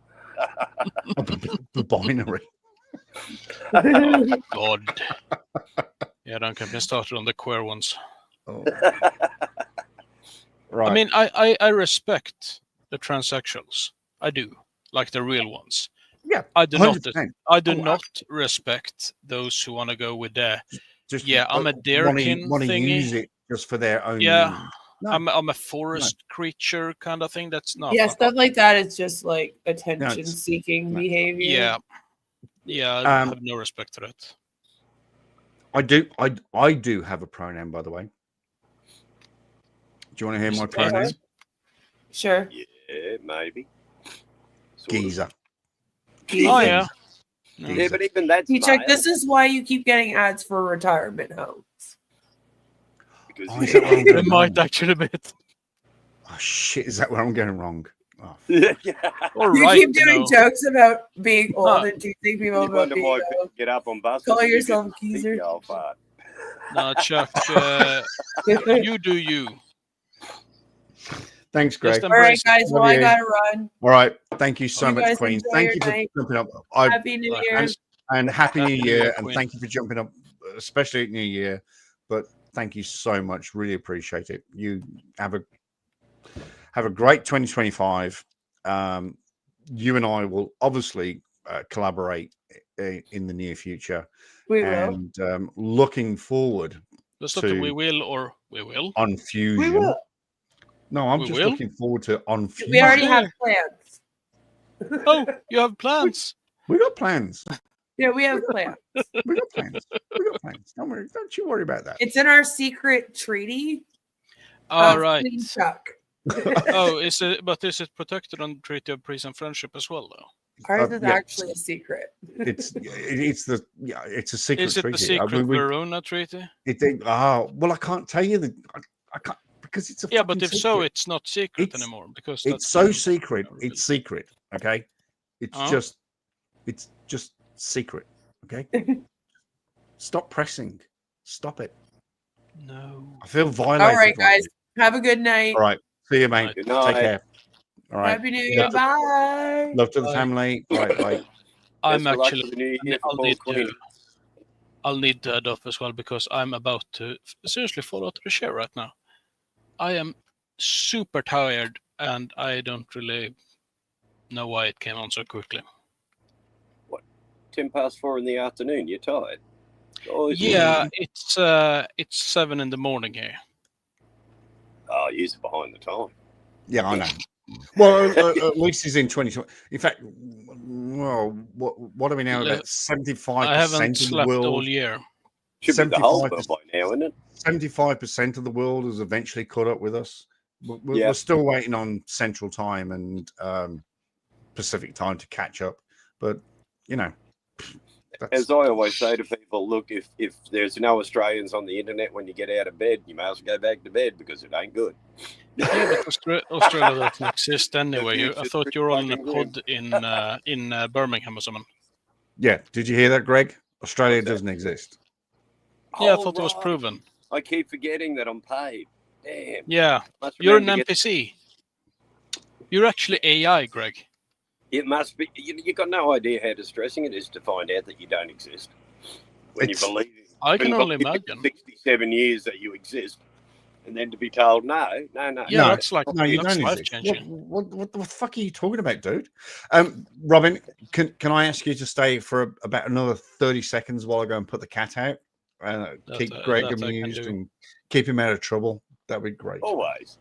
I won't stand up and show you my bare bum. Hey, whoa! Slow down, Tiger.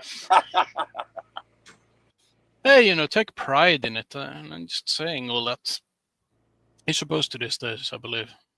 Also, don't eat fishing hooks. That's bad. Yep. Don't eat yellow snow, I've heard from. You don't have snow, do you? Well, I went in the snow once and I pissed in it just to see what piss holes in the snow look like. So I knew what people meant when they saw me in the morning and said, God, your eyes look like piss holes in the snow. Does it actually snow anywhere in Australia? That's not like in mountains. We have more snow in our mountains than they have in the Alps. Yeah, but I'm thinking not like in mountains, just like on lower levels. Yes. You have snow. Yeah, Really? the New England Highlands get snow. It snowed in Melbourne when I was living there for about 5 minutes one Sunday. And I'd already told the company when I started, I said, if it ever snows, I'm not coming to work for 3 days after it stops. When it snowed for 5 minutes, so I didn't go to work for 3 days. And the company was really pissed off. And I'm going, but I told you, if it snowed, I wasn't coming to fucking work. That's about the same as the UK, to be fair. I mean, if it snows over there, the entire country just freezes up, literally. They do not understand how to deal with snow. No.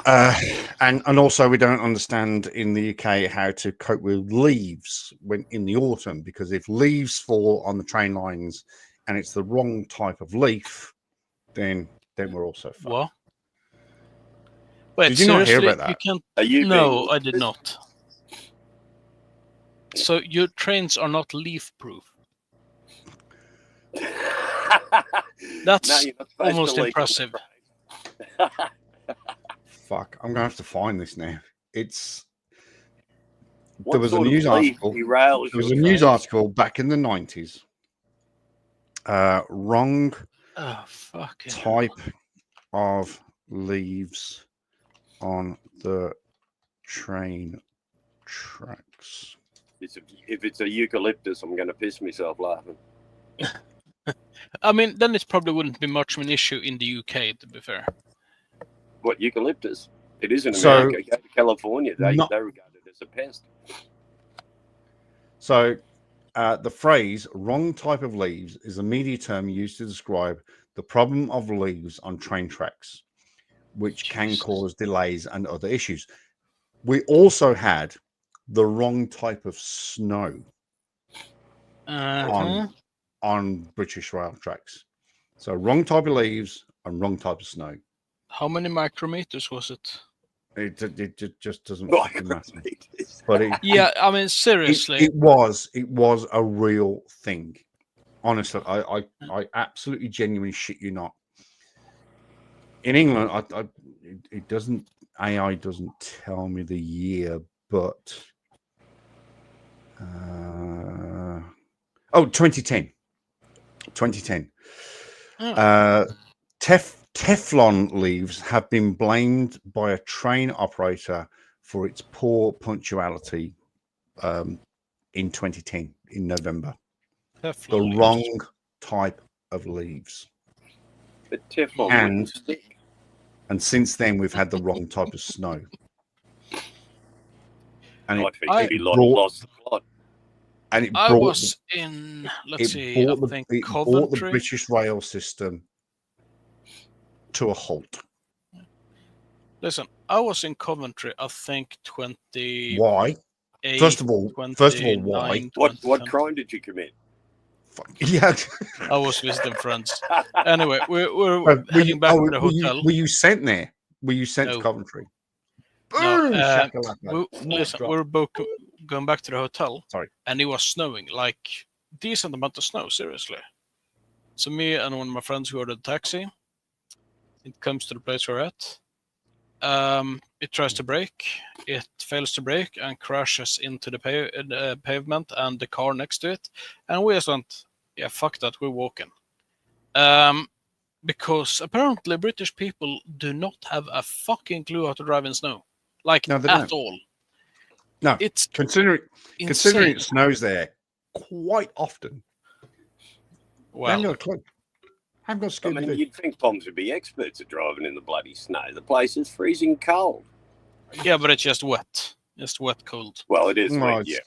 It's wet and cold. It's wet, cold, and miserable. British Sorry, movie it's wet, last cold, night. miserable, and dark. It's wet, cold, miserable, dark, and dank. It's wet, cold, miserable, dark, dank, and depressing. It's wet, miserable, Birmingham. cold, dark, dank, depressing, and it's Birmingham.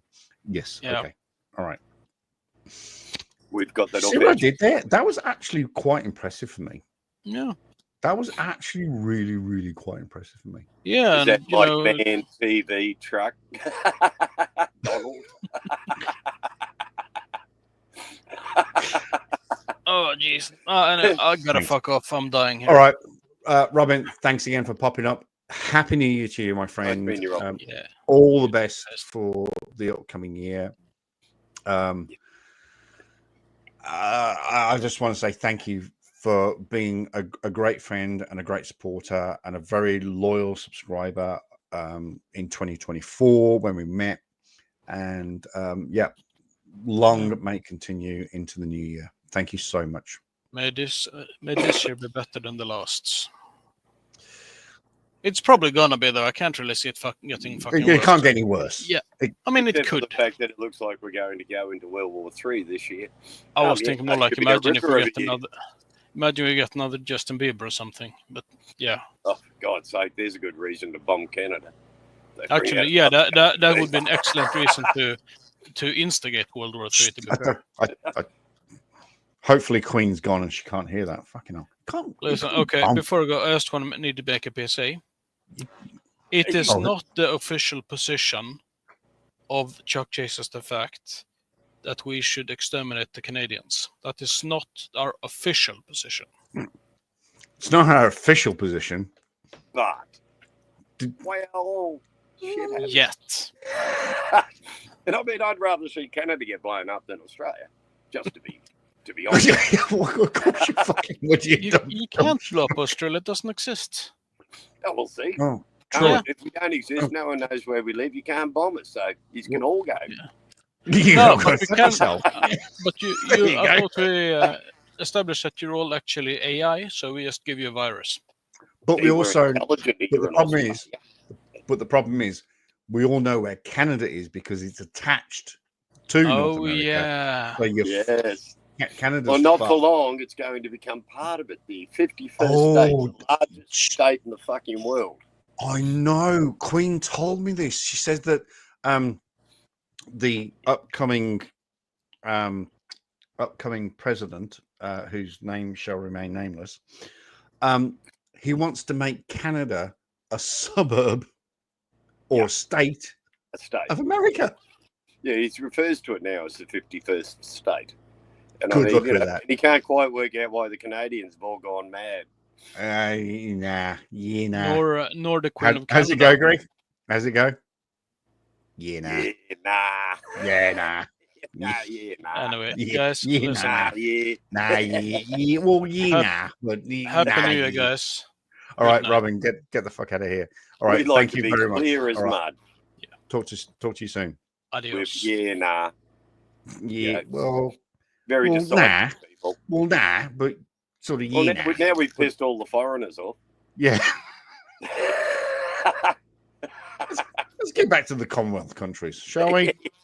Well, I was thinking more the seventh state of Australia. Fucking hell, bells. Yeah, I heard that the other day. I couldn't. I was talking to her. She wasn't behind her icon. She was on camera. Yeah. And she went, "Oh, have you heard that the upcoming presidency wants to make Canada a state of America?" I was like, "Look," and she was looking at me going, I went, and she's going, I just went, "Fuck yeah, nah, yeah, nah, yeah, nah, nah, yeah, nah. yeah, nah, yeah, nah." And she said, it's Canada's made up of, oh, my brain's going to explode, 12 different provinces, I think. Because you got, yeah, it's a bloody big place. It's fucking huge. And I think it's got 12 provinces. I'm if not they hadn't 100% sold sure. Alaska, they'd probably be bigger than America. Pretty much. I mean, that was a silly move, selling Alaska. And she just said, the upcoming presidency wants to make Canada a state of America. I went, yep. Well, that's not. And invade Panama, Mexico. That's not going to work. And probably a few other places. That's not going to work. That's not how this works. It's not how any of this works. I've just actually. Could you remember? Could you imagine Albanese saying, "Right, we're going to invade New Zealand tomorrow"? Well, I mean, everyone would go, "Yeah, nah." Fucking Australians are going, "Yeah, nah." Kiwis are going, "Yeah, nah, yeah, nah, yeah, nah." Nah. It's not. Oh, Too much goddamn pig hunting in that country. But there are quite a few. I don't know the actual percentage, but this is sort of true. Yeah. That people believe that New Zealand is part of Australia. Oh yeah, 100%. That it's just a suburb. People everywhere. It's a suburb. I mean, you did get offered a number of times to join the Commonwealth. I think the first time was around the 1840s or something, and New Zealand basically told us to piss off. We went, oh, okay, that's all right. We're not hurt. And then when we became a country in 1901, in 1900, sorry, we did the same thing. We offered New Zealand to join, and they told us to bugger off again. We thought, Jesus, they're rude, those Kiwis. They and I think we offered them again at some other point in time, and once again they said, piss off. No sense of humour, the buckets. No. But I mean, up until the 1980s, you could travel between New Zealand and Australia. You didn't need a visa. You just simply walked out to the airport, brought your ticket, got on the plane and flew to New Zealand. Same with New Zealanders coming to Australia. Mm. That whole massive, the Kiwi invasion in the 1980s, there were no visas required to come into Australia.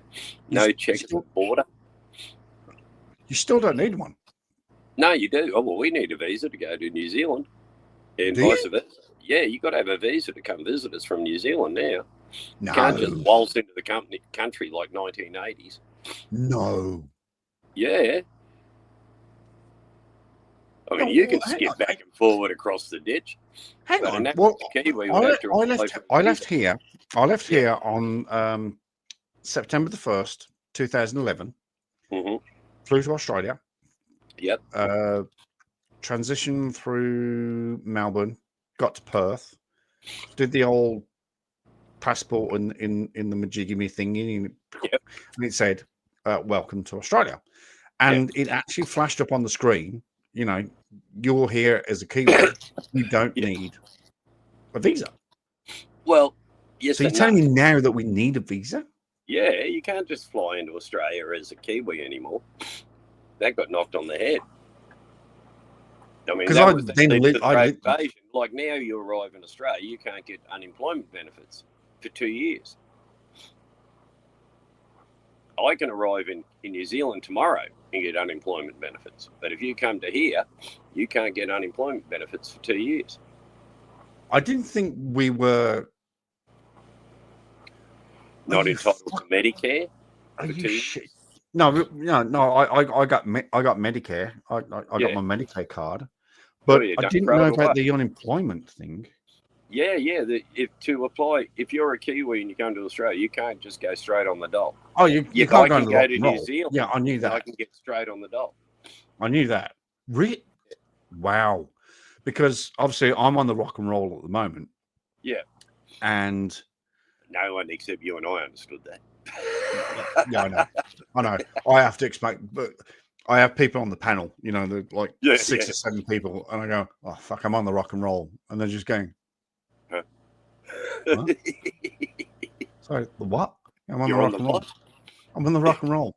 I was just looking at it going, well, I mean, gyro would confuse a lot of Australians. Oh fuck yeah. Yeah, but I mean, I've watched a lot of British films. You don't get much choice in Australia growing up. And the gyro, of course, I know means gyro. On the gyro. Yeah, but it's funny when I say the rock and roll, people just go. I can see the words coming out of your mouth, but I don't quite understand. Don't comprehend. It's like trying to explain to an American that you're not insulting them when you say, oh, you're a septic tank. And they go, oh, you're saying I'm full of shit? You go, no, yeah, and that one's a yeah, not a yeah. Nah, that's a yeah.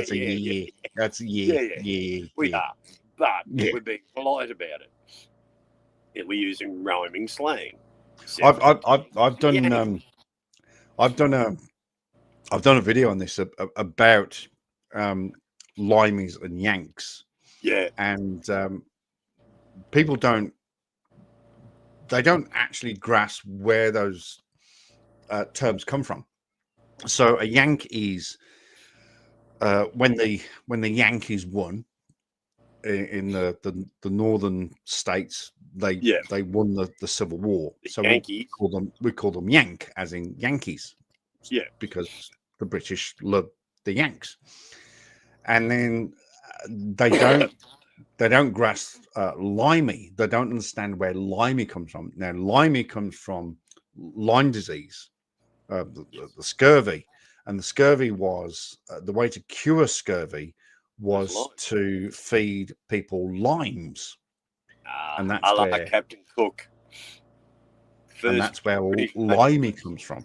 So, well, interesting historical fact: Captain Cook was the first one to experiment with the use of lime juice on British warships, and was successful in being the only person in that period of time to lose the least number of sailors in a round the world trip, because he fed his troops, his sailors, lime juice on a daily basis. Yep. Plus, he made them clean the boat and fumigate it on a daily basis.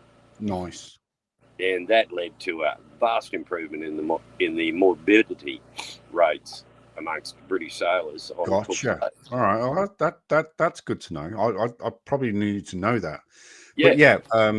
But that's where the Yanks call us limeys, because I've taken the lime juice and not been so sick from scurvy. A staple on the in the British Navy in the 19th century, in 18th century.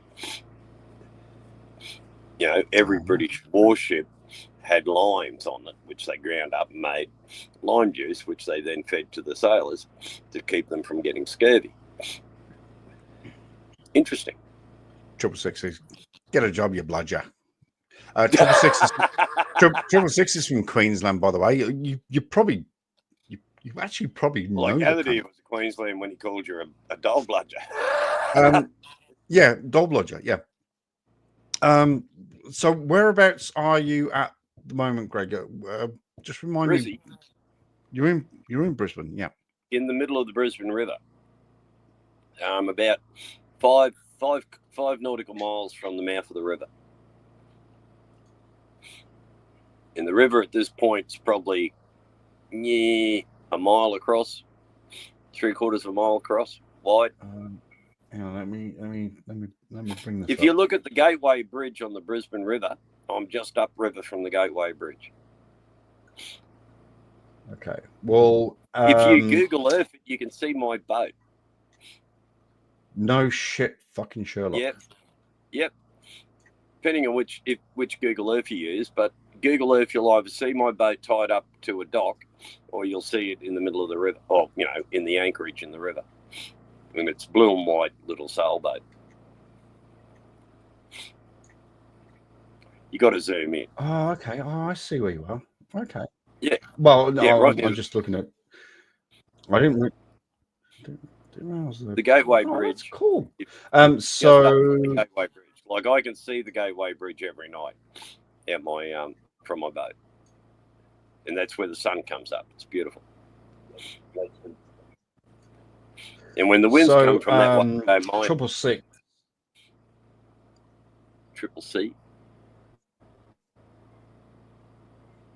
666. He lives near Coolangatta. Oh, 666. Kalinga. Yeah, 666. Yeah. Kalinga lives near two separate suburbs. Burleigh Head. Oh, Burleigh Head. He's down the Gold Coast. Right. He's almost a New South Welshman. Sort of. Oh yeah, Which there's Burleigh Head. Oh, so you probably don't know him. You probably No. I have seen 666 pop up every now and again. I saw him the other night on here, and the way he was talking, I pegged him immediately. He's a great guy. Yeah, he's a great guy. I love 666 to death. I honestly do. He's an amazing guy. terrible flat earther conspiracist. Hates flat earthers like we all do. I mean, who wouldn't? I mean, let's face facts. Just take a man into the middle of Australia. You can see the curvature of the Earth. You can see the horizon fall away. You can see the curve. If you're out in the middle of Australia, it's dead flat, and you can see the curvature of the Earth. You don't need to go up into space or anything to see it. You can see it out there. You can see the curve. It's, you know, a very mild curve, but it's there. Yeah, but yeah, fuck, you can see it. Yeah, it's awesome. I know this. You know there's more this. sky than there is land. But, you know, flat Earth has always cracked me up. You know, I mean, if it was a flat Earth, the cats would have pushed us all off by now.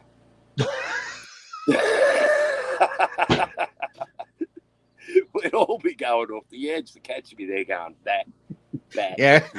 This is my territory. This is my territory. Get off here. Get off here. Oh, bless. Oh, shit. Oh, this has been I always wondered, you see the images of the flat Earth and the ocean falls off the end of the world. Where the fuck does it go? And one point that the creek, you know the Creaky Blinder. Yes. Yep. Yes. One point he brought up, and it was a really good point. I mean, I brought up several points about the ice wall, and the flat earthers say that you can't go to the ice wall because it's guarded 24/7 by warships. And my argument is, who's paying for these warships? And whose warships? Whose warships, first of all? Yeah. I think that's my first argument. Then who pays for them? Then who pays the sailors' wages? And plus, what would be the bloody point? If you're going to fall off the end of the world, you don't have to worry about stopping. You might as well just go. Yeah, go for it. Go for it. Yeah. Problem solved. I'm going to climb up to the edge of the earth and go for your life. Yeah, go for it. Literally. Fill your boots. Fill your boots. Just keep sailing east. You'll find out. East, west, north, south. West, north, south. Whichever way you go, you're going to fall off the place. Yeah, just go there. Yeah. I mean, apart from trying to resolve the issue of the moon and the sun, which, you know, just watching it arc across the sky lets you know that there's some sort of circular thing going on here. I mean, let's all look east for a moment and then just keep going. Yeah, and then by the end of the day, you're looking west. Strange that. Wow, what the? I mean, even as a small child with no comprehension, it sort of worked out the place was round. Instead of a flat Earth where the sun just goes round. Yeah. Well, how come we don't see it from the north or the south? You only see it from the east, the west, and directly above you. And my other question about the warships that are protecting the wall. The warships. The first I've heard of the warships. Yeah, and it's warships as well, not just any ship. It's a warship. Warships, Who replenishes the provisions on the warships? And how? So, and who replenishes the replenishers that deliver the replenishments to the warships? And but I mean, it doesn't even make sense because the only time you really hit ice is if you go north or south. But if you go east or west, you're not going to hit friggin' ice.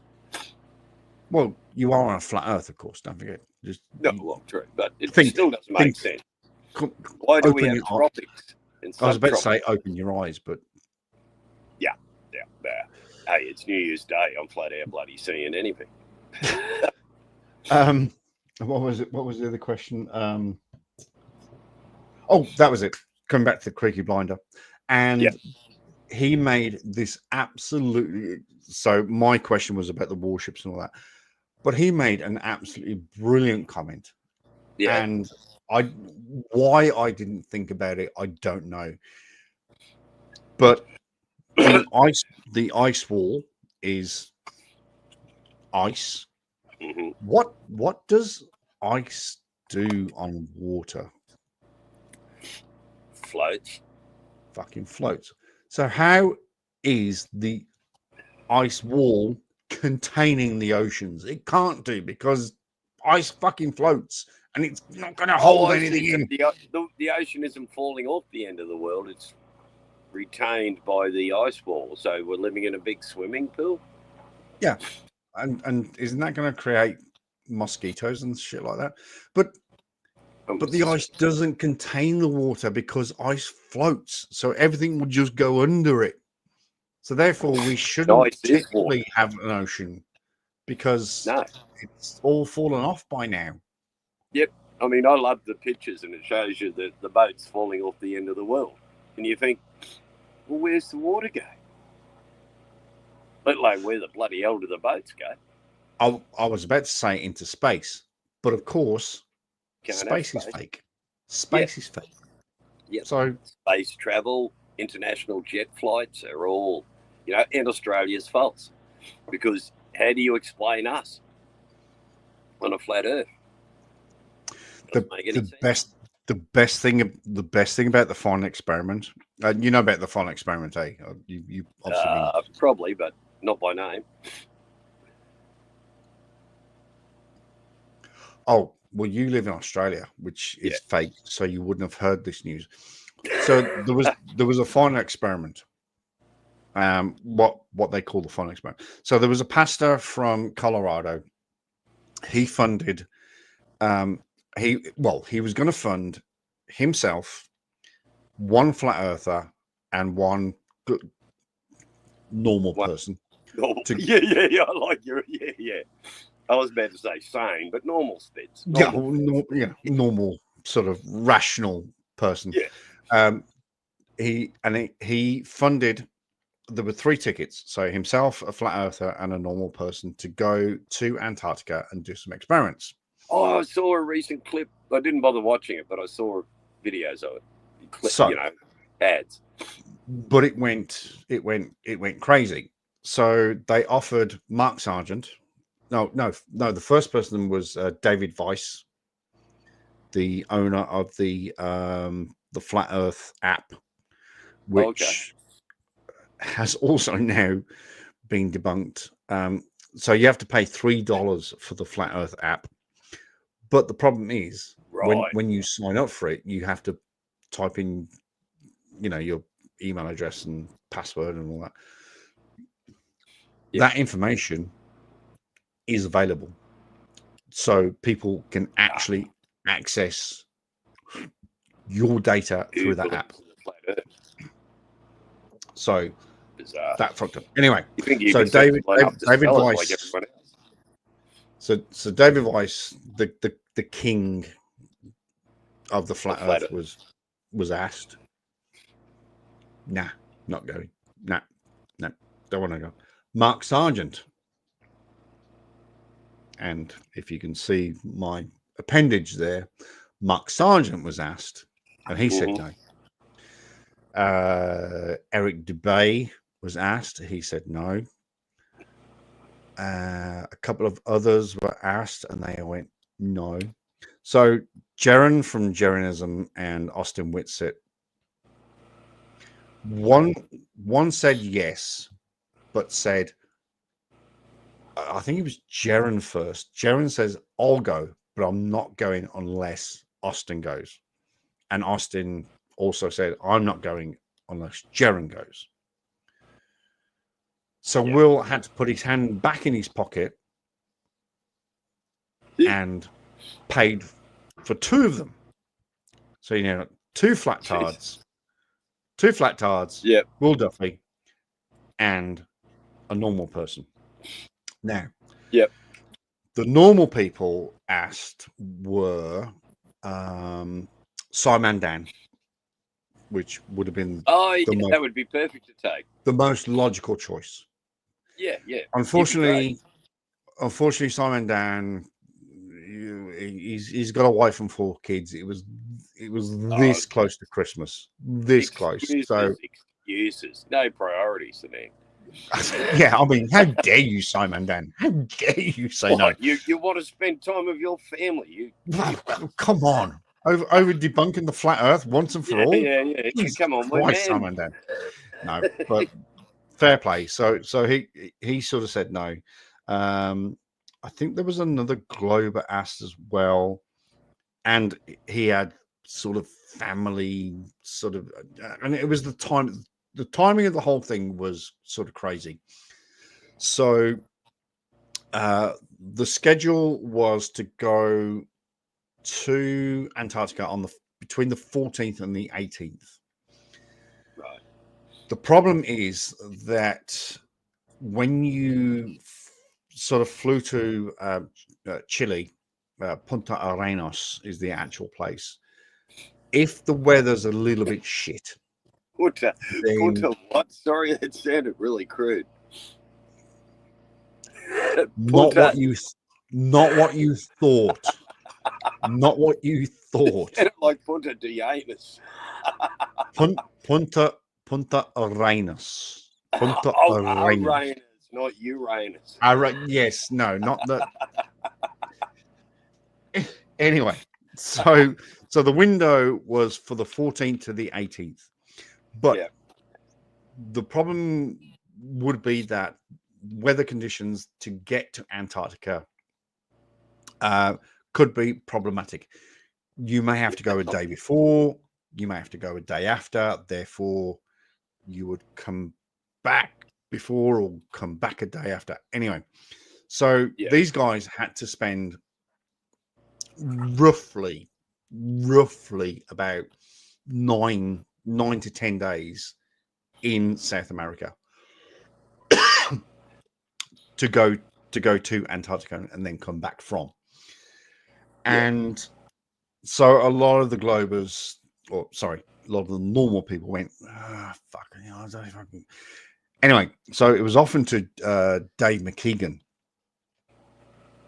You may or may not be aware of it, but Dave is also a professional photographer, which I can't think of anybody better to take to Antarctica and do the experiments and do the recording of the 24-hour sun than Dave McKeegan. So he went.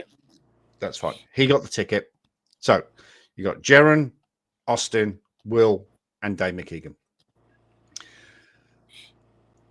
Then the sort of invitation opened up to everybody and said, well, if anybody else wants to come, you're more than welcome to come with us. You don't have to fund yourself, because Will says, well, I've just paid for 2 fucking flat tards, myself and a Glober.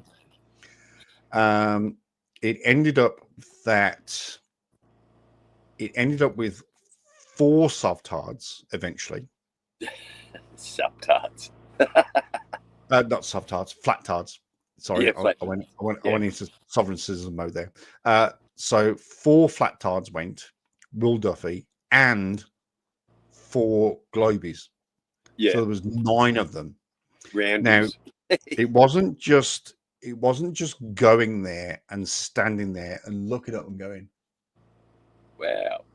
Oh wow, shit, there is a 24-hour sun. Who would have thunk that? Yep. So they went and did an absolute myriad of experiments.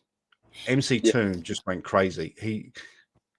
We have to do physical, literal experiments to prove that the Earth is a globe. Well, with that lunatic who reckoned that he could prove the world was flat by the opening and closing of a farm gate. No sense at all. Oh. And actually proved that the real was round. He defeated himself, as these people do regularly. But I mean, sorry. Go on. No, go on.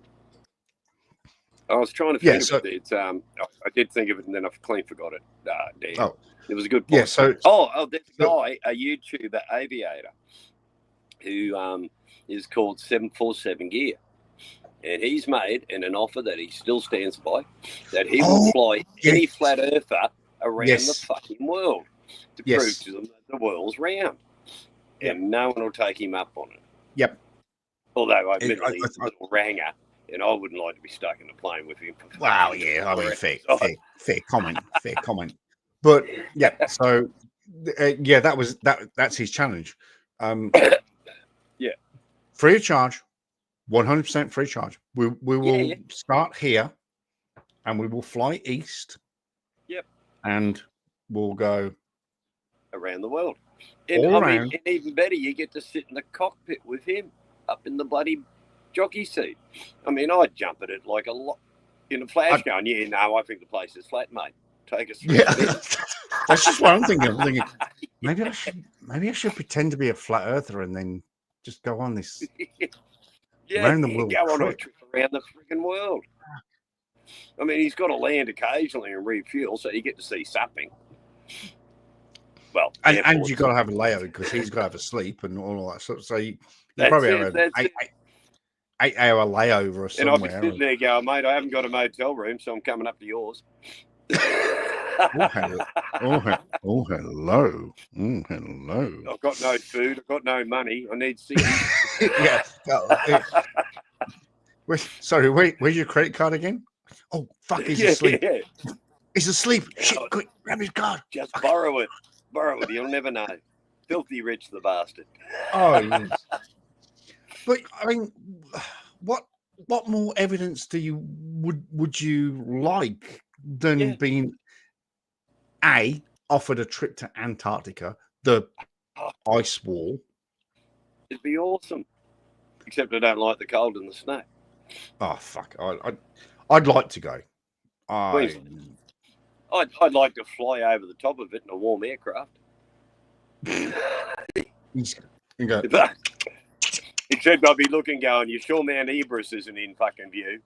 This isn't Air New Zealand, is it? Oh, mate.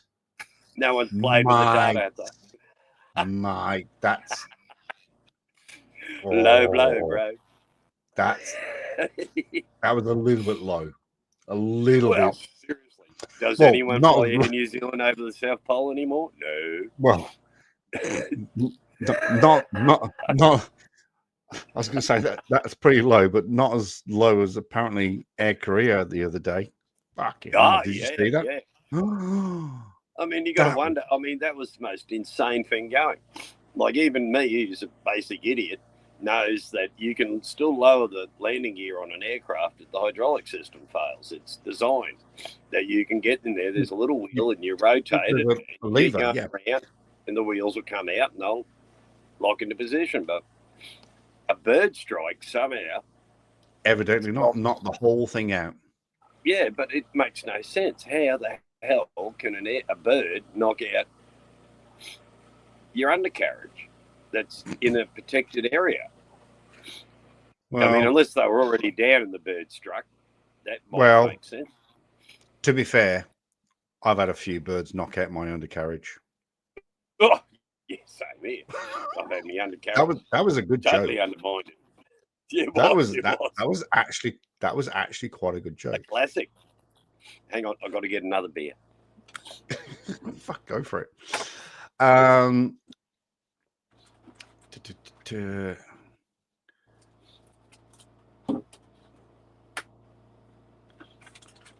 Apparently it's levitating above us, circling around somehow. Gravity ain't real either, despite the fact nobody's floating. They're complete fucking morons. Absolutely, 100%. It's hilarious watching them trying to claim it's still flat. And he's leaking. He's referring to Dave's app. Your info is being completely leaked. Oh, it's being sold, surely. MC2 and crew who paid for themselves, and Dave, who will paid for. Absolutely. Sorry, 666. Dave stayed awake. Dave stayed awake for something like 50 hours. I know he stayed awake for more than 24 hours because he wanted to monitor his equipment. He had a automated camera mount, and he changed the batteries and did all that stuff. So so MC Toon crowdfunded and got a bit of support and put some money up himself. Critical Think did some crowdfunding and then put the rest up himself. It was 37,700 US to take that trip. Jeez. It's a lot of fucking money. It's a lot of money. And the timing, like I said, the time of year. So they actually made their window. So they were on the ice from the 14th to the 18th. That's fine. But it was coming back that was the issue. So they got back to Punta Arenas. Then they had to get their flights from Punta Arenas to Santiago, and then Santiago to wherever they were going. And MC Toon got delayed as well, which didn't really fucking help. So I think he got home. I think he got home on the 23rd of December, and same with Dave McKeegan. I think he got home on the 23rd. Critical got back to Sydney on the 23rd and stuff, and all the flat earthers going, "Where's the footage? Where's the footage? Give us the footage." And I've said it in a comment, and I've been absolutely berated in a comment. In fact, I actually found this comment the other day. Where's my Gmail? There it is. Well, if you don't know where your G spot is, you're a very sad man. Hence why I'm divorced. And I know the feeling. So there was a comment. There's a video. Did they fake the fallen experiment? Blah blah blah blah blah. And somebody said, "I just want to see footage. Show me the footage." And I made a comment saying something along the lines of, "Guys, you have to remember that these geezers, because they were generally geezers, there was only one female, Lisbeth." I says, "Look, these guys have been away from their families that close to Christmas, and they literally have families." I say, if I went, I'd show you the footage the next day because I haven't got a family. Shit. So, I'd be sitting at my computer. You just do a raw dump of your data and just let people have at it? But there was dumps. Dave did the 24-hour time lapse. Yeah. And I said, look, just give these people time. Yeah. Right? Let them get back to their families. Let them hug their children for fuck's sake. Yeah, and get over the jet lag. Get over the jet lag. I think I mentioned that as well. Get over the jet lag. Let them hug their children. Let them just sort of decompress. Yeah. Let them then, obviously, New Year, etc. Just let them have their time. All right, they've done this for a reason. The comment states, quote. What an ironic username. My name, ChuckChaseTheFacts. Chuck, who hates truth. Jaron and Austin and many of the others have a living streaming and uploading video. True. It's true. So do the flat earthers. They all make money. They all make money from it. When your goal should be to upload undoctored video, there is little more to do than get the footage online by clicking upload. It's a little bit more complex than that. Yeah. But okay. Yeah. I mean, his credibility's already shot down right there and there. Oh, they're both fucked. They're both, I mean, Yeah. Well, yeah, they're both fucked. But yeah, well, in the head at least. Well, fucked and fucked. Or to borrow from Mr. Musk, fuck your face, in your face, fuck you in the face. I've never heard that as an insult before. Fuck you in your face. And I thought, wow. And then I must admit, I found a few people that made the same comment as me, and I went, what, you're shocked and horrified at a racist South African? Really? One of the most racist countries on fucking earth. Yeah, I think I've used that in the past. Yeah. Fuck you in the face. I've never heard that before. And he was on TV telling the MAGA supporters that he would fuck them in the face. And I'm going, okay, that's different. Well, that's weird. Yeah, that's a little bit left of field, but yeah. Well, a little to the right. A long way to the fucking right. Well, right of field. That's a whole different video. So this rant goes on. I'm not even halfway through this, mate. It's not as if time would be needed to edit the footage, so no need to do any processing whatsoever if just posting the raw footage. Yeah. So first of all, like I said, that's a hell of a lot of footage you'd have to post. It's a lot of footage, and it's still coming to this day. Yeah. To this day, it's still it's coming out.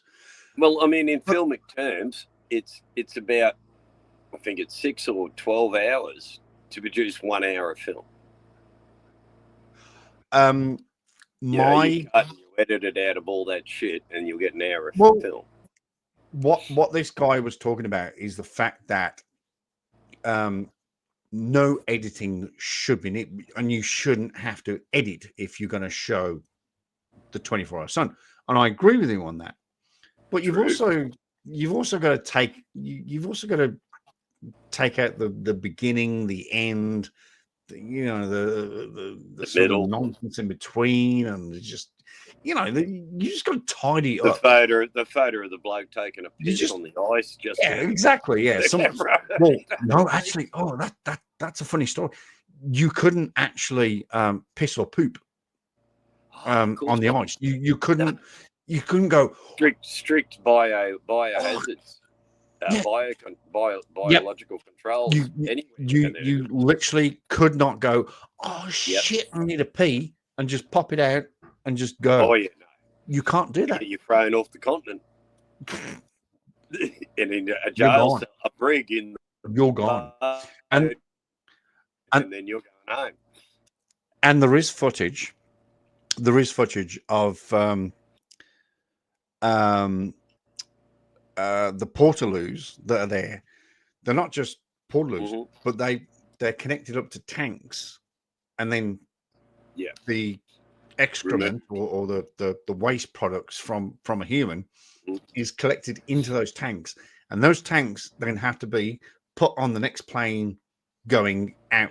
So a plane comes in, drops new people off, and it's shipped away.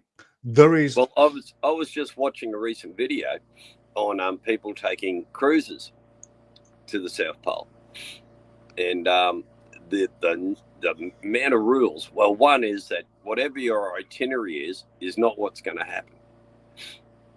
So many factors come into play. Weather, shit like that. Like, you can't go to any of the bases at the moment, even though COVID is not a thing per se anymore. Although my granddaughter got COVID just before Christmas, which sort of ruined Christmas Day for the rest of us.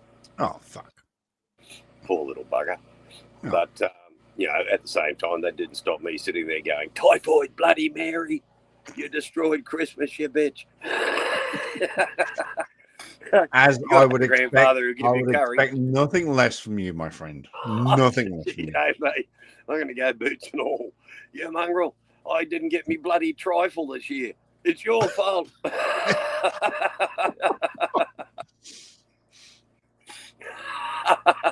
But yeah, no, but I mean, it's the crazy. rules, like just bringing all your gear, it's like coming into Australia. You know how strict our quarantine system is. 100%. Yeah, 100%. It's the same thing.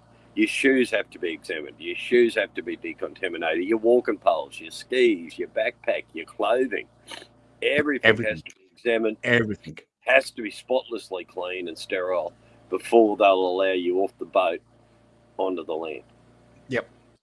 You know, 100%. they do not fuck around with shit down there because they're worried the slightest seed, microorganism that might come off your boots or off your walking poles or off your hands, even your clothing, would maybe catastrophically alter the ecological system of the South Pole.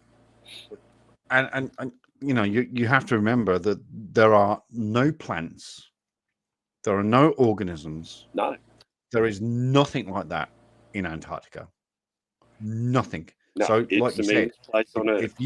if you introduce just the slightest microbioscopic thing to Antarctica, it'll destroy the place. It'll fucking kill. 100%. So a this bit goes like on. meeting Amazonian natives who had never been contacted before and coming into 100%. contact with them. The risk factor is phenomenal. Yeah. Oh, white man. White man. Unless you're that mob over near Ceylon where they just fucking put an arrow in if you land on the shore. Problem solved. Fucking 100%. And that loony American preacher decided to land amongst them. And so it goes on. Yes. There should be no processing whatsoever if just posting raw footage. Raw footage has been posted. Anyway, it goes on. They've had time to talk to mainstream news outlets and more. Now, mainstream did pick this up. And they did. Yeah, of course, they're going to talk to them because it's news. And plus, it's funny to laugh at idiots. Of course, it's fucking funny. Jesus Christ, you don't need to tell me this shit. I know. You're preaching the converted here, bro. Bar English, so I had to break it down. Okay. Thanks. And for Jaron to put his footage behind a paywall, as I've heard he did, or plans to. Well, I mean, what Jaron wants to do, if you want to pay for the footage, then yeah, fucking pay for it. But you don't want to, don't pay for it, don't see it. But that's from the flat Earth side. The globe side, there's a plethora of videos at the moment. Anyway, carries on. Is beyond absurd. We know he and Austin are proven grifters. Deflection. Yep. And oh my God, I didn't read this bit. As LEO, Level Earth Observer, has helped shine a light on in response to Jaron's baseless claims that LEO is a grifter. I don't think LEO is a grifter. I just think he's very, very misguided. But even a grifter who was honest and in this for the truth would make the video from the trip available soon after returning him. I think that means home. For God's sake, has he got no idea of how complex it is to edit video? It's not easy. Last three words. Sorry. No, it's all right. Last three words. You're a joke, Chuck. Well, at least he said Well, something. look, at least one part of that rant was actually true. Yeah. We're all a joke. You got That's me. why we're here. You got me. Yeah. I'm a joke. Dead to right. Yeah. Fuck, Everyone's you got laughing. They're laughing because Yeah, I'm pointing out how stupid you fucking are. Not you. You know what I'm saying? I'm saying Yeah, you're employed to him. yeah, you or you. You, him, What- it. You. Maybe you- we'll stick to it. That way we won't get into trouble. Oh, you're calling me. Oh, you're calling me an it now. Oh, fuck. No. Now, Him. now we're going down a different. It's him. Not him. Now Him. Not you. It. Them. Him. It. Them. They. Them. Them. Now you got me fucked up. Thanks. And I thought English was hard. I'm going to stick to Australian from here on in. Yeah. To make believe language. Stick to fucking Australian, mate. Fucking hell, No, fuck them all. They're all fucking fuck a duck. Jesus. Right. Short a kangaroo in the top paddock, the bloody lot of them. Fucking kangaroos. Fuck them. Yeah, bastard things. Wreck your car. That seemed... I had one bastard change course 3 times while I tried to take evasive action so he wouldn't hit my bloody truck. And the bastard changed course 3 times to make sure he ran into my fuel tank and took my exhaust system out. Little fucking... Oh, I'm glad he was dead or I would have kicked him to death. Are you dead? No. Oh, fuck, you are now. Fuck. You are now. No, he was well and truly dead. It ripped him apart. Oh. And plus he went under my back wheels, which is, 4 on either side. So, he was definitely dead. Well, they say, get out and make sure it's alive. And you think, I just hit it with a 26-ton truck. It's fucking dead, all right? Fuck it. I fucking hope it's dead. No. 666 says that seems wrong since he didn't even pay a cent to go there. FFS, absolutely. And he says, I bloody do. What are you saying? I bloody do.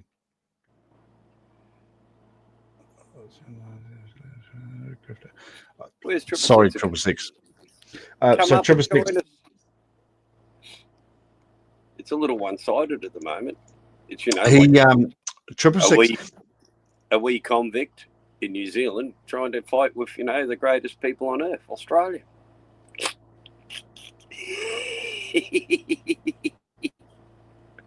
Oh, sorry. God damn it! You are the king now. Fuck off.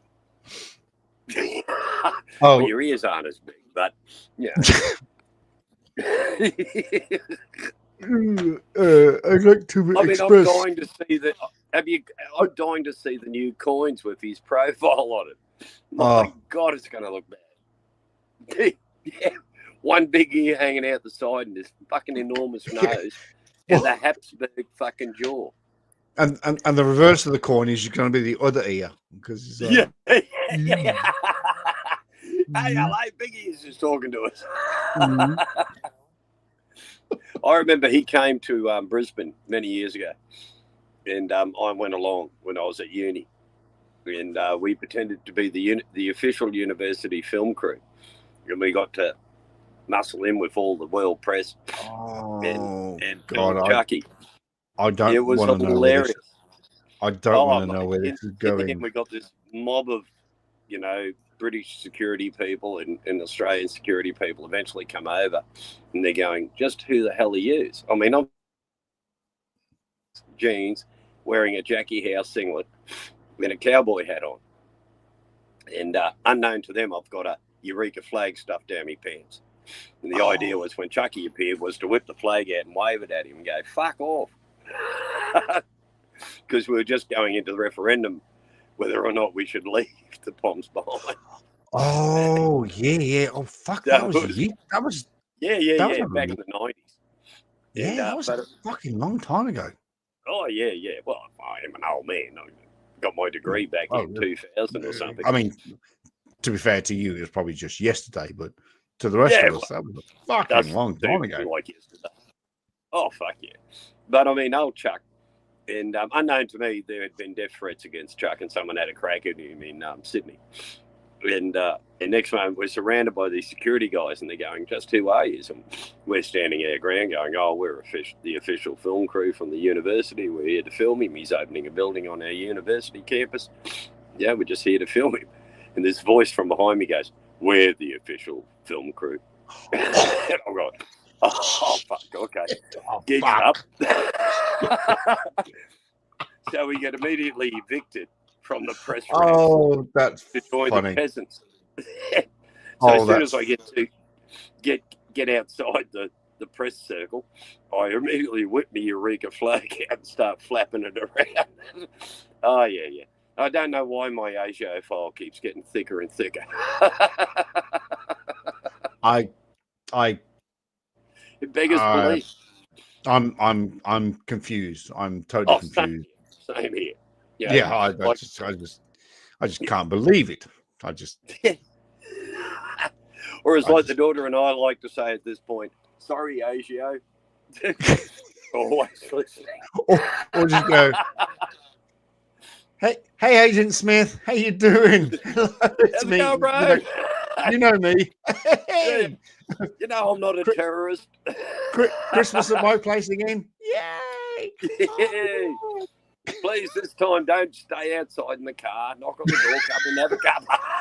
Come on in. Come on in. in. Have some more turkey. inside. Come on. Save a fortune on microphones. Don't just stomp me. Come on in. Well, I mean, that's the problem of letting truck drivers go to university is we're going to shit stir. We're going to shit stir that. No. Yeah, I don't know. No. Like, Longy arrived, and I discovered that Longy, the former New Zealand Prime Minister, came out to the uni to give a lecture. And I went to the lecture, and then afterwards we're having this harangue, having drinks and nibblies. And Longy comes in and he says, "Hello," and I say, "G'day, mate. Did you turn the light off before you fucking left?" He just turned his back on me and walked off. I don't know. Something about not tolerating. What? I mean, seriously, come on. I mean, what's wrong with that? Oh, it's bloody funny. Fuck, you're a dickhead. Fuck, you're a dickhead. Yeah. Hence the big file. It's roughly about this thick at the moment. Ladies and gentlemen, not the first person I've upset. It's about this thick at the moment. Seriously. Yeah, and it's getting thicker. As my daughter says, "Dad, for fuck's sake, will you stop expanding our file?" Yeah, we're running out of paper. We're running out of fucking ink. We can't. You're destroying the trees in Australia. You're responsible. Think of the environment, Greg. Think of the environment. I look at it as I'm keeping some people gainfully employed. Trying to follow me around and work out what the fuck I'm doing. Gotcha. Then they just sit there and go, "What is this nutter doing?" And then they go, "Hang on, he's just a fucking nutter." And that involves I had a girlie. But Greg, that involves more paperwork. If people think you're a nutter, that involves more paperwork. Oh, 100%. I can't imagine. Think of the psychiatrist. Think of the reports they have to. Think of the reports they have to. I'm definitely not going to make. Because the first thing I'm going to do is call him Chucky. And evidently he doesn't like people not calling him sir, which would just sort of double incentivize me to say, "G'day, Chucky." And I reckon promptly at that point I would be booted, if not flogged into the ground. I met a pom who got upset with me. You remember the $2 coins that had on the side with the Queen's face, and on the other side they had this desert Aborigine. And I used to spin around every pom I'd meet, and I'd go, "All the $2 coins are mine, mate." And they go, "Why?" And I say, "Because it's got a picture of me mum and me dad on the front, Albert and Betty." And they'd get incensed. They would be really pissed off. And to me, it was just the funniest thing on earth. Their reaction to it. I think I've still got them. I can hear muttering in the background there, but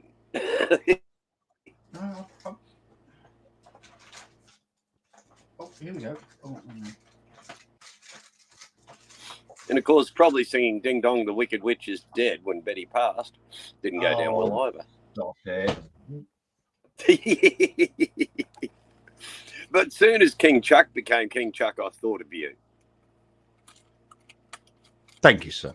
I appreciate You're it. not right. You're right, sir. I tug my forelock at you, sir. You tip your forelock. Thank you very much. Where my $2 coin? Oh. But I mean, the number of people that have wanted to box on with me for that joke of English extraction for some unknown reason, they'd get really offended. And you look at them going, you know you're in Australia, mate. We do not respect anything or anyone. And the bigger up you are, the more likely we are to have a crack at you. The old tall poppy syndrome. Oh, true. Oh, yeah. Tall poppy syndrome. Yeah. Fuck yeah. Stick your head above the trenches. You're going to get the cunt kicked. Oh, pardon me. You're going to get the thing kicked off. Fuck. Triple Six. I saw him in a country town probably during the same visit. Oh. Yeah. All we got to see of him was the back of his head and the bald patch. He was surrounded by rather large, tall policemen. Are you talking about King Charles or are you talking about me? Because I just turned around there. Oh, did that remind you of that? King Chucky. Oh, Chucky. I mean, I don't know how tall he is. He's quite tall. He is tall. He's 6 foot. I think he's 6 foot or 5'11". He's probably a tad, Matt. Well, 6 foot. I mean, like the cops, but all the security guards have always chosen to be taller than. Oh, taller, yeah, just to make him look pretty much. I've got to really go and put the cat out. I'll be back in 2 seconds. No worries. I'll just now at this stage show you my bare ass. That should get him back quickly.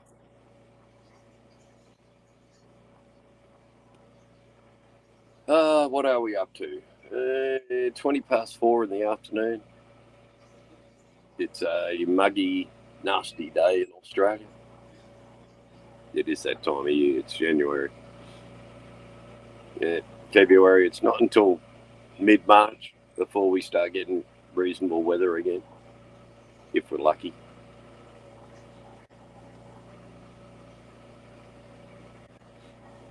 Especially as most people would know, living in Queensland, it's summer 9 months of the year.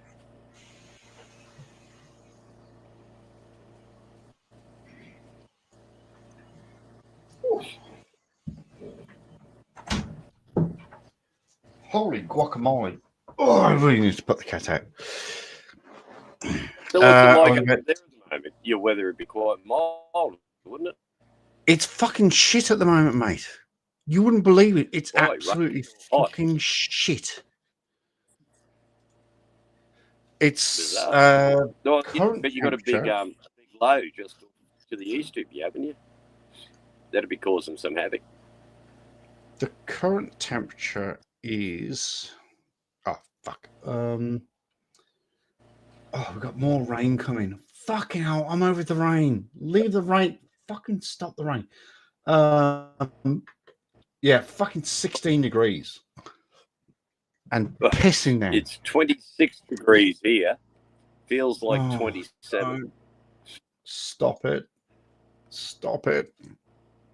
I miss my warm weather. I really fucking miss it.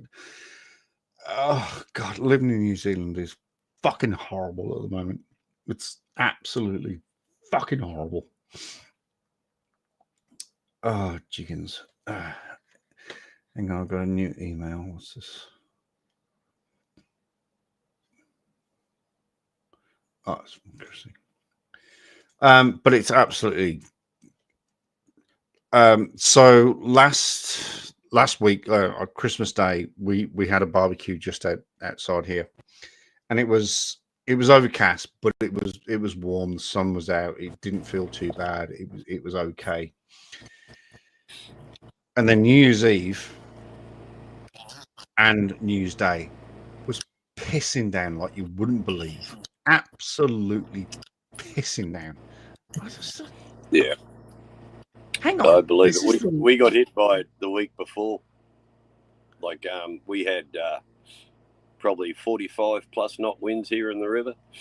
And at one point, my boat heeled over so much that it triggered the tilt sensor shit. my generator and shut my generator down because it thought it had fallen over. But we were just laying on our side in the water. Held by the wind. And more to come. And yeah, we got some bad winds at the moment. And it's fuck, one of the worst. The wind never used to worry me, and I used to love thunderstorms. I used to love sitting in my house and watching the lightning and the wind knocking the trees over, going, "Oh, this is cool." Now it terrifies me shitless. Yeah, scare the bejesus out of you. Oh, geez. 666 says, "How hard is it to get a mooring in the river up there?" Well, I'm what they call living on the hook on anchor. Moorings are hard to get. They're cheap, but it'll take you years to get through the bureaucratic maze to get your mooring put down. Oh. And so you live on anchor, which means you're at the mercy of the river gods. Greg, can I ask you this question? What made you sort of choose this way of living? I think it was having my first heart attack, and they put the stent in, and I had this rush of blood to my head. And I was taken back to being a 14-year-old boy again, who was an avid reader of C.S. Forrester and the likes, and Hornblower and all those sort of books, and always had a love for the idea of sailing, but can't swim for shit. So I always thought that was a silly idea, and then suddenly I had this rush of blood. And plus, I worked out that I was screwed, and I couldn't, at that point get employment, and I was going to end up homeless. So I thought I'll buy a boat and live on it. So I spent the last of my coin buying this thing, and I have not had a rent inspection in nearly 3 years. And that makes me so happy. I hate rent inspections. I detest 3 real years. estate agents. Have you been on the boat for 3 years? Yeah, just coming up to 3 years. It'll be 3 years in June. So yeah, and I mean now it's home. The rocking, the rolling, I've learned not to be terrified of the wind. You get it. Shit goes wrong, you just get into action and start doing stuff. If you don't, you're screwed. You're going to lose your boat, and then in this case, that would be losing my home. And so, any job I get is predicated on the fact that if the winds are up and the waves are rough, I ain't coming to work. I'm staying on my boat. You can get stuffed. So you're still in the furniture. No, had to get that away. I had my second heart attack about 8 weeks ago, and so that's a thing of the past. Now I'm driving around with skip bins on the back of trucks. Your hydraulics to lift them up and put them on and take them off and dump them. What? So there's not the physicality involved, but it's still driving trucks and problem solving, which is great for removalists because that's what we're good at, is problem solving. How do you get this shit out of there? You've had a second heart attack. Yeah. About. I'm just hearing about this now. Ago. Sorry. I'm just hearing about this right now. You didn't tell me that you had a second heart attack. No. Yeah, I mean it's nothing. They just put in another stent.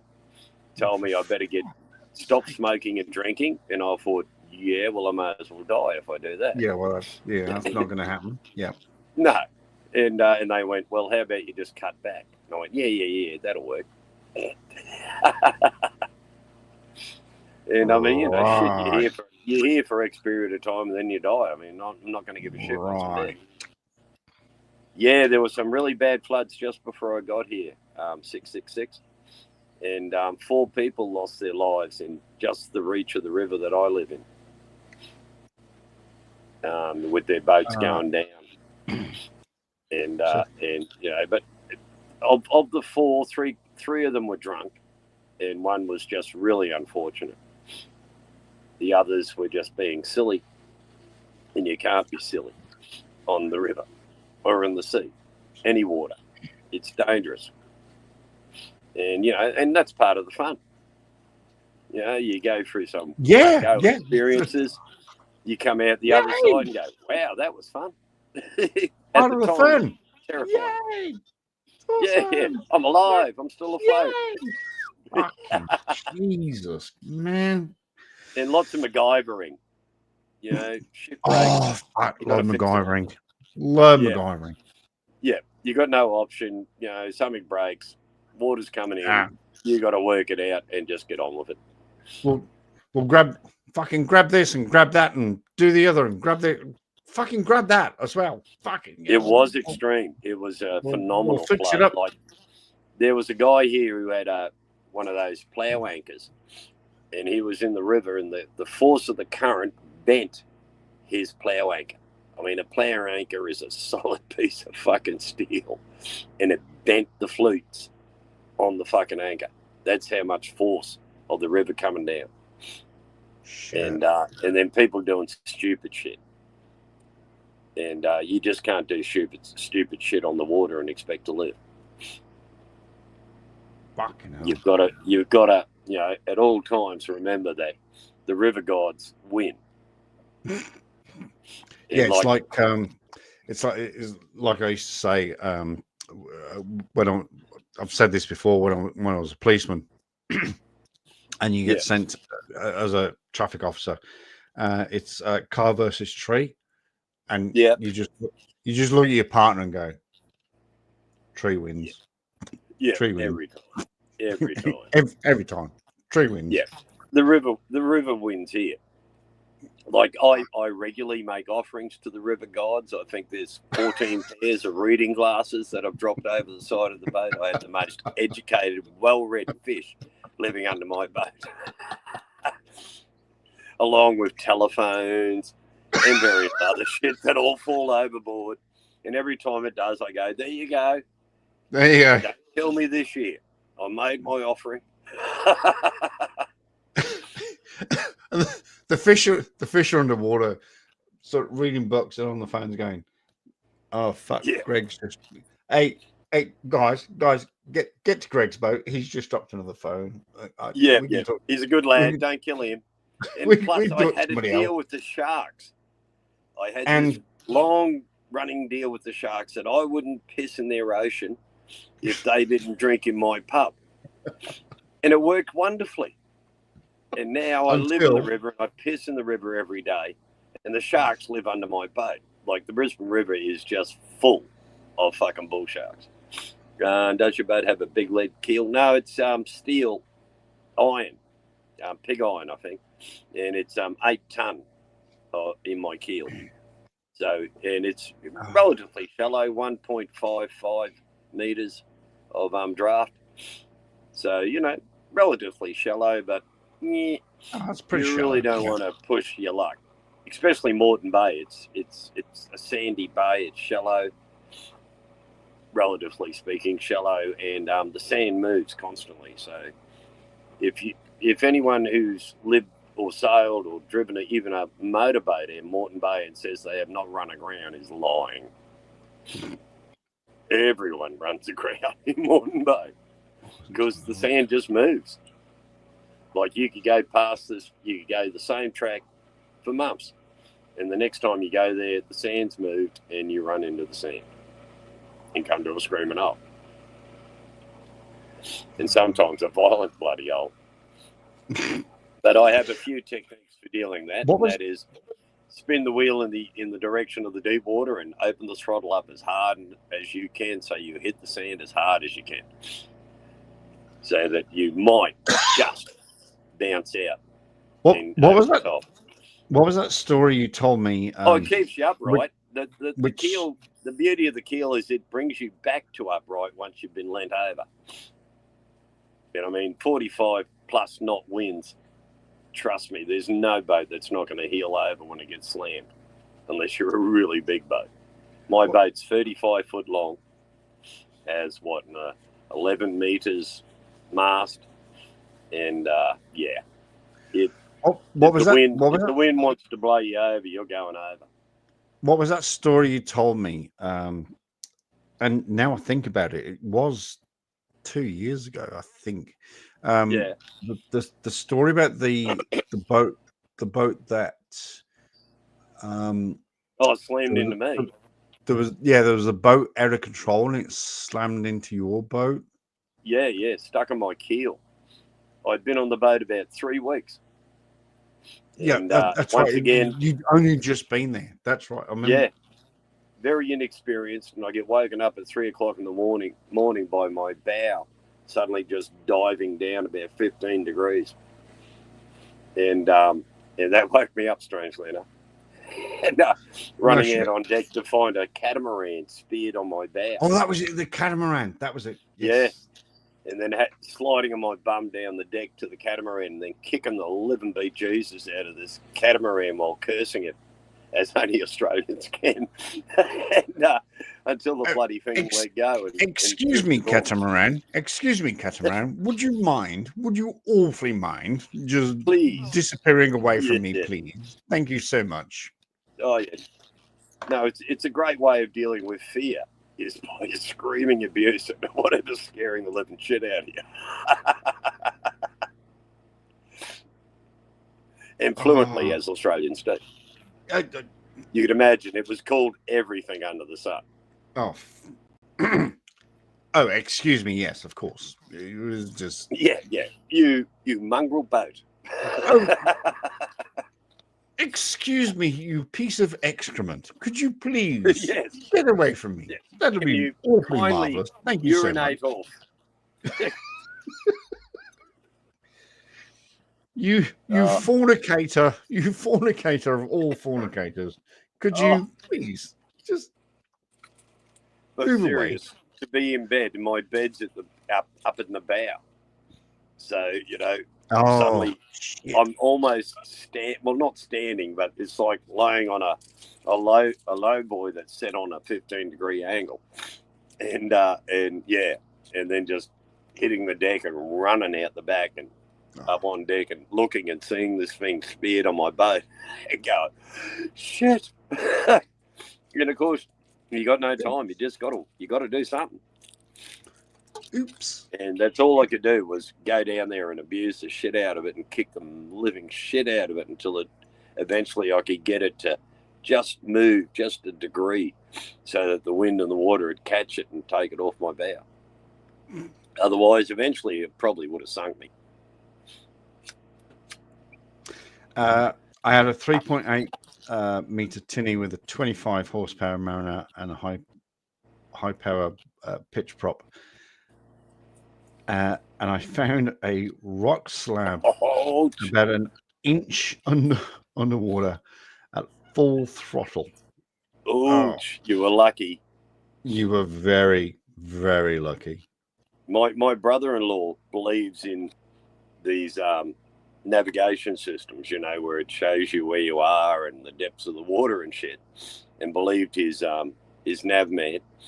And went charging across the bay and slammed across the reef in his tinny, just utterly destroying the bottom of the outboard motor and requiring him to be towed back to Brisbane. I had a boat. I had Chuggalug was her name. Chuggalug. Love it. And I launched her off Rockingham once. And I went charging out, and I just saw this sort of shimmer, and I went, that doesn't look good. Look for that shit. Just saw the shimmer, and I went, that doesn't look good. So I went to the left, and it was an actual reef. So the way to get out to the ocean to go fishing was you charged out of Rockingham.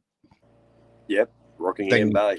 Been there. Then you take a left, and then you swing a right, and then you're out in the ocean, and you can go fishing all you like.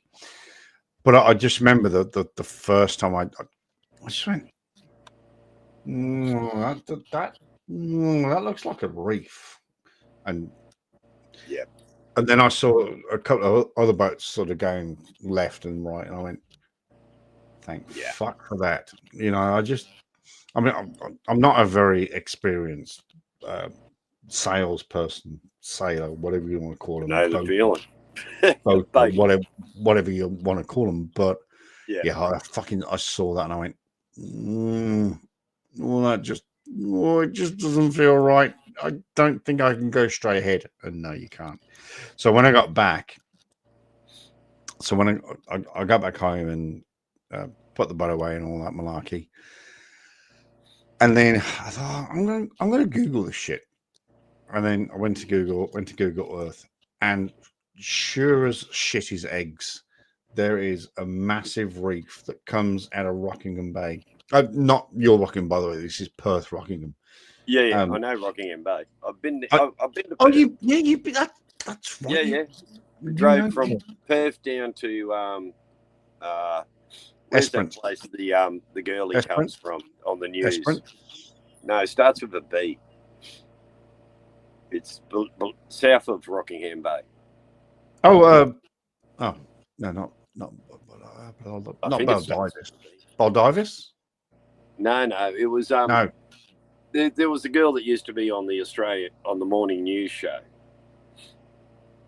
Good looking girl, and she came from this part of Western Australia. Like, I flew into Perth. I remember you telling me the story. And then drove across the Great Australian Bight in this 50-metre furniture truck. And we went into every single tourist spot on the Great Australian Bight on the way. It was just hilarious. This massive furniture truck parked up amongst all the tourist cars. And us wandering around the place, having a look. And then we decided just for something different, we'd swing right at the Eyre Peninsula and go down to Port Lincoln and then come up the eastern side of the Eyre Peninsula. No, I remember you telling me story. Mandurah. Mandurah? No, it starts with a B. Fuck, I can't think of it. V? A B. B for Bernie.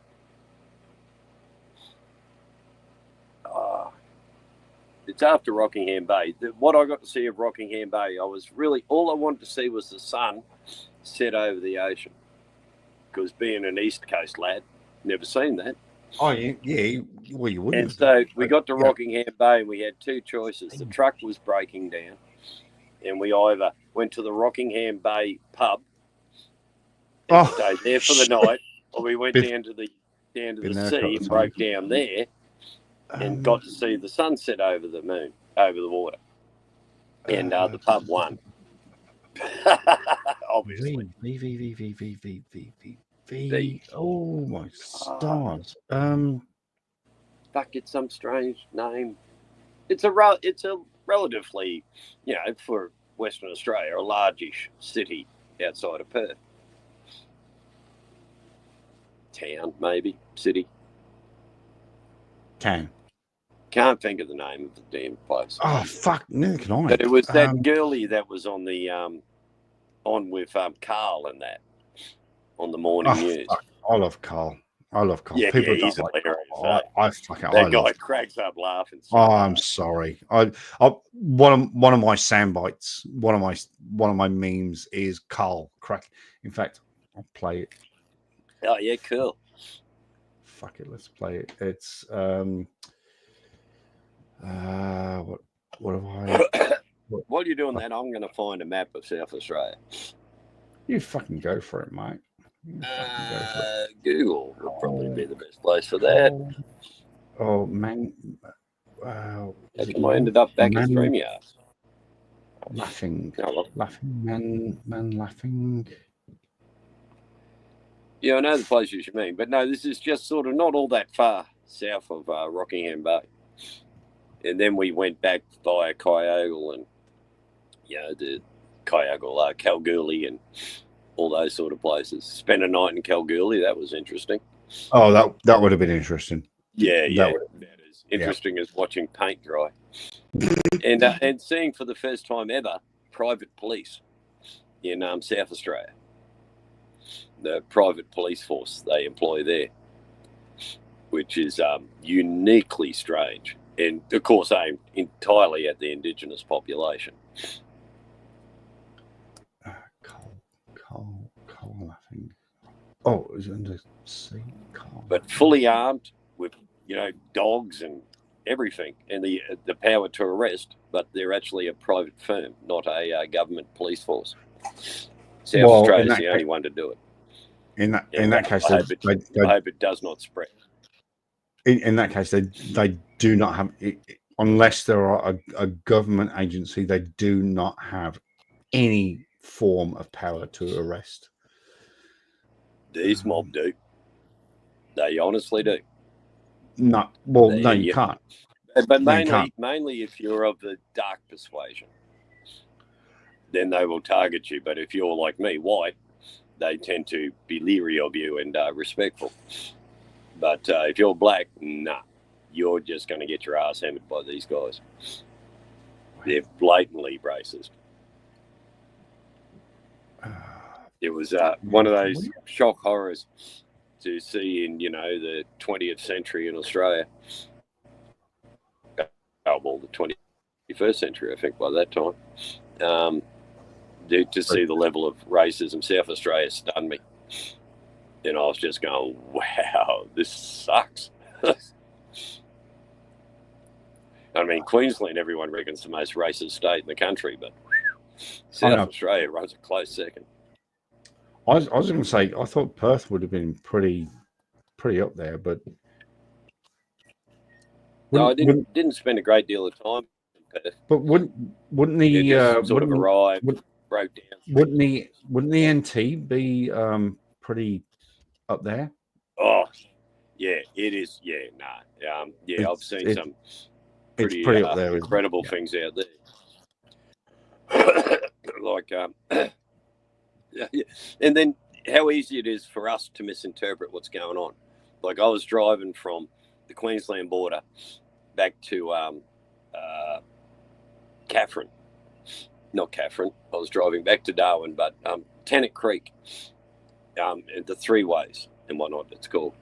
And I'm driving that morning. I drive past, and here's this bunch of Aborigines standing around a obviously broken down car. I come back about 8 o'clock that night, and they're still standing around this damn car. So, I've done the right thing. I've pulled up, jumped out of the truck, walked back, gone, what's going on, fellas? And they're going, our car, it's fucked. We're trying to get back to Tennant Creek. And obviously no one in the intervening 10 hours or so had even bothered to stop and ask them. Just left them there, which is pretty rough country to be left in. And although they'd probably handle it well. But they've gone, I've gone, look, I can give you the lift. And next month, there's about 8 of these people. And I've gone, holy fuck. Oh, shit. Where am I going to put all these people? Well, that went from zero to 100 in about fucking 4 seconds. Yeah.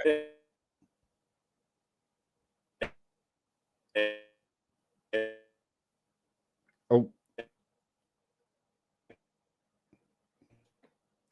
Hang on. Just hold on to what you're saying, because I think it's my fault. You're the roboting. Only place I could put 7 of them was in the back of the truck. And I'm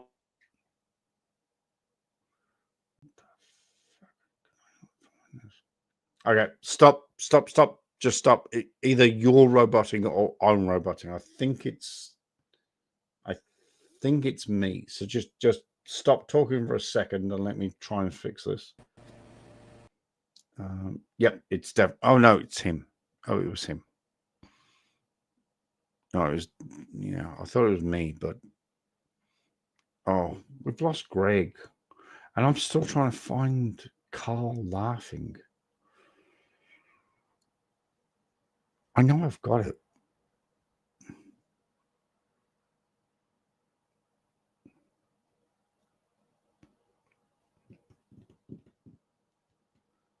but what do I have it listed under? Oh, yeah. Okay. Thank you. Thanks, ChuckChasesTheFacts.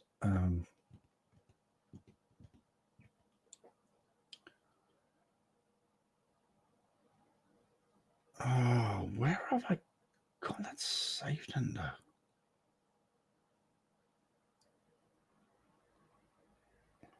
Oh, is it under videos? Is it under? Oh, maybe it's under.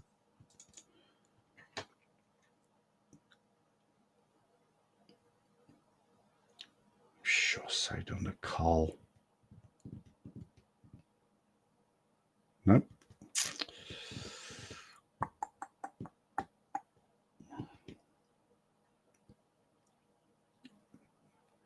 Man laughing.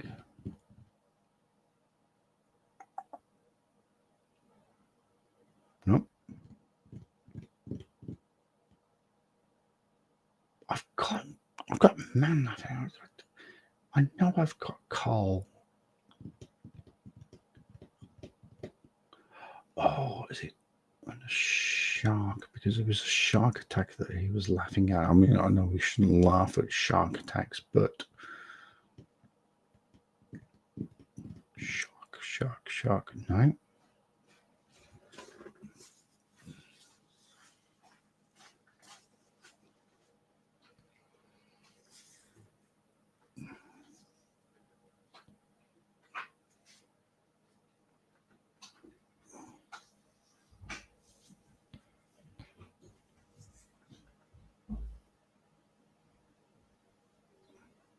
Fuck! I just want to play Carl laughing because it is one of the funniest things I've ever seen. I mean, I know Carl laughs at everything, but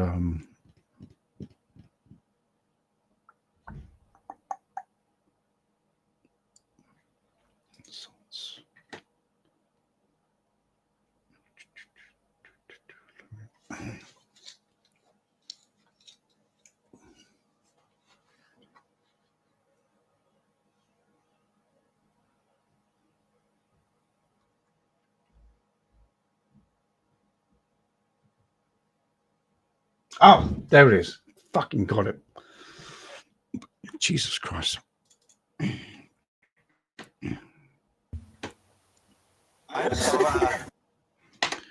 right. Had the pleasant experience, but I've seen a few other animals fly. Yeah, like a unicorn. yeah. I normally do see a couple of them on the weekend. I love the North Coast of New South Wales. Hang in there, big fella. Hang in there. I fucking love Carl. I know, but he's good value. He's absolutely really good value. Fucking love that bloke.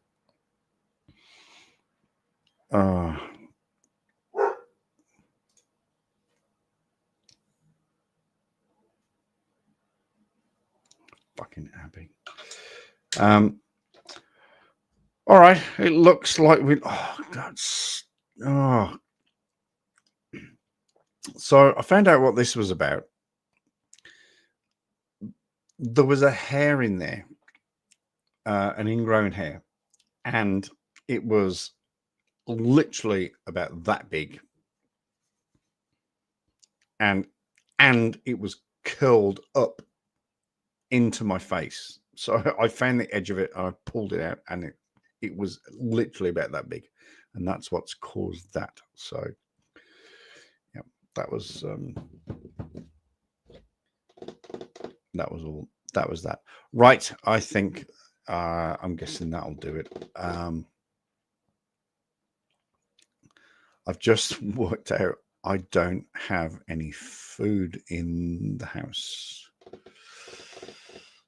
and I can't afford to order anything in. Fuck.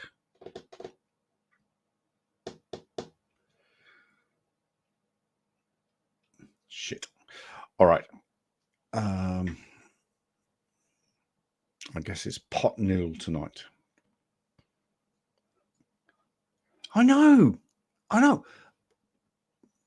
got the tweezers. I got like this fucking thing was like this. It was massive. It's like, fucking hell. What would you do that to me? Seriously. Hey, 666. I'm gonna offer you. In fact, no, I'm not gonna offer you this. But we've talked about this. If you want to come up, you can come up. Because you know I can talk the hind legs off a donkey. So you're more than welcome. What time is it now? 5. We're on 5 hours and 50 minutes. All right, let's go for another 10 minutes. Let's talk bullshit for another 10 minutes.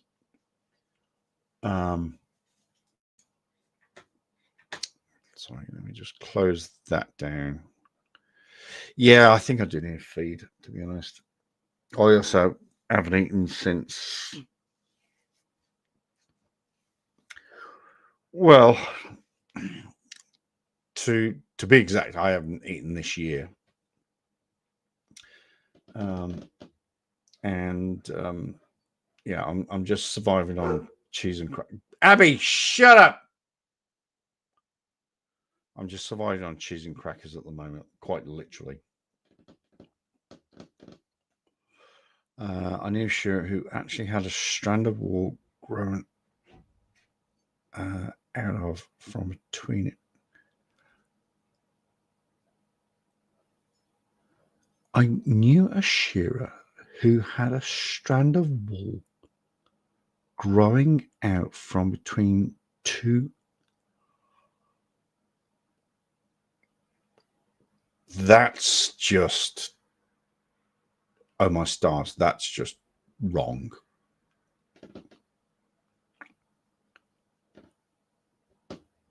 Wowza.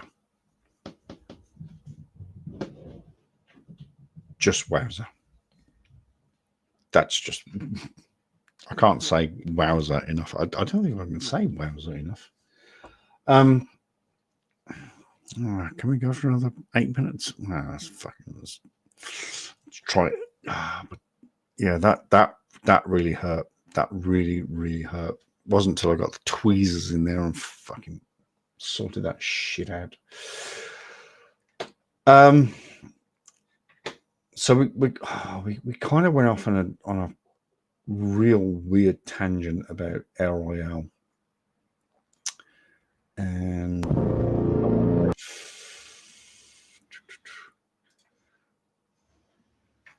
what if I can poke the bear? Oh, I'm going to poke the bear. I'm going to poke the bear. So what are moors? Moors are just pastures. It's a pasture of land, isn't it? It's just a pasture of land. Is that a fair description?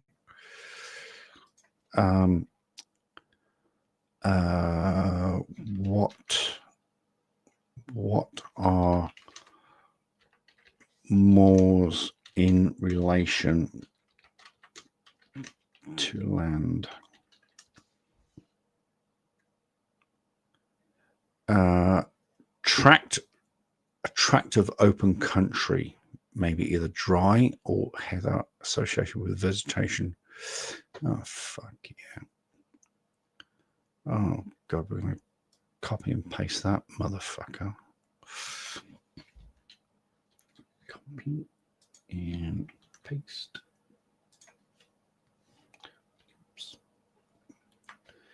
Tract of open country that may be either dry with heather and associated vegetation or wet with an acid peat vegetation. Fuck yeah. Take that, you bastard. Right, I'm going to poke the bear. I'm going to poke the bear with El Royale. Seriously.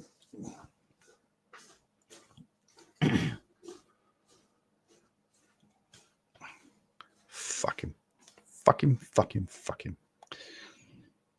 Because he's been quiet for way too long.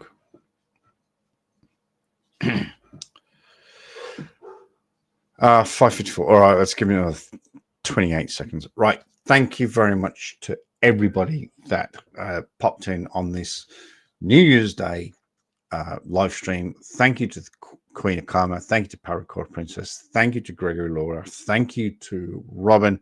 Thank you to indeed my good friend Trouble Six. Yeah, I guess good luck in 2025. I think we've all hit there now. Oh no, the Pacific Coast is just about to hit it in the next 4 minutes. I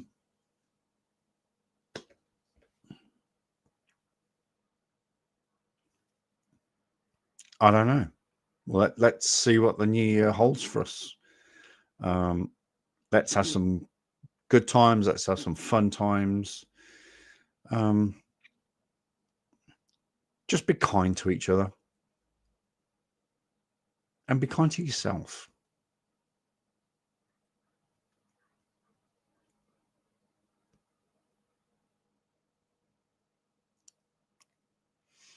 I think I need to do that, to be honest. I need to be kind to myself. Sometimes I hate myself. But yeah, we should be kind to each other. So please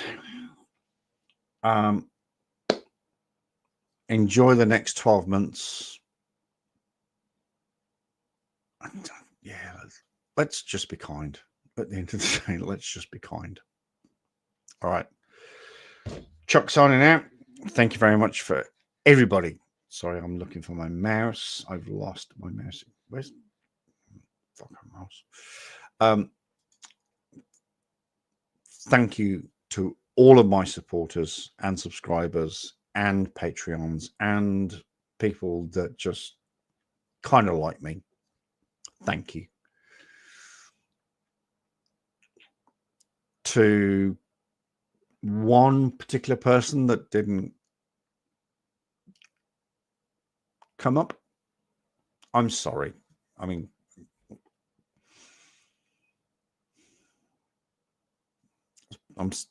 yeah, well, I am sorry. I don't know what I'm apologizing for, but I'll apologize. I literally don't know what I'm apologizing for, but sorry. No idea what I'm apologizing for. And because I've lost that person, then I've lost another person, which pisses me off. Fuck it. Anyway. In fact, I'm going to go for another 30 odd seconds until it's officially 2025 all around the globe. Just give it a few more seconds.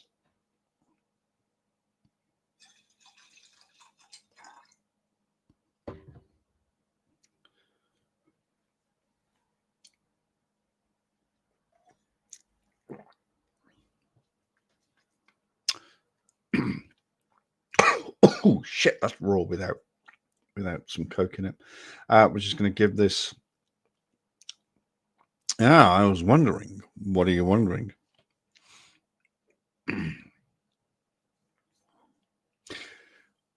Boom. That's it. It is now officially midnight on the Pacific Coast, which I think that means we are all now in 2020-25. If the tongue, it really is the fucking tongue. We are now all in 2025. Thank you, the rest of the world, for catching up with us.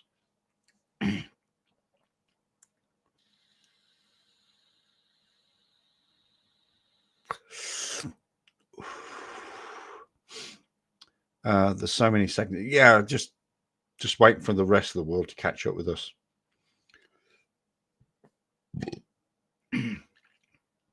That's because we live. Oh, my stars. Hang on a sec. Excuse me. I do apologize. Yes, because we live on a spinning wet ball, and we're going at crazy speeds. Bloody slowpokes. I know, right? Just fucking catch up. But I think we are all now in 2025. Congratulations to everybody. Have a great year. I love all of my subscribers. I was hoping to get to 3,100 before the end of the year, but we didn't quite get there. But that's okay. We'll do it in the new year. It's not a problem. It's absolutely not a problem. I almost said it's not a fucking problem, but it's not a problem. All right. And we've also hit the 6-hour mark. I love you all. Thank you so much, and have an absolutely fantastic new year. And I will see you. I know, so close, just that close, literally 7 away. But that's okay. It's not a problem. It doesn't bother me. But we'll get there soon. Everyone, you please take care. 666, especially you take care. And I will see each and every one of you in a few days. Take care.